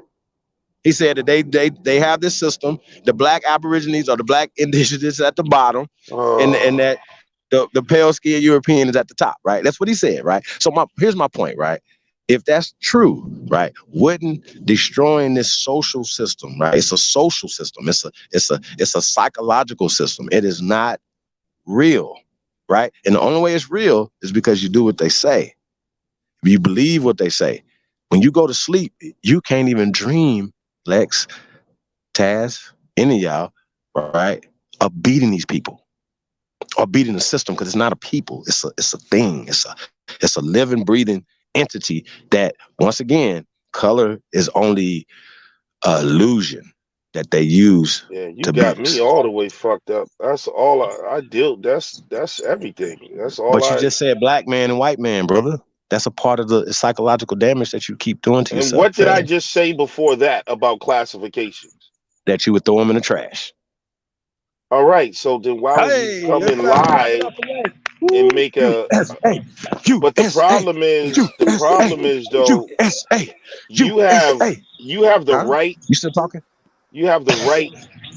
You have the right attitude, but the application is retarded. You see what I'm saying? Because you always want to make it about your thing with being an aboriginal or whatever. So you're still trying to push a construct of difference among people. At the end of the day, ideally, you know what I'm saying? We are earthlings. I'm going to just keep it real. And that's how everything should be approached. And nobody owns the land. The land owns you. You see what I'm saying? And so everyone that's born should have a right to certain amount of resources for food, clothes, shelter, and the ability to thrive. That's everybody on earth. Hey, You know what Lex. I'm saying? And that is the ultimate reality.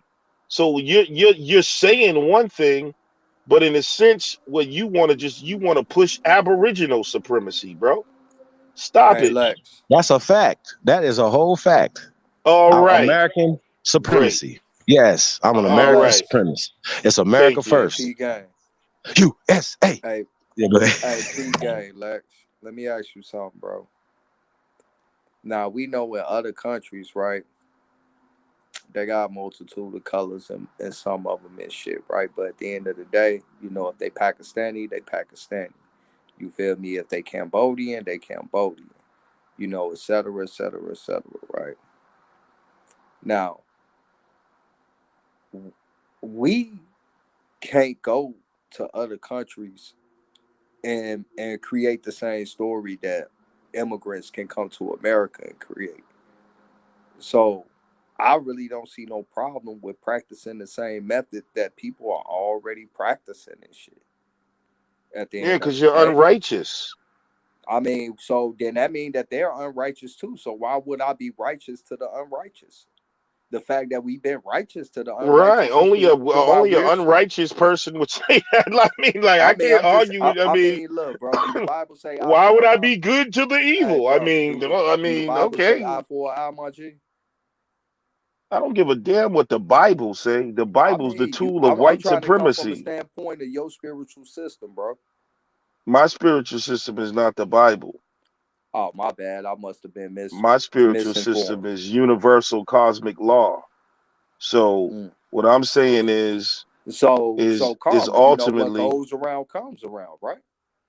no, Oh no, no, not that's in not the no. cosmic law that do unto others as you do to yourself. What goes around comes around. That no one can motherfucker ever run from their karma You're and catch up with them eventually. misappropriating that though. No, I'm not So misappropriating, bro. what When I'm you do wrong, wrong come back. When you do right, right come back. no, that's not exactly how it works.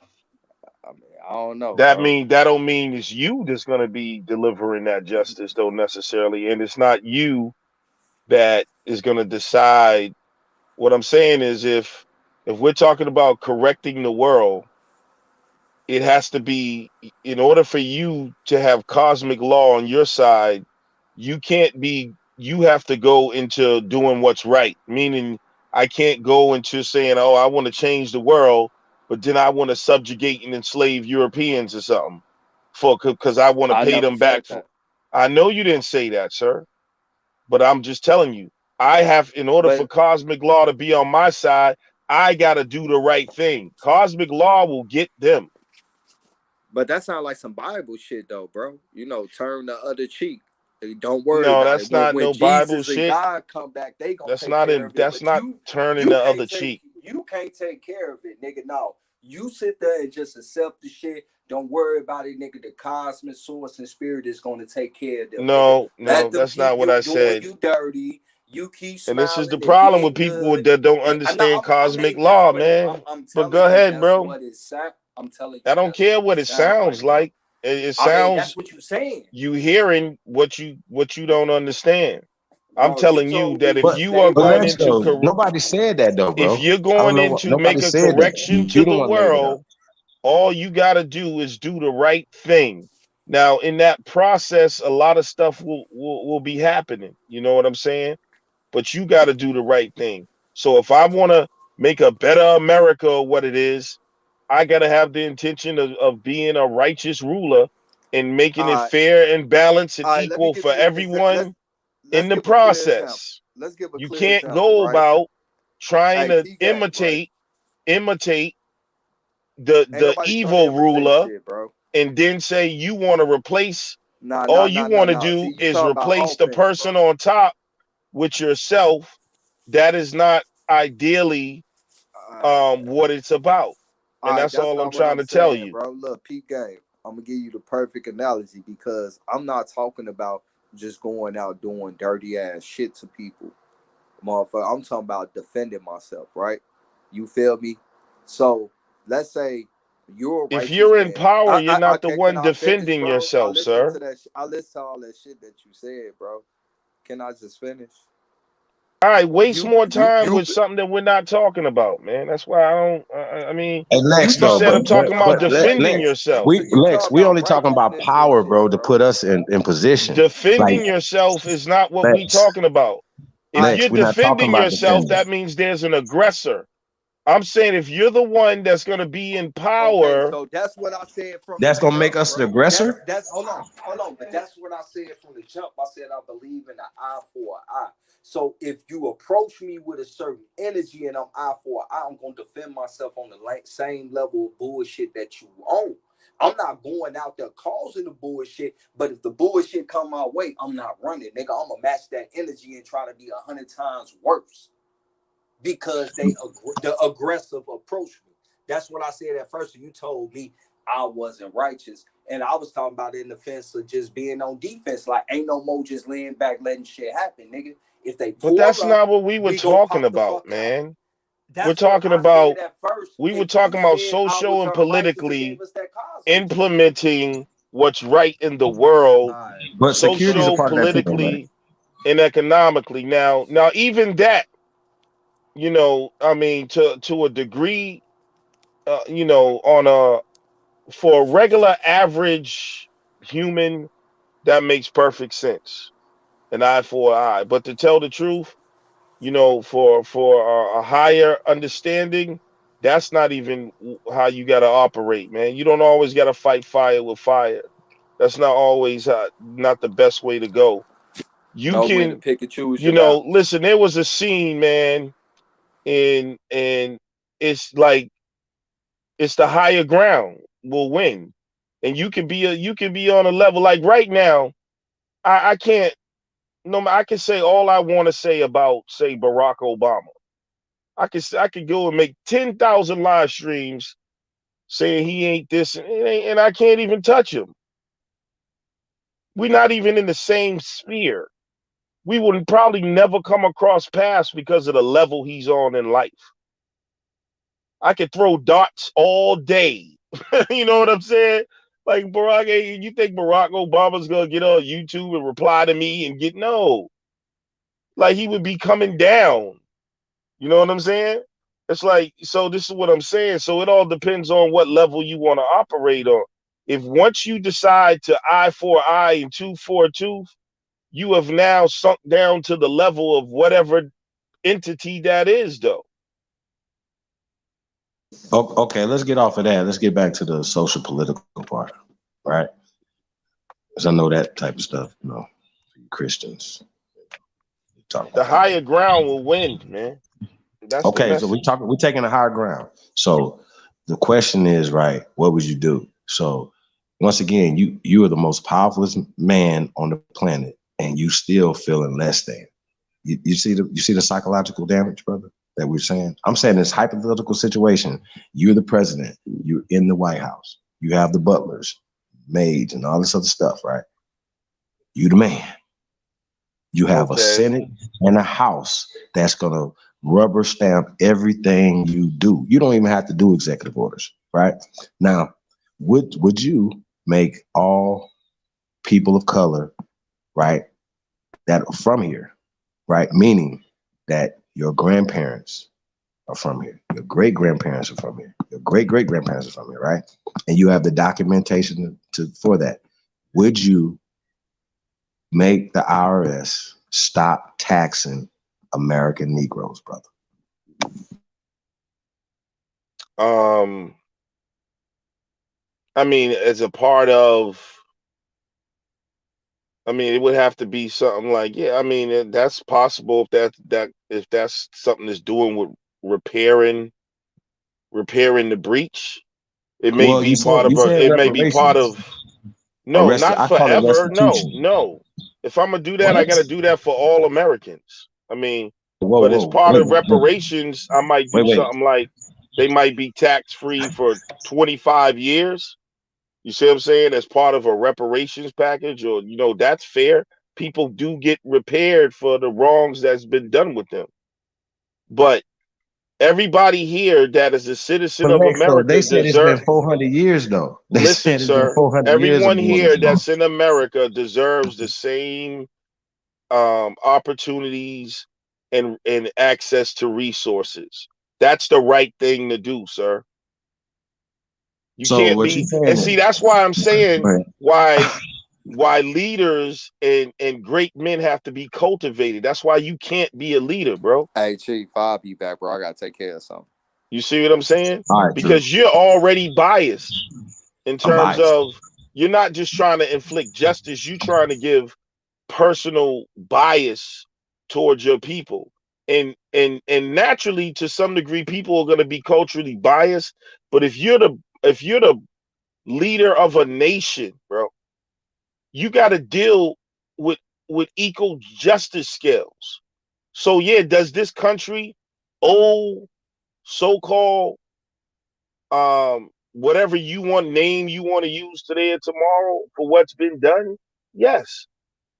But that's not no exception. It ain't like it's gonna be forever. Oh, like, oh, you're the first special people in America, so you'll never have to pay taxes, and everyone else will. You don't own the land, bro. The earth owns you, and the earth is actually the one that's sharing its resources with its children, bro. And that's why, you know, we got a lot of, and that's the difference depending on what level you dealing with. You know what I'm saying? Y'all motherfuckers got to come to the DMT, man. You dealing on nigga level. You're not dealing with cosmic level. Okay, so once again, though, right? We're talking about balancing the scale. The scale is imbalanced, so we have to apply a lot more pressure. So you saying that you would some type of restitution or reparation package, right, for these people, right, or us, right? You know what I mean? And you just said it should be a limited time because you believe that all Americans should get the same benefits, right? All people. All people. Yes. Right. All people. Okay. That's interesting. That's interesting. Like, that's what I'm saying, man. Y'all dudes is, man, y'all got a long way to go, man, in terms of development as cosmic beings, yo. Like, there's not only Earth, then, you know, there's a whole intergalactic, you know, world out there, but that's a whole nother thing. But like, yeah, all people, bro. All people. And I got people saying dumb shit like, Lex, you was an Aboriginal 2 years ago. First of all, bro, it would have to be at least 4 or 5 years ago. And I still got Aboriginal roots. That don't mean y'all are so silly. Just because I'm not a part of your cult, that means that everything about me changed and what I know about myself. No. And then I got people talking about justify your justice. Like y'all are just silly, bro. No, let's stay on the politics of it, man. And whatever. Where you at right now, bro? I'm just saying, I respect your opinion. Yo, keep elevating, bro. You get in there. In another 10 years, you're gonna be talking probably like me, man. It just takes I'm just more not people a Christic time. mystic. USA. It takes more time. Nationalism and tribalism are part of humanity's evolution that humanity has to evolve past. Nationalism and tribalism is the cause of war, bro. The ultimate evolution of man on earth is when the earth is one earth, sir. That's why my name is Nimrod. That's what the symbolic of the Tower of Babel. When it said the people had one mind and one goal, and there was nothing impossible to them. And then some evil being said, let's go down there and confuse their languages so they can't communicate and divide them in tribes and tongues. And ever since then, there's been war. So they gave you the game. Humanity is being divided by just a few evil motherfuckers who want to be in power and are greedy for whatever reasons. You understand what I'm saying? So all the suffering is unnecessary. And that's the highest view of the world. Now, y'all ain't ready for that. You know what I'm saying?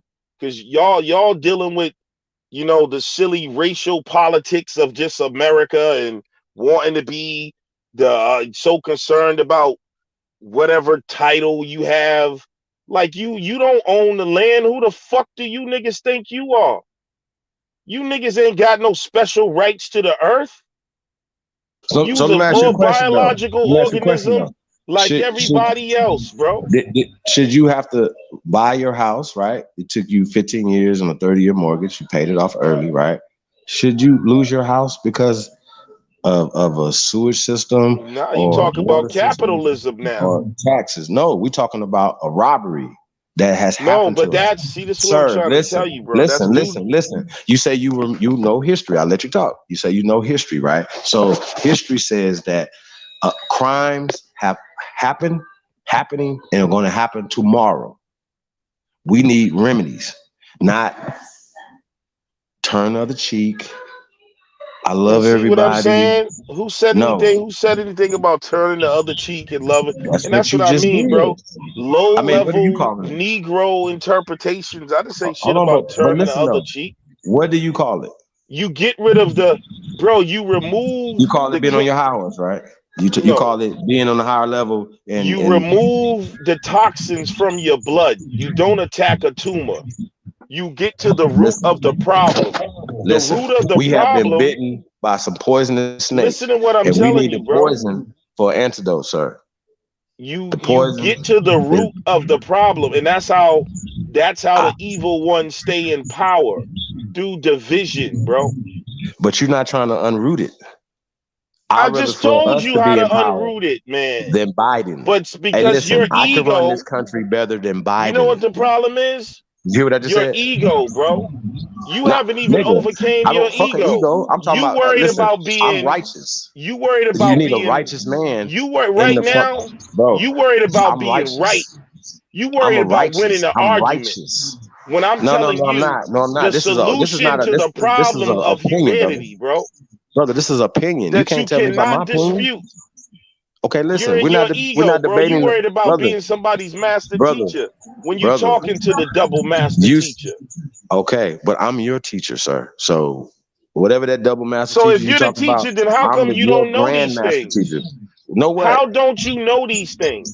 Know how to How be don't you know that a weak humanity is being divided beta by a couple of greedy people, and that nationalism, tribalism, and capitalism is the goddamn problems throughout the whole damn earth, not just So you would America. eliminate nationalism, right, and capitalism in your presidency? Is that what you'll do? I wouldn't be able to do that in my presidency, but I'm telling you, All right, that's let's make it a smaller. that's Let's what make it smaller.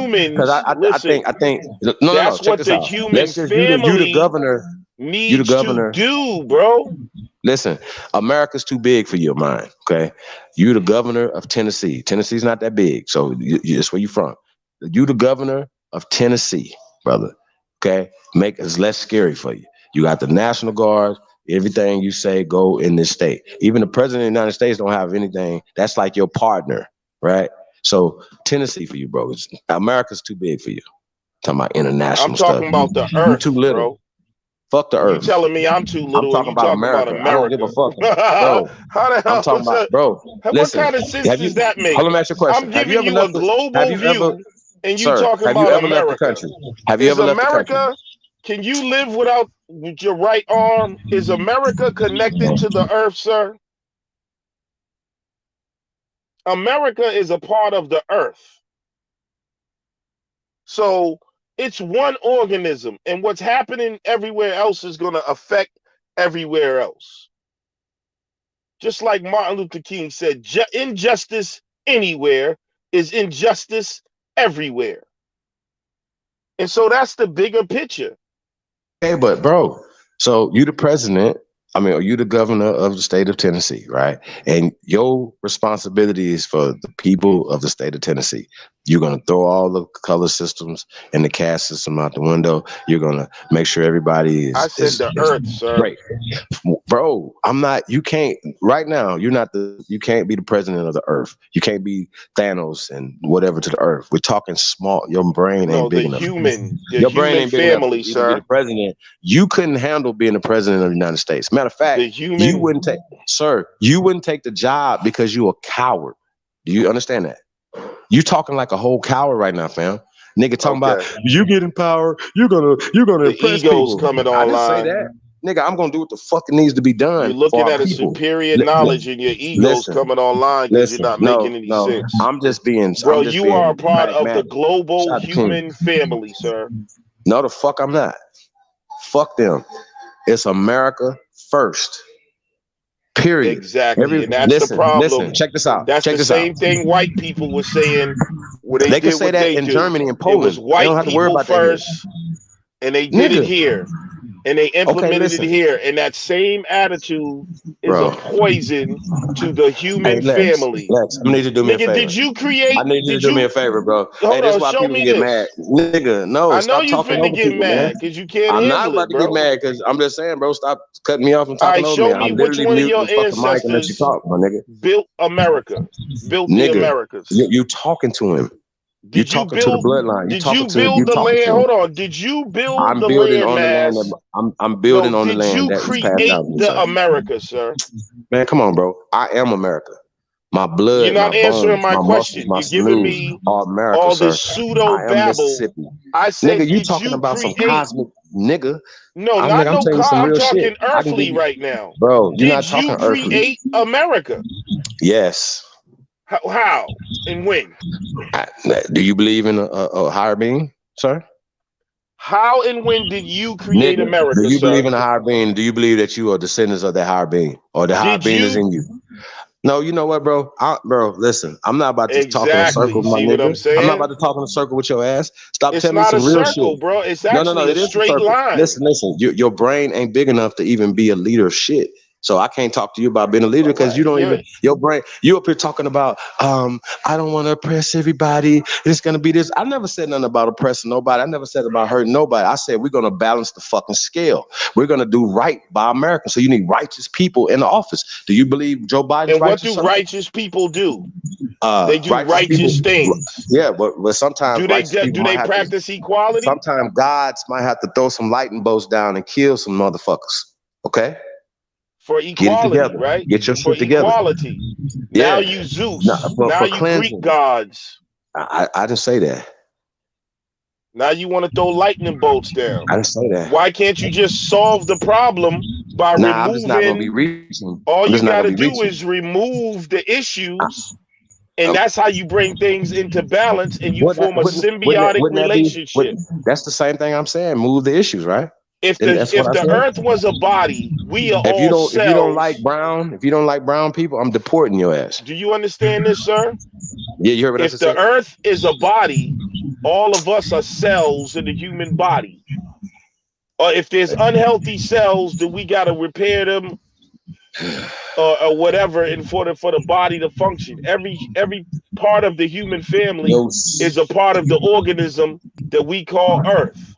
If you really want peace, then you have to think globally, not locally, sir. First off, sir, if you want peace, right, you gotta be prepared for war. If you want war, you gotta have peace. You know that. You can't That's have a peace lie. without war. That's a lie. Where'd you learn that from? Who told you that? That's more social engineering that you just spoke out of your mouth. That was a demon. If you want peace, you got to be prepared for war. That's not absolute truth. If you want peace, you got to be prepared for peace. So And let you me ask bring you a question. about peace Do you by think being, if you bring justice and equality to people, then you shall have peace. It's the injustice and inequality that brings about the war. You got it backwards, sir. And that's why all y'all, you can sit around here in your egos, wanting to be right, wanting to be a part of a cult instead of listening to the absolute truth and wanting to be right. so? You believe your opinion of weakness is the truth, sir? It's just opinion? My opinion is wrong, and how I would govern. Because I didn't Your even tell you what I opinion would is do. wrong. I didn't even tell you what I was gonna do. If you I'm want to hear talking it, I'll tell you. universal facts. Hey, sir. In an alternative world, if I was the president, you know what happened? It would be so much peace in America after 100 days. My first 100 days in America, I'm fucking shit up. You hear me? I'm fucking niggas off. Everything that's wrong, ain't no more Planned Parenthood. That's out. It ain't gonna be no more funding Planned Parenthood with tax dollars, sir. You agree with that? People gonna be like, well, we don't have any abortion clinics and all that other stuff. No. I have a solution for that too, right? But once again, we're gonna empower people.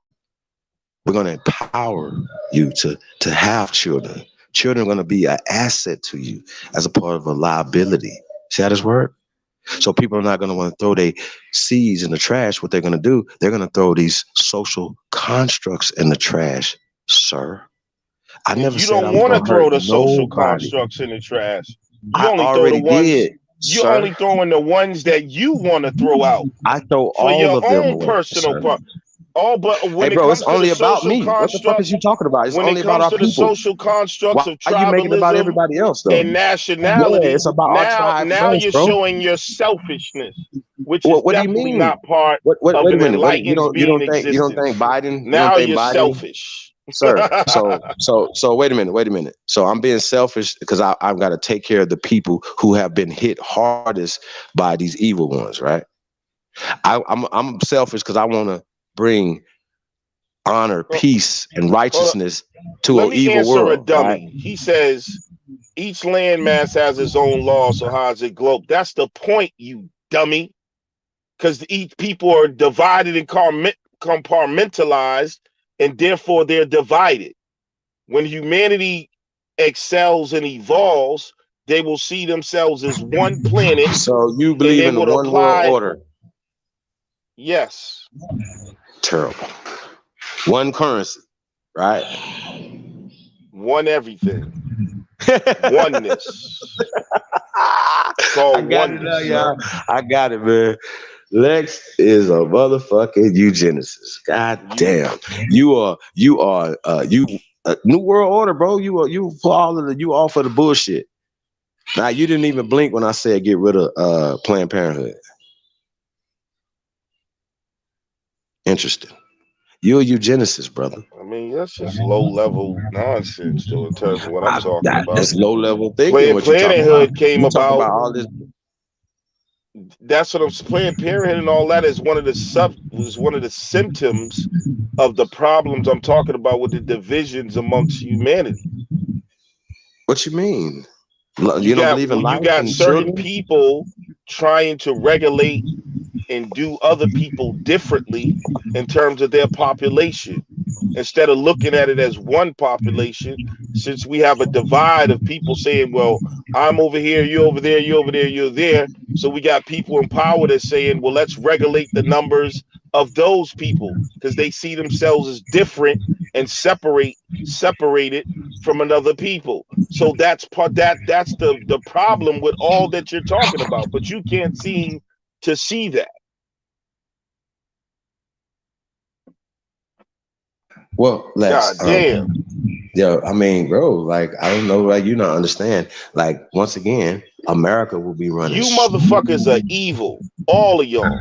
You're a bunch of demons, and that's why your comments are like that, and you're against everything that's righteous and about oneness. You're a bunch Wait a of minute. demons. You I know just better told than you the I'm goddamn righteous. Europeans, bro.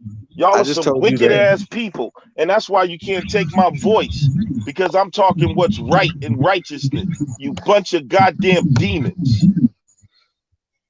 Interesting. So, Lex, eighth line, what it do? Lil Yosh Rios is in the building. Lotus, what up, man? Hit the link, man. Lotus, come get Bunch your boy, of man. demons, man. David Bell, what up, though? Sagittarius. Hey, yeah, man. Sage, man. I don't know, man. He ain't getting it. But Lex, okay, bro. I'm trying to get you to walk with me, right? You're trying to get me to be a demon. We're close. No, I'm not, bro. I'm saying to go vote. I'm saying to build communities. I'm saying to erect skyscrapers. I'm saying build arenas. I'm saying build hospitals. I'm saying be the best Americans you could be.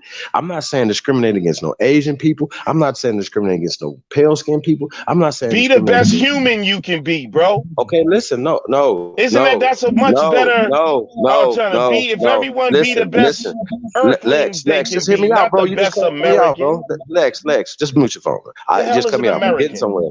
I'm trying to get somewhere, brother. We're in America. Other people have came to America for the last 50 years and have hijacked our country, dude.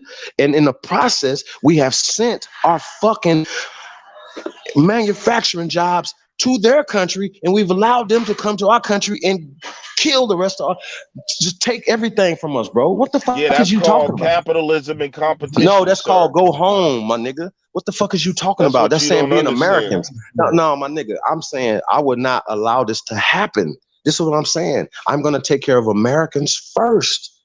I'm not gonna give tax exemptions to everybody else except Americans, You're bro. gonna feed your children first, right? Man, listen, they already eating, dude. You're gonna feed your children first. You're a Okay, have you selfish not listened to demon, what I'm bro. saying? You didn't hear what I Feed just all said, the brother. children equally, Brother, bro. I'm Period. feeding the have-nots. We feeding the have-nots first. I never Everybody said. can be a I have. never. Okay, listen, bro. Have you ever met a poor Asian in America? Yes. Or what about a poor Arab in America, brother? Yeah, Or they Indian, exist. or Indian, like an Indian, like from India. Yeah, there's poor Indians, Arabs. Yes, they're in here, America. sir. Yes. How about this? This is a good one. What about a Jew? Hey, bro, y'all need an exorcism, man.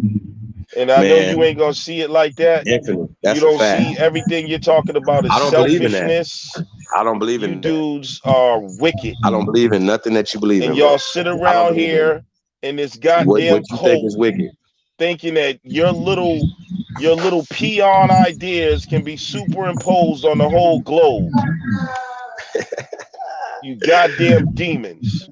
I'm tired of all you demons, man. Y'all don't have no knowledge, wisdom, and understanding of the goddamn globe. You come up with a new cult every 5 goddamn years. You don't understand international politics and what's going on the earth. You don't understand how there's a small group of people dividing and conquering everyone else. And you talk about social constructs, and you fall right into the goddamn constructs to keep the division going and the oppression going of the earth itself and everybody on it. So, brother, you just said that you have one world order, one world currency, right? Which would kill it would kill us even more, right? Because the people that you're talking And about, that right, run goddamn that system. Tasco is a goddamn demon too. Goddamn demoness. Lex, you can't handle the How the truth, hell am I bro. the enemy Hey, of look, progression when you I'm talking about are. progressing the whole You human are. family? Because y'all want to Bro, sit around bro, and be the most progressive fake ass Indians on the planet. You ain't even dealing with the globe. bro, we got to Y'all ain't deal with even home dealing with the first. globe. Nigga, did you Like just you say ain't we got gotta to deal with interact. local Do first? you gotta interact with everybody else on the globe, bro? You No, think you're gonna be some no. isolated people living in some goddamn teepees on a corner of the earth, shooting arrows and rain dancing? What is wrong with you goddamn deluded demons? Sir, you the nigga that just said go out in the woods and wipe your ass with leaves last month. Now you talking something different today. Make your mind up, sir. No, I'm talking the same thing. I said the listen. people You mad decide, because the nobody people in have to this chat room. participate. I got you, brother. You're not listening. We are saying be the best Americans. We never said discriminate against anybody, hurt anybody. We saying that there has been redlining. We're saying that there has been thievery from taxation, regulations, and numerations, and all the things that they have done to who you call the so-called Black Americans, Man, right? stop crying, man. Bro, I'm not crying. See, Stop crying, man. once again, I'm not crying. I'm looking How are at you shit gonna fix how it all of that? is. If you I don't just told. If change, you let me talk, I let you talk and say the dumb shit out your mouth. Let me talk and put some food on your brain, brother. Put some fat on your brain, okay? Think. See, you're telling us that we believe in certain things, but then you turn around and you believe in this system, and you believe in pushing this same system as how do opposed I to saying, you believe know in a what, system if sir, I'm telling you sir, the whole system sir, has to listen. change? You just You're said lying. You're a be on demon. one, You're lying right here live bro. on air. Bro, listen. I'm saying what you're saying. If you let me talk, Get you're behind me, Satan. your little brain. Once again, you believe in Satan. I don't. No, I believe you're Satan. I don't. So you see the difference? I I don't might believe be. in Satan. I'm I might calling be you to Satan. you. You. I'm gonna be all of that to you and the You enemy of understand? progression, sir. I'm gonna be Rufus Buck to you and any motherfucker like you, sir. Okay? Do you understand what I just said to you? You are the enemy of Goddamn progression. deluded ass and fake ass You identity are a Indians. coward that dies Nobody 1,000 on earth deaths takes the every day. goddamn black aboriginals seriously, politically, socially, That's economically, in no way. and you You're an know what internet cult. you Y'all know what's the don't problem? understand the world. You know You what's the don't problem? understand spirituality. You know Nothing. what's the problem? You know what's the Y'all problem? want What to you just sit said, around in the echo chamber with yourselves and make yourselves feel good sir. with You don't no even know. power, no spiritual power, no elevation, no Hey, science, no John P. Knox technology, gave engineering, you and your. math, Hey, hey, pure revisionist nonsense. hey. Neo You are the revisionist. 700 Club, nigga. You the 700 Club, nigga. Neo What's that nigga name? revisionist. That's your spiritual leader, nigga. What's that nigga name? From the 700 Club. You What's goddamn that neo nigga name? revisionist. What's that nigga name from the 700 Club? That's Yeah. the term y'all need to look up. Neo revisionist. What are we revising, sir? And you don't even have an organization or a real political party. Stop with this nonsense, man. Hey, sir. We Stop with absolutely this do. internet Indian shit and look at the world for reality, man. No one cares about y'all claiming to be no goddamn Indians, man. We Walking claim to around be with Aborigines. Nikes on and shit, listening to rap, singing all We claim hail to to be the United Aborigines. States of America, but y'all want to be some goddamn Indians. USA. Niggas don't even know how to plant corn out this motherfucker. Get out of here with this shit, bro. False. I'm tired of all y'all That would be false false identity again. ass Indians, man. We You know, I've Indians. grown. We the Hey, bro. Aborigines. Hey, We bro. ain't things. Hey, listen. You so Everything emotional. comes from You so America. emotional. You can't even shut the fuck up and let me talk. That's what I'm saying, bro. You so Because y'all need emotional. to Hey, listen to bro. who's Hey, been bro. sent Your to uplift y'all out of this state. Your little nerves, your little feelings, and got hurt so bad because our opinion about you, right? I Like could you care are a coward. less. Okay, why you so mad then? Why you don't I'm want to not listen? mad at all. Why you don't want to let the people What get makes some you think I'm solutions? mad? Because I'm Why? speaking with authority? No, you speaking like a hoe right now. You're Because not you letting me dudes is talk. fake ass internet pretendians with no power. Bro, you got the white man's phallus in your hand right now. Okay? Keep that in the back of your mind.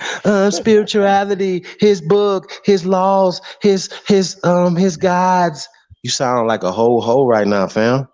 I'm real talk. I'm not even trying to get at you like I'm like whatever, but bro, you sound so defeated and weak as fuck, bro. Like you and Taz sound like some weak ass niggas, fam. Like no little boy should look up to niggas like you, bro. It's all propaganda you spit, nigga. bro. You instead of getting at the cracker, right? You can't even say cracker. You are a coward. And then y'all like to deal with Then you gonna names. turn around. Then your weird When ass did gonna turn Africa around and come say, about? There was hey, never listen, a tribe called Aboriginal, you dumbasses. we never said Nobody a tribe called themselves Aboriginal. That's another name Because that you white stupid. people I gave don't the even have to have natives, that. nigga. Sir, No one sir, called listen. themselves Aboriginal. Listen, So all listen. you niggas with the name Listen. Aboriginal this, Aboriginal that in the chat, welcome. You have another white man's label on you, you dumbass, fake ass internet Indians. So You talk wait a minute. about So they came Africa. up. Where does the name Africa come from? Well, where the name Aboriginal come from? Ain't no tribe that was called Aboriginal. You dumbass niggas. Hey, I think you should It's like you stop chasing motherfuckers is waterfalls. educated in the swamp somewhere, bro. Hey, little boy, you should stop chasing waterfalls and stick to the rivers and lakes that you used to, little boy. Because the shit you talking about is fantasy. Okay? Aboriginal. That's fantasy Like island. they got a big problem with Africa and then gonna call themselves Aboriginal, another name of the goddamn white man. You dumbass pretendians. What white man What came kind of over? sense does that make? Hey, sir. Everything y'all say makes no sense. Like Let instant, me you ask you a say, question. So where are you all the slave boats? Where are all the believe that? slave boats? But Listen, then I you don't say that. say they brought all these Chinese people over here Emotional. on Hey, fucking emo. boats. Hey, Well, emo how did Lex. they get? Okay. How did they get over here if there was no goddamn boats? Lexi. Listen, sir. Oh, what Lexi. about the Asian slave trade? They came over here 90 million plus after the How did the 1800s, Slavs get over the here? 1890s, How did the sir. Slavs get over here, sir? If you let me say it, then I Just will say tell it. Only you. takes 1 second for you to say how I'm the telling you. Slavs got over here. Wait a minute. Was Wait a it minute. with boats? Jeez. Okay, listen. Let me ask you a question. Yeah, that's what I thought, Have you ever sir. heard of the Barbary Coast slavery, brother? Have you How ever heard did of? the Slavs get over here, sir? Listen, sir. Have you answer the question? By I know, boats but that are you're owned. ignoring They mine. came over Answer here. They mine, came. and then Okay, I'll I got answer you. you. I got you. They came over here in boats that were owned by niggas. Okay, all right. Next. In boats. So That was now owned y'all by sound niggas. silly. Now y'all sound silly. Hey, listen. You know what we have with that? We have manifest too. And how Say did the white people get over we have here? a record. We have a What record. did they come over here in? I just told you. Boats, right? You just say Slavs? Now let Slavs or me ask you this. Now hold on. Now all the Europeans that came over here in boats, where are all those boats that they came over? Where's Christopher Columbus's boat? You don't have those boats, so you're gonna say none of those people came over here? You silly niggas. So let me ask you a question. Millions of white people came over here, but y'all don't ask where those boats are. Sir, we know where those boats are. You see what I'm saying? You see how it all begins to fall apart? Last time I checked, we wasn't having a historical conversation. So I Where don't are want to teach all you the about it. boats that white people use to come? I I don't want to know have this you don't want to conversation with have you, it brother. now. I know Hey, you bro. don't want to have Hey, it bro. now They because you came to getting America your in ass toe steamboats. up. You getting your ass toe up. Where are all the steamboats at? Nigga. It's a Where are shipyard. all the steamboats? Okay, nigga. The shipyard is in Liverpool. Look it up. And how many boats are there? Hey, bro. Listen. Don't fuck with me, bro. Lex. How many boats are there? Lex, don't fuck with me. I'm you know fucking I know with my you, shit. bro. You know I know Answer my the question. shit. Nah, nigga. Right, I'm not if about you to. know it, then don't avoid it. It was 50,000 boats, nigga. Fuck out of here. You go do the research on how many boats it is, nigga. Yeah, That's not the see point. what I'm talking about? You falling apart. You falling apart, nigga. No. Listen. Falling You apart. deflecting. You deflecting. No, you're deflecting. Don't Where run are from this all the ass boats, whooping. bro? Hey, bro, listen, man. I'm getting tired of this conversation, bro. So we can I have know a. you are, because you're getting your ass toe up. Listen. I just told your punk ass about the shipyard in Liverpool, right? So that means I know. You asked where a boat was, right? You asked where boats came from. No, I said all these I told you where a ships and shipyard. boats They have to be a that shipyard. white people use to come over here. They did not come over here until the late 1800s and the early 1900s. All right, so how did they come over here? Period. On boats. What the fuck? All right, I never where said are that. all those I never boats? said. Lex, are you? Ask yourself that. You asked the question. Don't tell me. You exactly, you asked the question. Sir. You don't asked the make question. no sense. Nigga. Y'all's reasoning and logic is just have you ever heard of Ellis Island? nonsensical. Boy, just answer my question.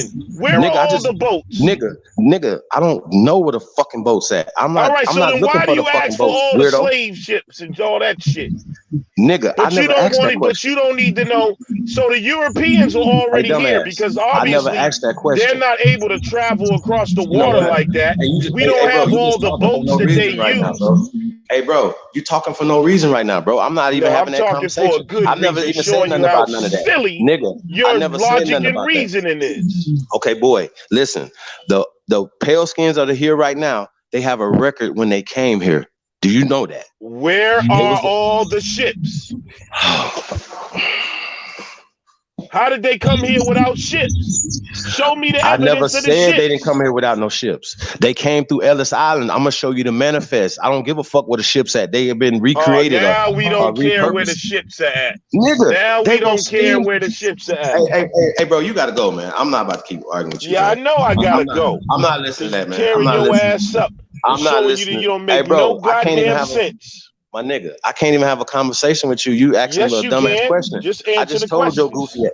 Nigga, I just told you I don't fucking know where the boat's at. Now you tell us where the boat's at. Thank Hey, you. weirdo. Hey, thank Hey, you. weird Thank you. nigga. That's all I needed to hear. No, all you need And to that's shut the the fuck same up. answer I'm gonna give you Hey, when you ask where the put this goddamn bitch ass nigga in slave the back ships are chat, bro. at. Put this nigga in the back chat. I'm not Where the listening to slave shit. ships? We don't know. I'll nigga. tell you. I'm gonna Same talk. answer. Hey, you know what I'm gonna do, little Same boy? answer. I'm gonna talk after you stop talking. You lying Why don't you ass shut the nigga. fuck up? Hey Lex, this why motherfuckers be wanting to slap the shit out you right here, bro. It's only me and you on the fucking panel. My nigga, all you gotta do is shut the fuck up. Now we gotta argue. You can't, you being such in your feelings so much that you want to cut me off while I'm trying to answer the fucking questions. See, he's deflecting from what we're talking about. He wants to get into where the boat's at. Nigga, did they come here or not? Okay, they did. How did they get here? They came on boats. Okay, cool. We don't have to worry about where the boats came from. We're saying we was already here and there's no boats for us. There's no manifest for us. It's manifesting things for them through Ellis Island, through Angel Island. There's no more talk. Why I gotta talk to a dumbass nigga? That's dumb, bro. I can't even explain the simplest stuff to your dumb ass, bro. They took these ships and repurposed them and did other things, turned them into this kind of cargo ship or whatever. Some of these motherfucking boats is still probably motherfucking in commission, sir. So if they're not gonna have a steamboat from the 1880s still in the damn ocean, my nigga, they're gonna you know what I'm saying? What do you do with old boats? You take them to the motherfucking scrap yard or something and strap them down and, you know what I'm saying, redo them. These are not steamboats in the late 1800s going into the 1900s. Lex, you're slow, okay? This shit is crazy, y'all. This shit crazy. Why is y'all sitting in the goddamn chat room though? Hit that goddamn link, man. Y'all just like, that's what I'm saying. I gotta talk. At least Lex come up here and talk to me. Matter of fact, I'm about to get the fuck up out of here. Y'all got me fucked up. Peace to everybody though, man, in the chat room, man. Shout out to Free Papu. Real shit, man. Hikers in the building. Yeah, man, nah, this nigga's crazy, man. I said I'm gonna let this motherfucker back up here, man. I actually know for a fact right now he's not needed. He can't even fix himself in a fantasy, you know what I'm saying, reality, right? Us saying, okay, not even fantasy, because at this point, we shouldn't have never allowed another pale skin to be in the White House. I'm gonna say this again. It should be illegal for immigrants to be in positions of power, right? It should have been illegal for Arnold Schwarzenegger to be the governor of California. Yes, that is work. Illegal.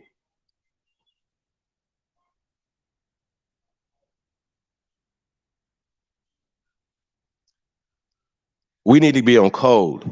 We need to put people who have our best interests at heart in these positions, in the sheriff's department, chief of police, city councilmen, mayors, governors, senators, House of Representatives. Y'all understand what the fuck I'm saying?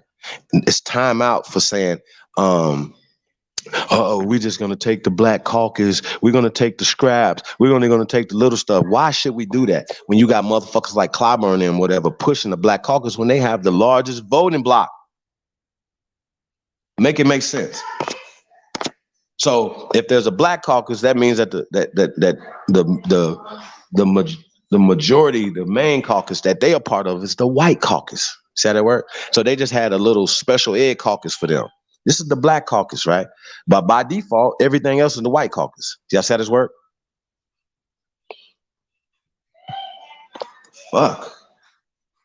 Haru, the Duke of the Great Lakes. Niggas got to get on code, bro. Real talk, y'all. Niggas got to get on code, man. Lex couldn't even, he was just like, you guys are going to get in power and you guys are going to do white people wrong. And I'm like, nigga, nobody never said that. But we're being accosted right now. Things are happening to us or whatever. And if once we get into this position of power, it shouldn't be a no-brainer. You know what I'm saying? That we're going to do things. This nigga couldn't even say for 400 years. Give us reparations for 400 years. He said just for 25 years. You guys can only get tax exempt status for 25 years. Well, this motherfucker's been here for 40 years and they've been tax exempt the whole time. They've been motherfuckers been pushing up off our backs the whole time they've been here. Go outside.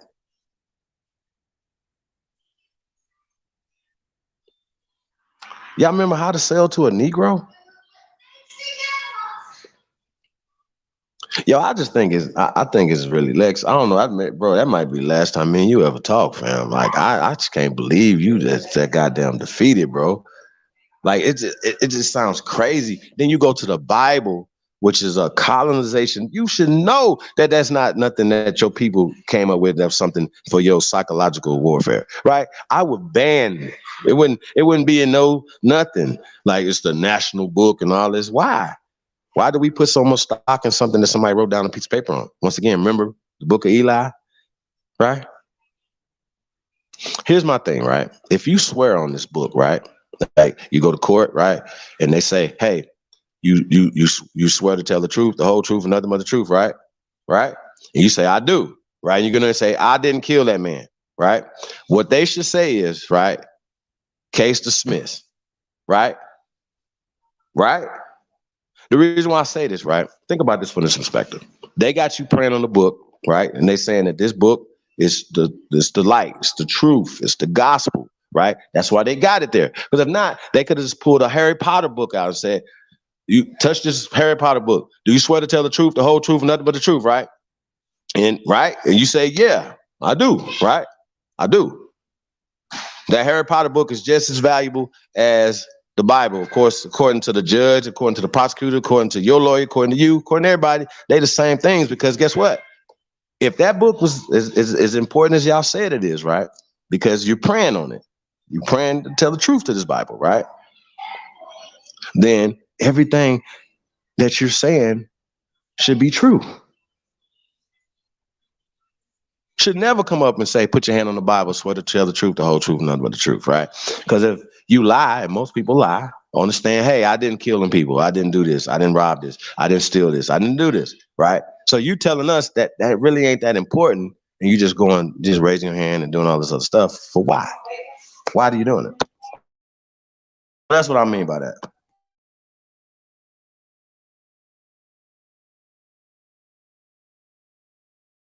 Hey, let's get some music. Let's get some Mr. Miyagi.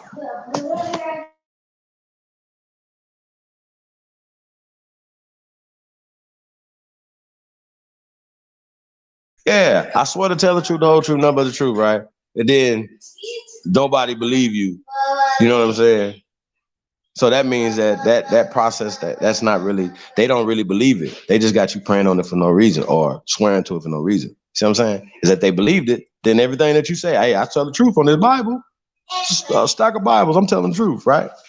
No, they don't believe in it either. So they're not going to tell the truth. They're not going to run it a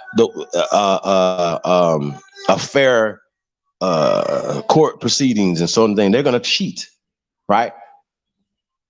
Because they don't believe it either.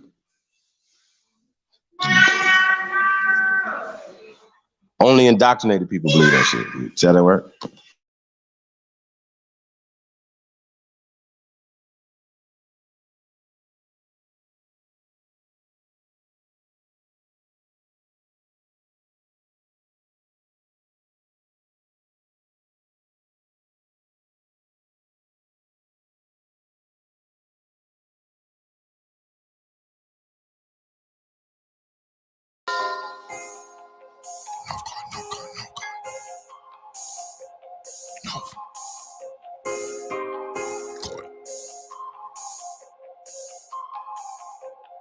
I'm rose gold dip, money so blue it look like Crips. Work so good this shit gon' flip, sauce so strong this shit gon' drip, drip, drip, drip. Dope so good these hoes gon' bite. All these bitches nigga, all this ice, everything now God drop be pipe, pipe, pipe, pipe, pipe.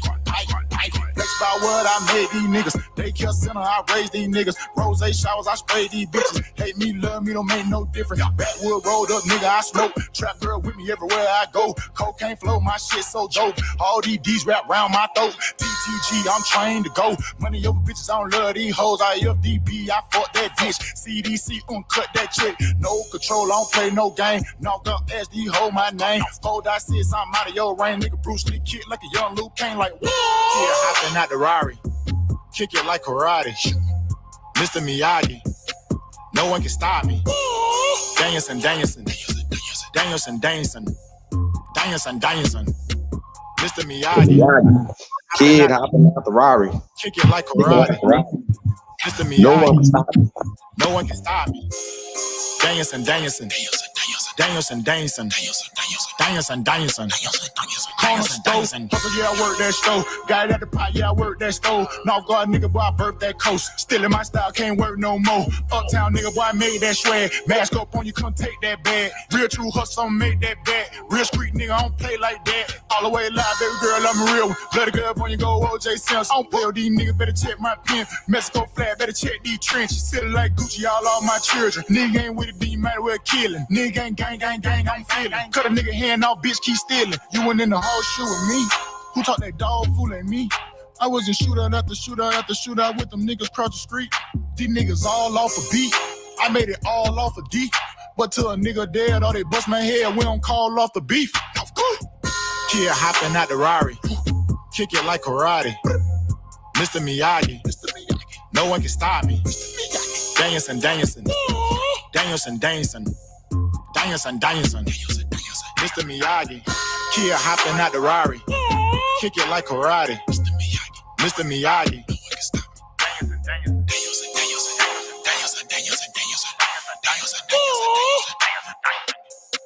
Mr. Miyagi.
I'm the one getting them a bag, like I'm Big P with them rags, like a line bag. I'm going straight for the sand. I don't think them niggas like that. Fuck on that left. Now I got that little hoe mad. She trying to get to a tag. Bear on the shit. Fuck her and give her the boot. I feel like, okay, I'm mad. Hey, fuck how you feeling? I just might roll me a feeling. Trying to take away the feeling. Back to the ceiling. Feel like I'm playing Fortnite. La Fred pulled up a minute. Yeah, I might turn up, get the tripping. Yeah, she wanna fuck off the image. Yeah, kick her ass out when I'm finished. Yeah, now she can stand the rain like Mystic. Yeah, I know niggas heard of me. All in your bit like I'm doing surgery. I'm still on Confederate Street. Nigga mad at the kid fucking let it be. I ain't gon' get the best of me. Your nigga drippin', hey, for what's your recipe? And when I'm here a little bit from the back, only time somebody ahead of me. Ooh, fresh in the party with a white chick. Yeah, I think I'm Marley. Don't get me started. Big chop, make you step back like Harden. With the gang when you see me. Nigga so scared he don't speak no English. I'm feeling like E.T. Yeah, I'm a whole nother species. And now I don't fuck with no lane. That part of the game, I'm fuck to a main. And yeah, I feel like a big homie with my young nigga like I'm Major Pain.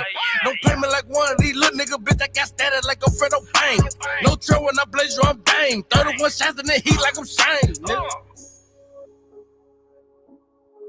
What you just want me to do?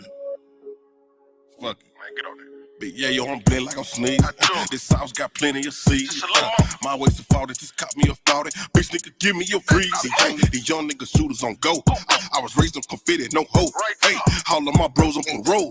And they don't go see that P.O. Yeah, fuck all these hoes, no care. Then go fuck on they friends. Hey, might fuck on no bitch and no mama. And now I do it again. Hey, trust me, this fat nigga pressure. I got the juices, ain't good luck. Hey, was down on my ass for a minute. Now young nigga eat, pile up. Big drip, I need a bucket. Just counting some racks in the bucket. Might catch up this bitch that lift out it. Hey, she want some dick and some nuggets. Hey, the food stamp baby from nothing. Hey, I really lived it, you bitch. Hey, get on the mic and drop 60. I'm really the beat in this bitch. I'm a bum and a tick on the scale. I'm a brick, nigga. Big and be cured, oh he be clay. I'm Dre running this bitch, nigga. I'm yay money, the switch, nigga. I'm on this bitch, nigga, popping my shit. Hop on Snap just to take me a pic. Hey, might slide up on your bitch. Bite the bait, then I got me a fish fillet with dick. We brought them hoes out. The bear on the show, they was sold out. Lil' Hogan like 600 likes. Man, fuck all them lights in the hood, that bitch hold out. Hey, bigger the Billy, bigger the bag, nigga. Hey, I'm here to brag, nigga. We bought the sauce, y'all some swag, niggas. Yeah, I'm here to brag, nigga. Yay.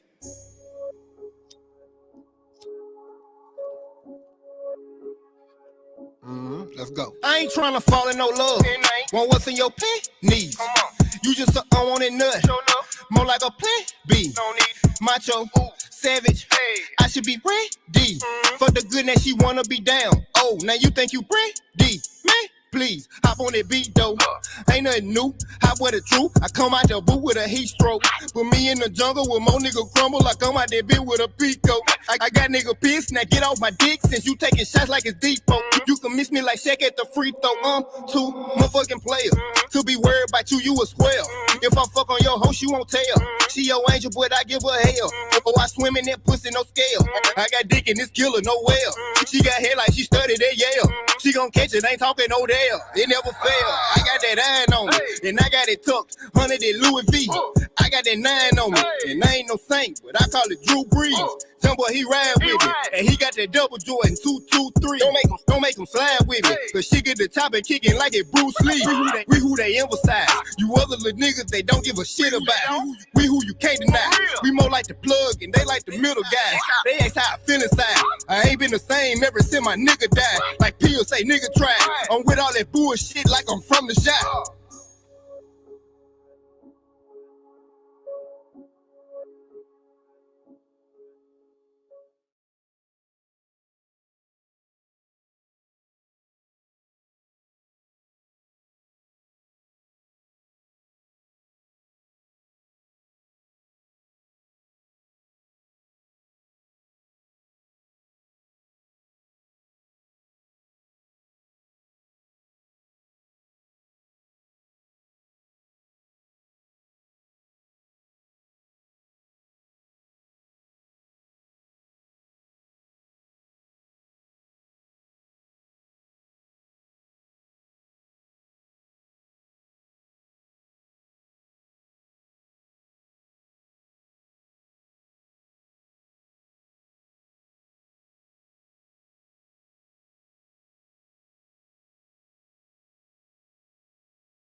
Back, nigga. Band runners. What up? Bear on the shit. Fuck it. Y'all nigga know what it do. Still a big dog. Cute. Still a make a nigga big chew. Yeah, still that dude. Everything still everything. Ain't shit changed but the change. And you know the squad the same. Bear on the shit. Gang. When a nigga talk about lit. Duck, goose, we eat. Nah, I ain't bragging about shit. Big face coming to you, that's it. How that thing smoking in the city? Fuck nigga hate to admit it. If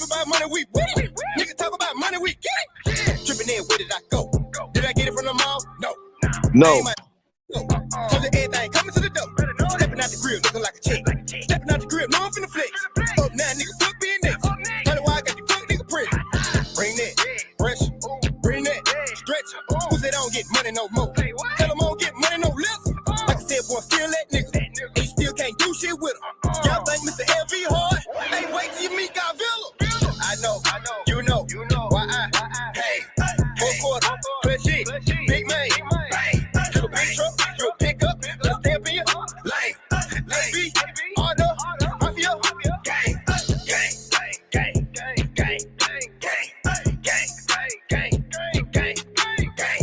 You a big truck, you a pickup, let's stamp in your lane. Let's be order, mafia, gang, gang, gang.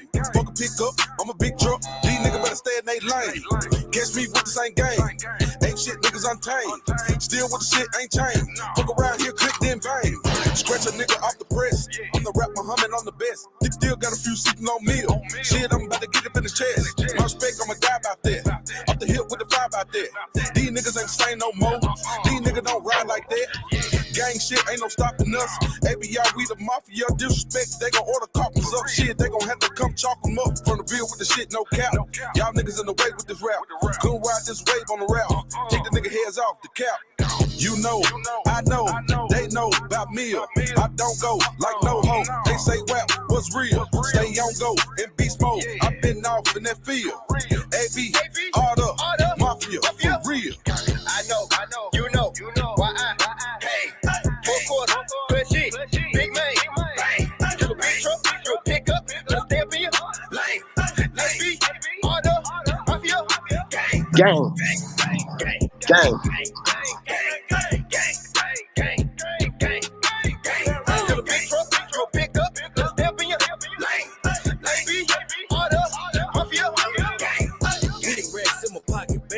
Shit, that's how the game do. R. Kelly plus Usher, fuck your bitch, now we got the same boo. I was down on my ass, that came up, now I'm making brand new. Did this, did that, now tell me something that a young nigga can't do. Folks who want walk in with a bag, like in the first day of class. Big choppers got a whole lot of mag, yeah, like I'm be lad. Big drip got the fuck nigga mad, yeah, I'm get to a sad. Hit my side bit with that like a money bag. No brakes, all gas. I'ma do it like the dad. Give it to me like I'm starting off. Throw it back like she Nash. Bankroll spin it all tomorrow. Fuck it, I'ma get it bad. Bankroll spin it all tomorrow. Fuck it, I'ma get it bad. Barrel. Yeah, you knowin' it's me, nigga. Fuck you and them niggas that be with you. Throw some shots and pull off of my vehicle. Don't think I won't do it on feet, nigga. Hit you up like you 3 in the key, nigga. Ain't no gang when you talking about we, nigga. Barrel on the gang, we deep, nigga. Hey. I know, you know why I, hey, 4 quarter, plus shit, big man, bang. You a big truck, you a pickup, let's stamp in your lane. Let's be order, mafia, gang, gang, gang, gang, gang, gang, gang, gang. You a big truck, you a pickup, let's stamp in your lane. Let's be order, mafia, gang, Gang. Shout out to the original gang. Shout out to all American Aborigines, man. Hey, man, y'all tuned in to the greatest of all motherfucking time. It's your Sahab. And I come in peace. I really do. Like I said, man, I try to show love, man. I really do, y'all. I really do. But a lot of these people, bro, as you guys can see, their mindset, I mean, it is colonized. It has been completely colonized. Like, you know what I mean? But they say them crackers up there bleaching your dome, right? They can come up here and call us all types of demons and you know, not just Lex, but all these guys. You know what I'm saying? Like, we are just so detrimental to the black culture. You know what I'm saying? That we just so we doing a disservice. And every time we have a sit down with these people and it rapportates with them, right? They come and say the same weird shit over and over and over again, y'all. I think it's really weird. And it's like when we trying to come or talk to them about solutions, right? This wasn't about anything that, you know, obviously it's an opinionated thing. So with opinions, we can agree to disagree about some opinions. We don't have to go back and forth with motherfuckers like that. We don't, you know what I'm saying?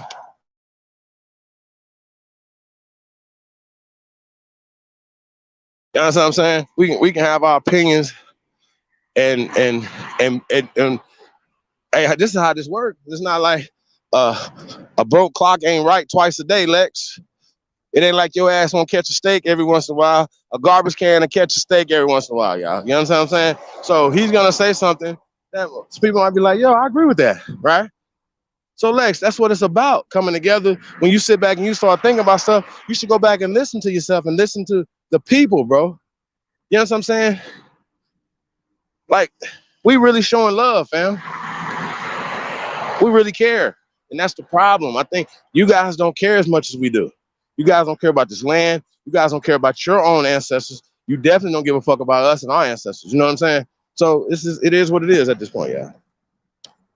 We gotta, you know, we gotta take it to the next level. See Gang Face in the building.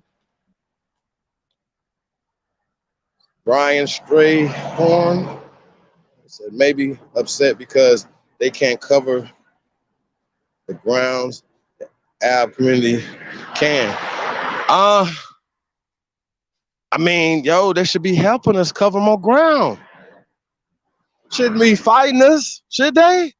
Like, if what are we saying that's upsetting them? You know what I mean? Like any of these guys that would consider themselves, there's nothing that we're saying. Matter of fact, we're saying keep all your belief systems at the door. Ain't that what Malcolm X was saying? Say, yo, keep your belief systems at the door. We got work to do. You can't turn around and say, oh man, this and that and the third, and that's colonization. Because I'm gonna keep it real with y'all. You know what I'm saying? If I was forming a community, it wouldn't have a goddamn church in it. No spiritual. Your house is your church. You dig what I'm saying? I'm just saying, not me. I wouldn't build a church. I wouldn't build anything. I wouldn't participate in anything that has historically oppressed our people. So yeah, Lex, if you pushing the same things that got us in this position, brother, and you don't have any solutions to this problem that you know and everybody know is happening, then yeah, I think that you're dead wrong, brother. You know what I'm saying? You guys are dead wrong. Hey, that's a fact. Shout out to Big Brother Kwame Brown. Niggas ain't connected to shit. Nothing. That's a fact. Eighth line, that's a whole fact right there. Hey, gonna put the link in the chat room again. See if anyone to come on here. If not, hey, matter of fact, we about to play this video real fast. We can come back after the video. This is the Isabel Wilkerson interview with Michael Eric Dyson, whatever the dude's name is. Y'all know what I'm talking about or whatever. Maybe they're gonna get into the caste system a little bit more than Barack Obama did. Because I hadn't watched that. I watched it with you guys. And I feel like it was still some Jews there, whatever. Out of that. Yeah, so I want to pull this video up, man, and we'll open the panel up and then we out of here. Peace to the guys, man. Shout out to everybody. I hear that.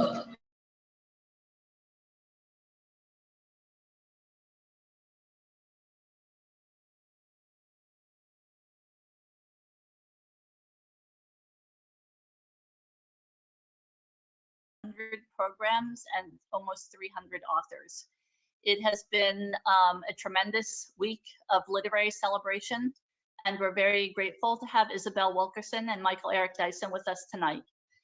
I would like to say one thing: show the love by purchasing their books in the link below. They are authors with books after all, and I'm going to turn it over now to both of them to continue the conversation. Thank you very much. Thank you very kindly. I'm honored to be here today with a woman who is among the 3 or 4 greatest writers in America, arguably the finest writer in America today. I'm gonna make that argument. So it is an extraordinary honor to be with you, Miss Isabel Wilkerson, and to have this opportunity to chat with you. They're calling it a conversation, but I'm just gonna fanboy out and as they say in the hood, ask you some questions and see if we can stimulate a conversation. A remarkable book, to be certain. And I want to begin with a kind of conceptual inquiry, if you will. So in The Warmth of Other Suns, you take the massive movement and mobilization of Black people from the South out, a kind of intra, American diaspora, if you will, and the way in which Black people fanned out. My mom was from Alabama, my daddy from Georgia. I lived in Chicago. That ain't nothing but a suburb of Mississippi, as you make so brilliantly apparent. That's a fact. Negro in Louisiana went over to California, and from Texas over to Los Angeles. That's why Snoop Dogg talk falling back on that ass with the hellified gangster lean, right? So we can see the imprint of the Great Migration in the tonal patterns and the verbal tics and the rhetorical habits of Black people. But you imagined in that book the mass mobilization and migration, both the push and pull of those instances where Black people fanned out, right? And it seems that in this book, you have taken it a step or two back, right? So that what lies behind that great migration, The Warmth of Other Suns, a magisterial tome that I would recommend all of you get your hands on as soon as you can and read it post haste. But in that book, you imagine against the canvas of American possibility, political and economic and social factors, what it meant for Black people to exist. But here you kind of backstop it. You go back and say, well, let me go way back. Let me go back to the beginning, right? On the extraction of African souls from their resting place on their native soil, brought here, and the mass migration of Black people on the Middle Passage. But then getting here in North America, now you've taken on something even larger, the notion of caste. So I just want people to understand this is a conceptual acuity and a philosophical argument that we don't want to miss, because some people have talked about race and ethnicity, caste, and class and the like. Tell us philosophically and conceptually why it is that you wanted to cast, pun intended, cast your sight across the intellectual horizon and give for us a kind of philosophical depth to a notion that for some people is rather interesting and offers a kind of purchase that initially they think, well, but then when you read the book, you go, my God, how ingenious. So help us understand how you grasped hold of the notion of caste. So first, let me say I'm honored to be here with you. And I can tell already we're going to have an interesting time and a good time, I think. I hope. So let me start with that. Very Thank good. you. So it really goes back to The Warmth of the Suns, because in that book, I had to look at what it was like to live in the Jim Crow South. What did that really mean? And, don't get exposed to the imagery of the Black and white only restrooms, white only restrooms. So we all know about that. But in doing the research for that book and talking to the hundreds, actually 1,200 people that I talked to in order to narrow it down to the 3 people who I would tell the story of, I came to realize that a lot of the language that we're used to using did not really fully encompass all that they were dealing with. They were living in a world in which it was against the law for a Black person and a white person to merely play checkers in Birmingham, the state where your ancestors come from. They were living in a world where in courtrooms throughout the South, there was actually a Black Bible and an altogether separate white Bible to swear to tell the truth on in court. That means that the same sacred object could not be touched by hands of different races. The very word of God was segregated in the Jim Crow South. And so that said to me that there was this huge investment in not just this idea that they felt hatred for another group, but they had an investment in the degradation and subjugation of the group. They had an investment in keeping the boundaries, and in their view, permanent, in order to maintain the hierarchy that they created. And so I, in doing the research, came across the work of anthropologists who had studied the Jim Crow South in the depths of the Jim Crow South. And they came out of their research using the word caste. Right. They used this ancient language that describes essentially this artificial, arbitrary, graded ranking of human value, in which, in a society in which a individual was granted standing, respect, benefit of the doubt, access to resources or lack thereof, assumptions of competence, intelligence, beauty, on the basis of the category that they've been assigned to. And that was essentially the caste system. And that was language that the anthropologists emerged out of those who had studied the Jim Crow South. And that is the term that I began to use in The Warmth of the Sun. So people who read The Warmth of the Suns may not have realized, maybe I think if they're reading closely, they know that the word racism per se is not really in the book. The word caste is a word that's in the book, and people read through it and they begin to understand and absorb the meaning of that word as they experience with the people what we're going through, what they endured, what they suffered, and ultimately what they were escaping in the Great Migration. So that's how I came to the word. Right. Well, yeah, you think about Oliver Cox, caste, class, and race. You think about some of the great sociological analyses, some of the anthropological studies. And the reason I say this is because the breadth of your erudition here, worn lightly but deeply inscribed in the text, is a role model for people who write about this stuff as scholars and who are trying to make more than 5 people understand what the hell they're talking about. So the way in which you translate that stuff, you dig deeply, and it takes time, and you take your time by going to different countries, by studying and interviewing different people, and then using the kind of narrative impetus of a lived experience to articulate philosophical depths that are hard to understand when they're esoteric and abstract, but you make it real plain. As the old preachers say, you put it where the goats can get it, right? where the folk can eat it, right? And I think that's extremely important, because despite the elegance of its construction and the eloquence of the language, there is such power and such, not only rhetorical force, but philosophical depth to what you're saying. Having said that, so when you think about the fact that, look, Michael Omi and Howard Wynett in their book Racial Formation talk about race as a social construct, right? And then they say there's a big difference between ethnicity and race, and people get them mixed up. If you're talking about a shared language and culture on the one hand, if you're talking about a kind of biologically determined existence that, as you masterfully deconstruct here, is something that's artificial anyway, right? So when you think about all that, and then I think about Orlando Patterson in his book, Slavery and Social Death, where he does a comparative analysis. And he says, look, we're gonna look at these, 16 slave societies, and we're gonna find out what makes the experience in our culture so different.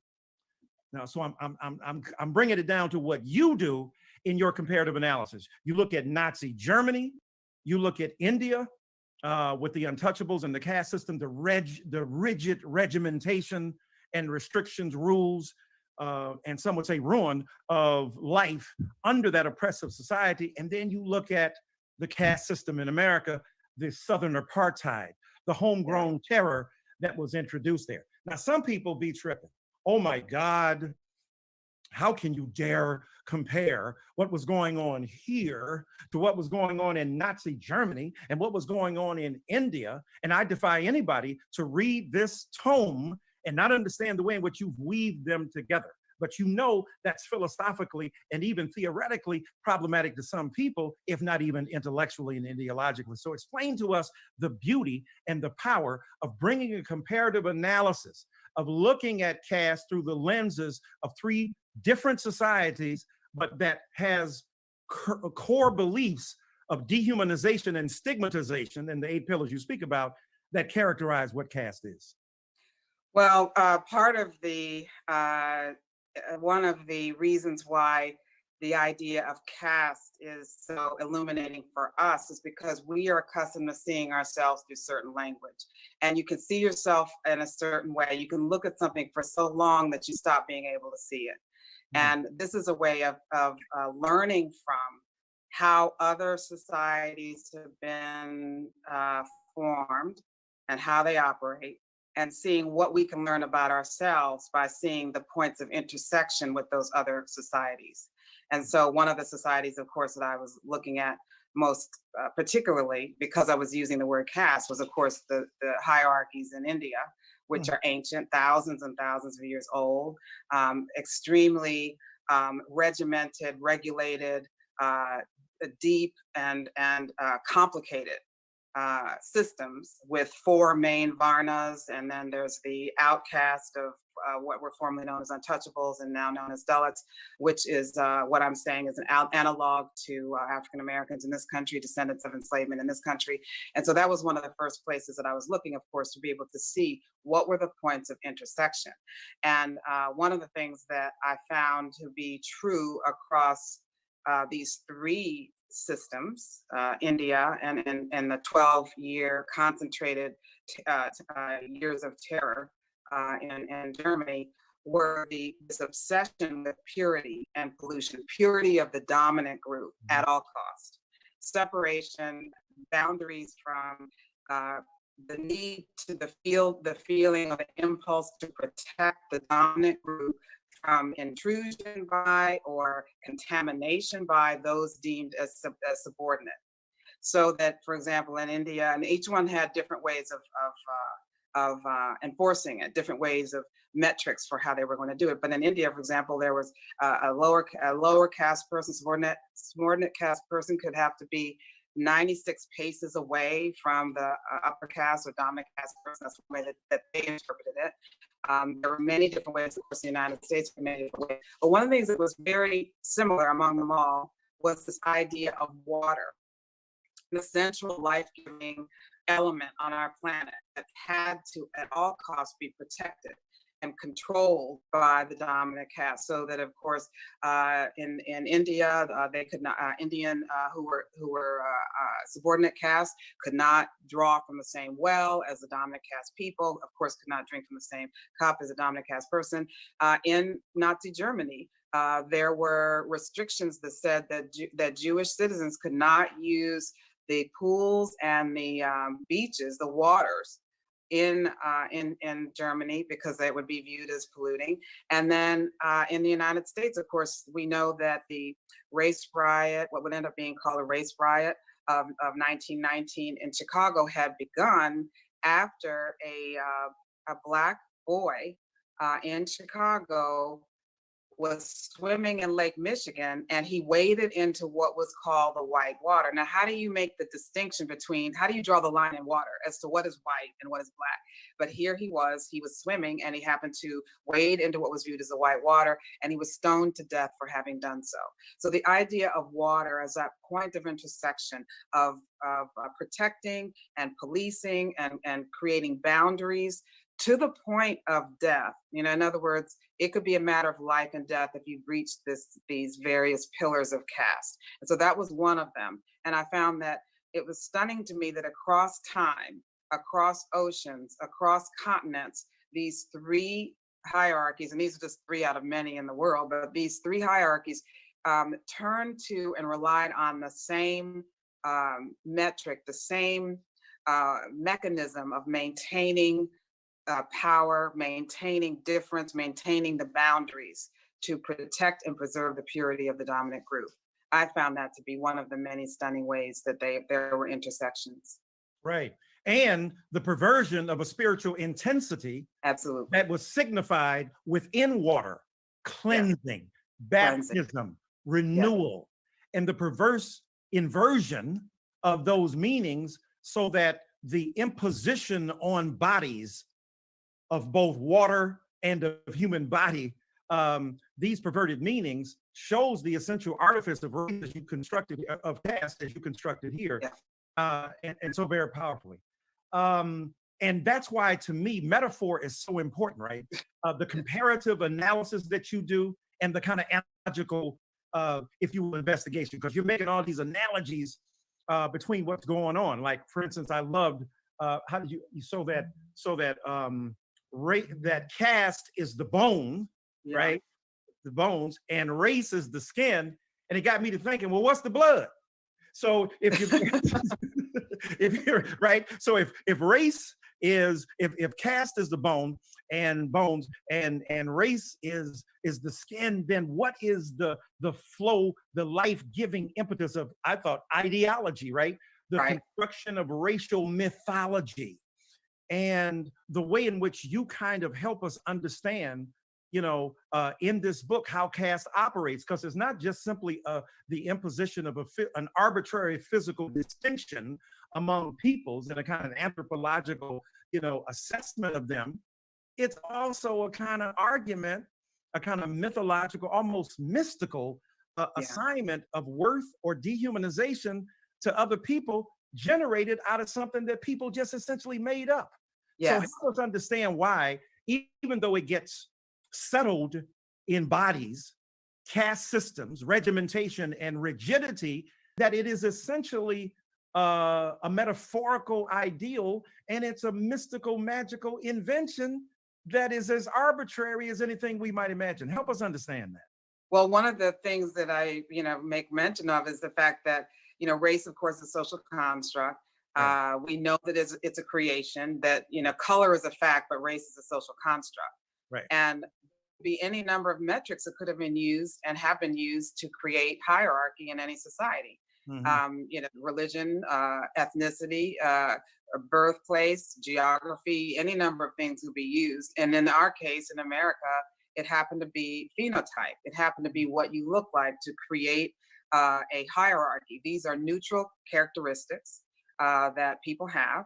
And in this case, you're taking these neutral characteristics and converting them into value as to who should be positioned where in a hierarchy. And as I said, any number of things could have been used. And in this case, they used this arbitrary description. And so when we say that race is that the caste is the bones and race is the skin, we need to bring in that third descriptor, which would be class. And class would be the diction and the bearing and the clothing, the things we put on top of ourselves. Education, in order to help position ourselves differently, perhaps how we were presumed to be born to, And so that is why I say that, that if you can act your way out of it, it's class.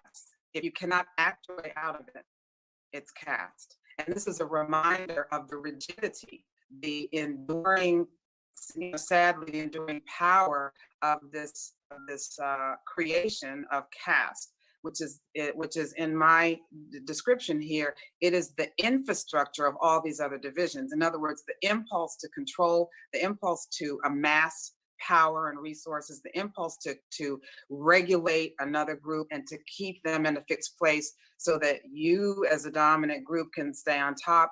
That is what I'm describing as caste, the infrastructure of these divisions. And any number of things can be used to assert that.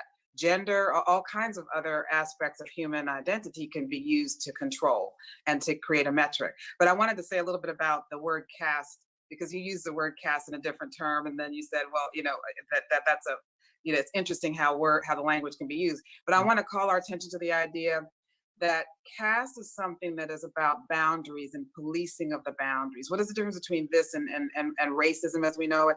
This is an obsession with policing boundaries. And that's one of the things that we have been seeing in these videos.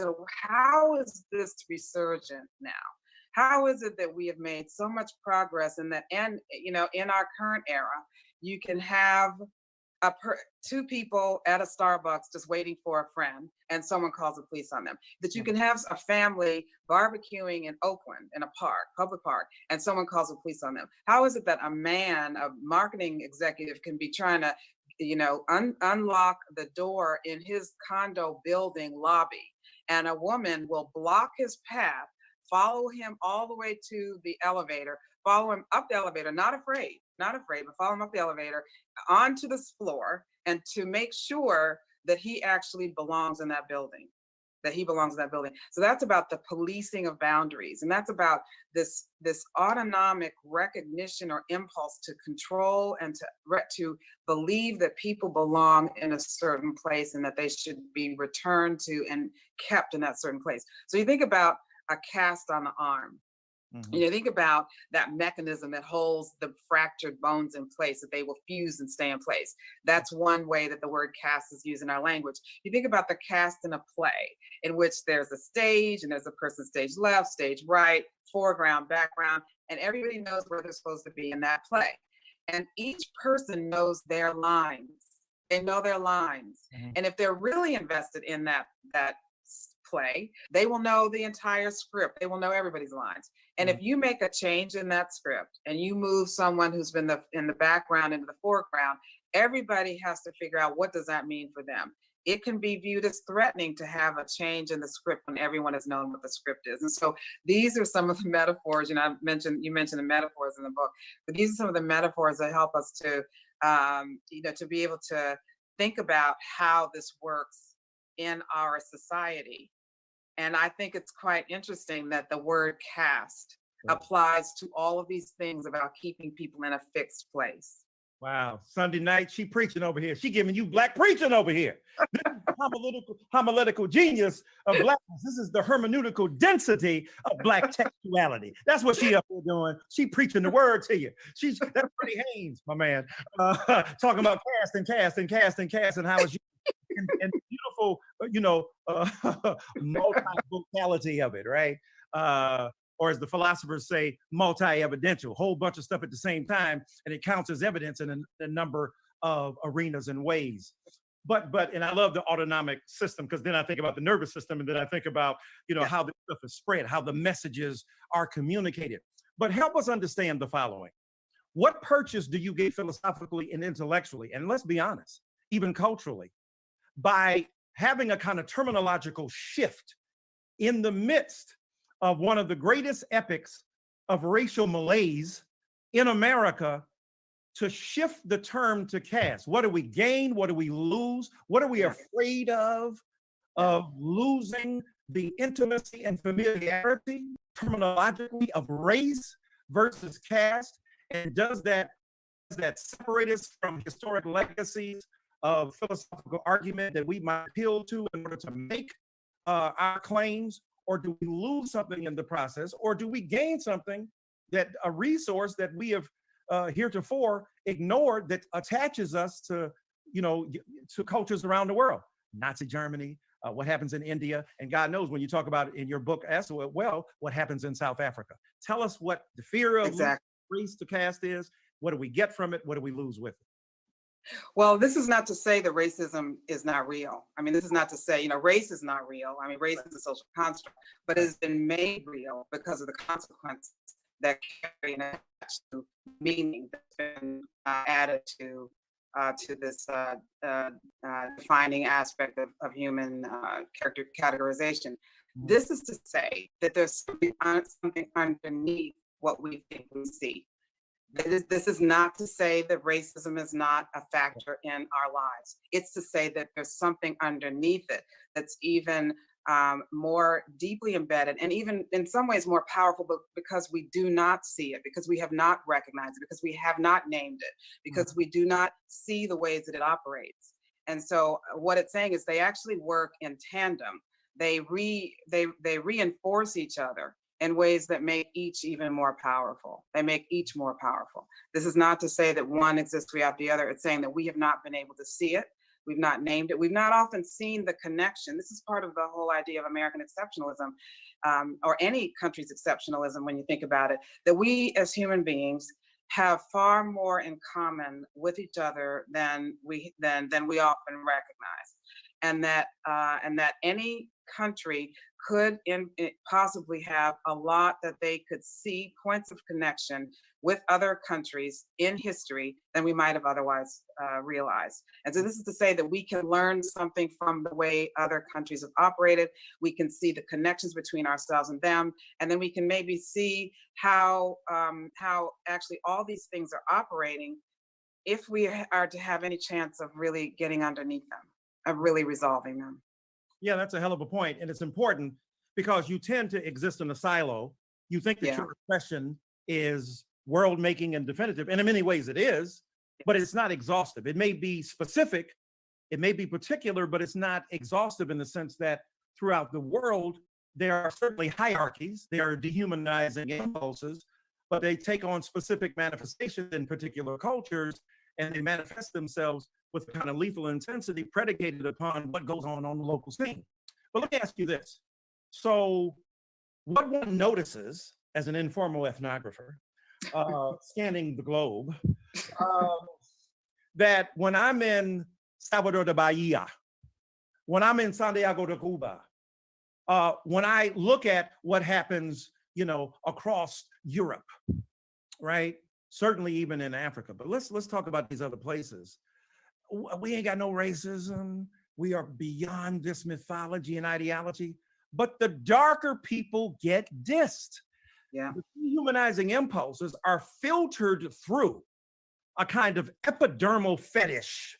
Yes. Or the way in which the skin becomes the resident authority to invite in a kind of dehumanizing practice. So tell us about that. Explain that to us in terms of caste, because all over the world, it seems that the darker you are, the worse you treated. That goes with Latinx brothers and sisters, right? There's a difference if you are from Washington Heights and you a Black Dominican versus being a white Cuban from Miami, right? Or even within our own, the intramural eviscerations we practice among ourselves, right? Light, bright, and almost white versus brown and dark. And when you talk about if you can, how did you put it? If you can explain your way out, buy your way out, figure your way out, then it's class. Look at the class divisions even among Black people. So two things. How do you look all over the world and see that the darker peoples of the world are dissed? And what does that say about class? And is that a unifying infrastructure, an undergirding reality that's at that level even more universal than race, that unites us, that gets rid of that American exceptionalism?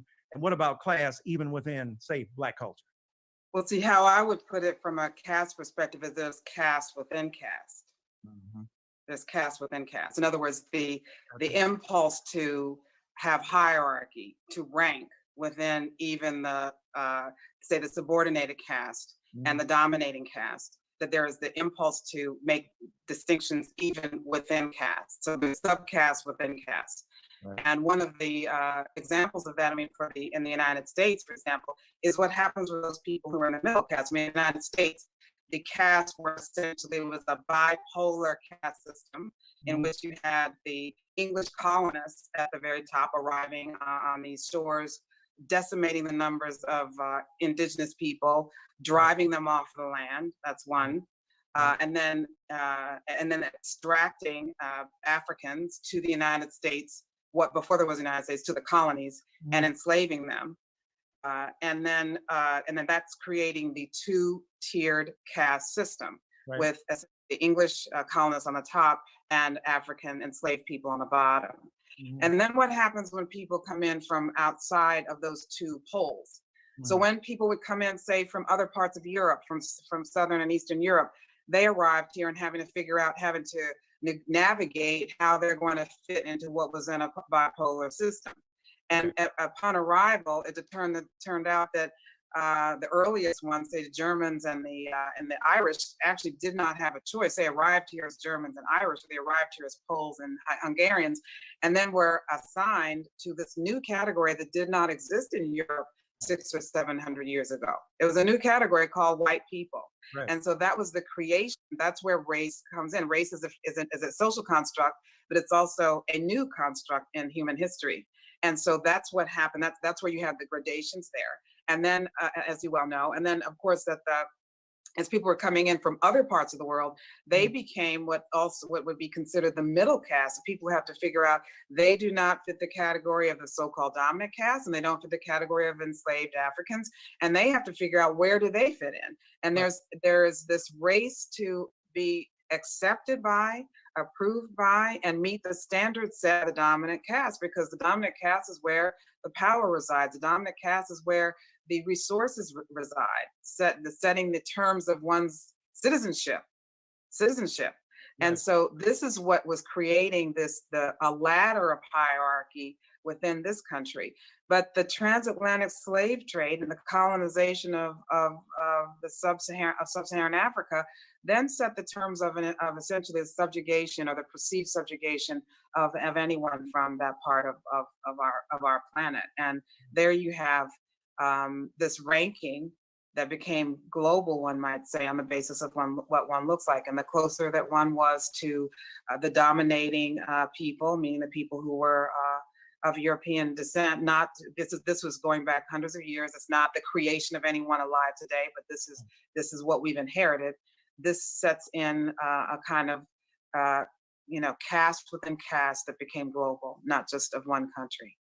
Right, and that's extremely important to talk about, because there's a semiotic register, a kind of symbolic universe of signifying that no matter where you are across the world, the darker you are, you say darker, the sweeter juice, the darker, very more resident, the truth, the humanity of these people. All right, I'm just trying to, y'all work with me.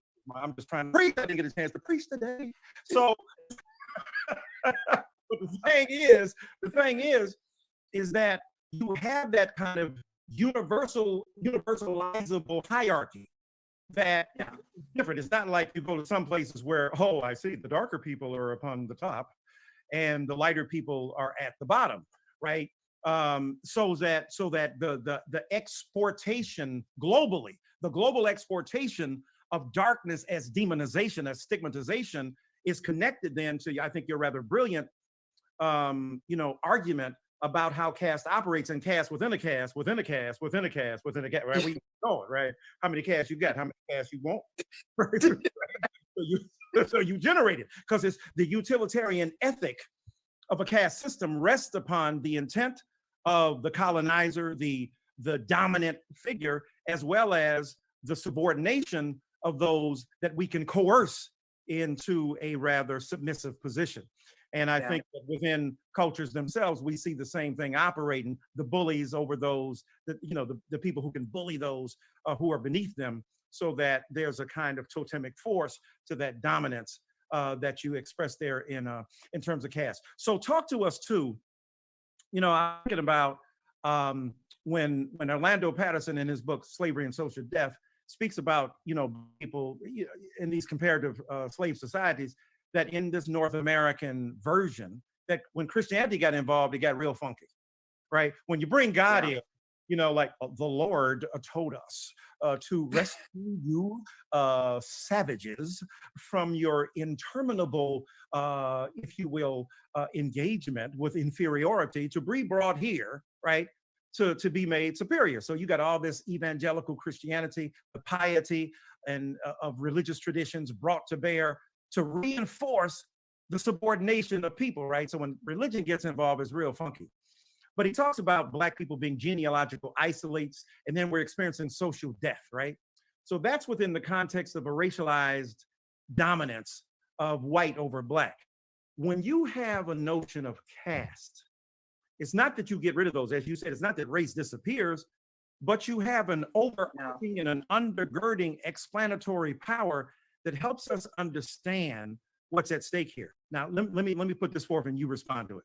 So one of the things is, it might be more accessible for white people and others trying to grapple with this, not to feel personally pointed to, so to speak, singled out, even though we know white supremacy is deep and profound and in both caste and in race. But is it also a kind of clever rhetorical and ideological, but especially terminological manipulation that allows the heat to be taken off of a term race? Oh, no, I'm not racist. Yes, I am. I'm a racist. No, I'm a racist. Yeah, you're racist. No, we're all racist. No, we're not. We got that argument out the way. Caste is a more, quote, neutral argument that allows people who have been benefited from it, advantaged by it, and so victimizing in it, to be able to take a less heated approach to analyzing the issue of difference in that context. You know, I'm saying that I think your cast might do that. Well, what do you do if people, before you can even begin talking, say they're not something? Right. If they have in their own imagination decided to redefine language in a way that makes people feel better about themselves, and have essentially made verboten language that we have come to be to use. Right. I mean, what do you do if before you can even say anything, someone says, "No, I'm not. Right. You are." Right. Exactly. The Pee Wee so that means what am I? Right. Yeah. Right. So it means having to be nimble and I think flexible and wise in making use of an entire universe of language to communicate what needs to be communicated. Right. Oh, that's brilliantly said. That's beautifully said. Avoiding all of the unnecessary vitriol that might be occasioned by saying it more plainly. White folk be thinking they're racist because you call them racist. To begin with, you ain't got no damn conversation. So slow down with that. Let's invent some new terms that are really old, and then get purchased on a whole universe of thought that we have ourselves neglected because we bought into the very exceptionalism that we claim we oppose. Brilliantly done, Professor Wilkerson. Brilliantly done. And well said yourself. We might go on the road. My God. So when I think about these comparative analyses, and you talk about, I know people reading your book be tripped out. Wait a minute, are you telling me the German folk? I mean, I noticed the the insertion of verboten, very nicely done.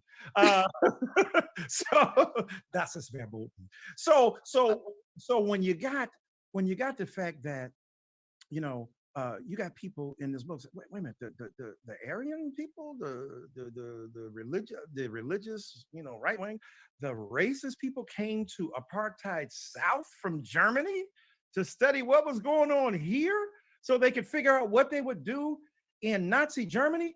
That gives pause to those who would, in a knee-jerk kind of way, go, "How dare you make a comparison? Because there's nothing, to be compared to the uniqueness, which the evil." And you're not doing this. The late great Christian Barbara Christian said, "We don't engage in oppression derby." My stuff was worse than yours. No, mine was worse. No, I was worse. But when your oppression happens in the 20th century, where you have pictures, it's different than when it happened in the 17th, 18th century, where you got daguerreotypes.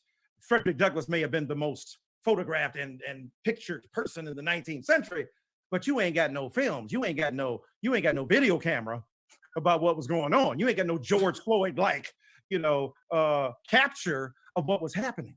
So tell us about, the study of American apartheid as an inspiration for the caste and racial hierarchy and the dominance over the subordinate and the purity. I think about Mary Douglas' Purity and Danger, anthropological brilliance. Tell us about that. It might surprise a lot of people. Well, okay, so first, I have to preface it by saying that I ended up looking at Germany only because after Charlottesville, and then Charlottesville, the protesters themselves made the connection. They made the connection for the country and for the world. There in the symbology, they had in their regalia the symbols of Confederacy and of the Nazis there before our eyes. And after that, realizing that episode, that situation was a reminder that, that our history, we are not on the same page about basic facts of American history. We're not. And it reminded us that this really was about memory, first knowledge of the history and then memory of that history. Mm-hmm. And so that made me, that drew me to Germany to see how was it that they were dealing with their history and the memory of that history. How are they reckoning with it, atoning for it? How are they dealing with it? And that's why I went to begin with. And then the more I looked into the history of Nazi Germany, I came to discover that it turned out that German eugenicists were in dialogue with and consulting with American eugenicists in the 1920s and 1930s, leading up to the Third Reich. That actually that the Nazis admired the 1924 immigration law that restricted immigration to the United States on the basis of eugenicist beliefs. That American eugenicists were writing books that were big sellers in Germany and very popular among the Nazis. In fact, the Nazis adopted some of them for their curricula. I mean, this was just stunning to me. Now, of course, we know that the Nazis needed no one to teach them how to hate. They did not need anyone to teach them how to hate. But they actually sent researchers and studied, researchers to the United States and studied the Jim Crow laws, the laws against miscegenation, anti-miscegenation laws, prohibiting marriage across racial lines. They studied the segregation laws that, again, the purity and pollution, keeping African Americans from separate from and apart from and below white Americans, and particularly in the South. They studied these laws. They studied the American definition of race, the American definition that in many states meant a single drop of blood made a person Black. So they looked at all these things and they examined these laws and they debated these laws as they were constructing what would ultimately become the Nuremberg laws. This was just wrenching to discover, just wrenching to realize. And you know, these are the kinds of things that you know, that are a reminder of these connections that a lot of people we would not have normally known. And I want to, you know, make sure that there are many, many people who do research on this, many people who have done research and who have done the translations of these things. And I want to be sure to mention James Q. Whitman from Yale, who did a tremendous research into this area. So many people who've done research in this area. And it was just wrenching to discover that these were aspects of interconnectedness between these two cultures. And I should also emphasize that the subtitle of this book is The Origins of Our Discontents. The origins of our discontents. So this is to emphasize that these were the early years of the Reich, the very early years of the Reich. And we know that toward the end of the war, later in their reign, and their reign of terror, they did the unthinkable in murdering 6 million Jews, far beyond anything that any person of any conscience could even begin to imagine. But this is an emphasis on the origins of these hierarchies in each of these places, the origins of them. Right, exactly. Man, they're giving us the hook over here. We've got the Sandman hook because we're at the Apollo and they're trying to pull us off stage. But before we go, all right, I know we're not going to get to the questions. God bless them. You'll be able to answer. We'll send them to you individually. Maybe you could reach out. But let me end by saying this. What's your process? What's your process of writing? You are one of the greatest writers this nation has ever seen. And I'm willing to stand by that with these two wonderful books. Do you be out here like collecting some notes on a note card, you're reading the stuff, then assembling it, and then organizing it? Do you have an outline? Tell us what you do, because there are a lot of writers on there going, how in the world is she able to talk about atmospheric environmentalism and then put that into, quoting LeBron James, speaking about the fact, I don't care how rich you are, you're still African-American at the end of the day. She ends one of her chapters with King James. That's how relevant she is. So when you go watch the game tonight, think about Isabel Wilkerson. All right. So tell us what your process is. And the win. The Matrix. Don't forget the Matrix. Don't forget the Matrix. The Matrix too. That's right. That's right. You got the Matrix, the movie. You got the look. Your range of pop culture is crazy, right? Your range of pop culture is crazy. So tell us about your writing style, your writing skills, your writing methodologies, and how you put all this stuff together. Well, first of all, I'm always listening for and aware of inspiration wherever it may be. I mean, I'm constantly on alert for where some moment or fragment of something in the news, something I might read, something I might hear, whatever, and ideas. I mean, I'm constantly making notes at all times about things as they occur to me.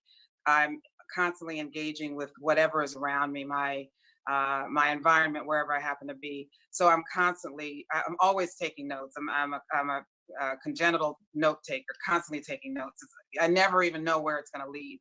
And so a lot of the ideas that I might have come from those notes that I gather along the way, string, we might say, in journalism. So that's one thing. I end up doing as much research as I possibly can. I over research. I'm constantly looking. I love the footnotes of other people's books. I love the footnotes. I love the end notes.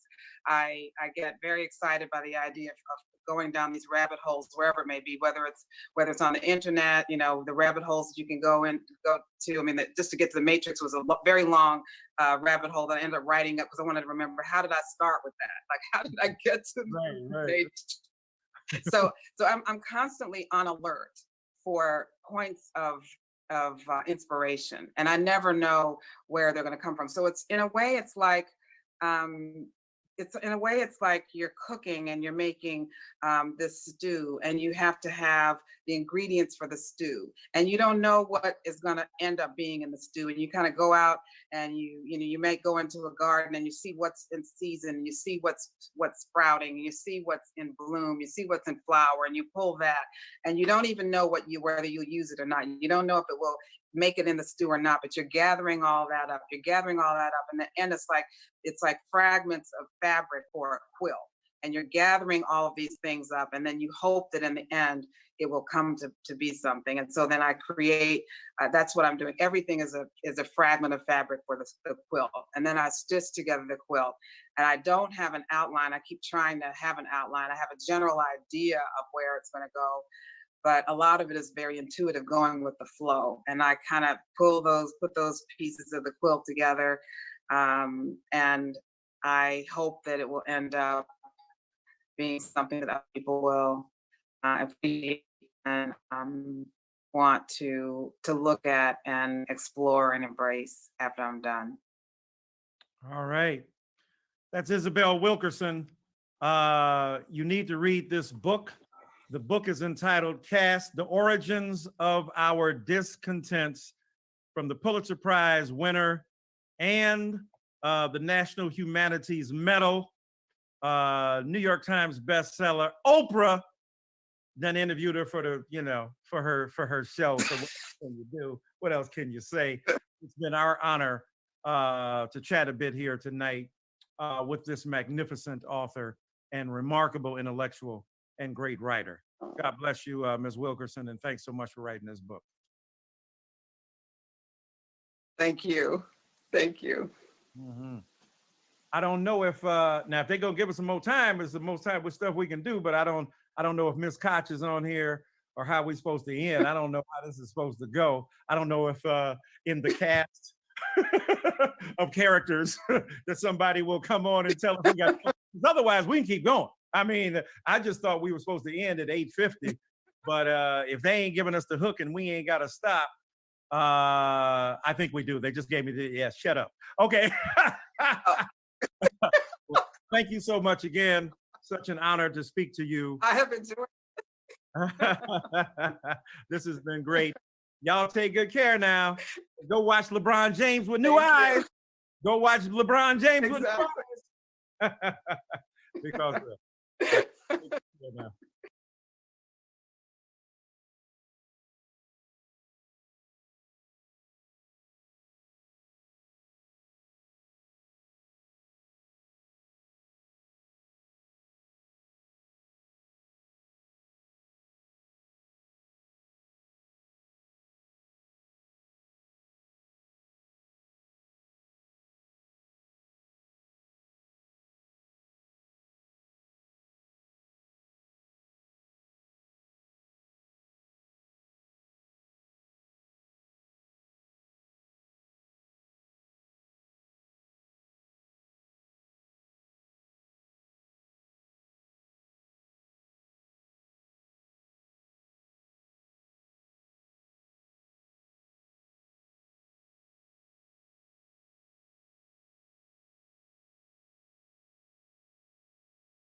Yeah.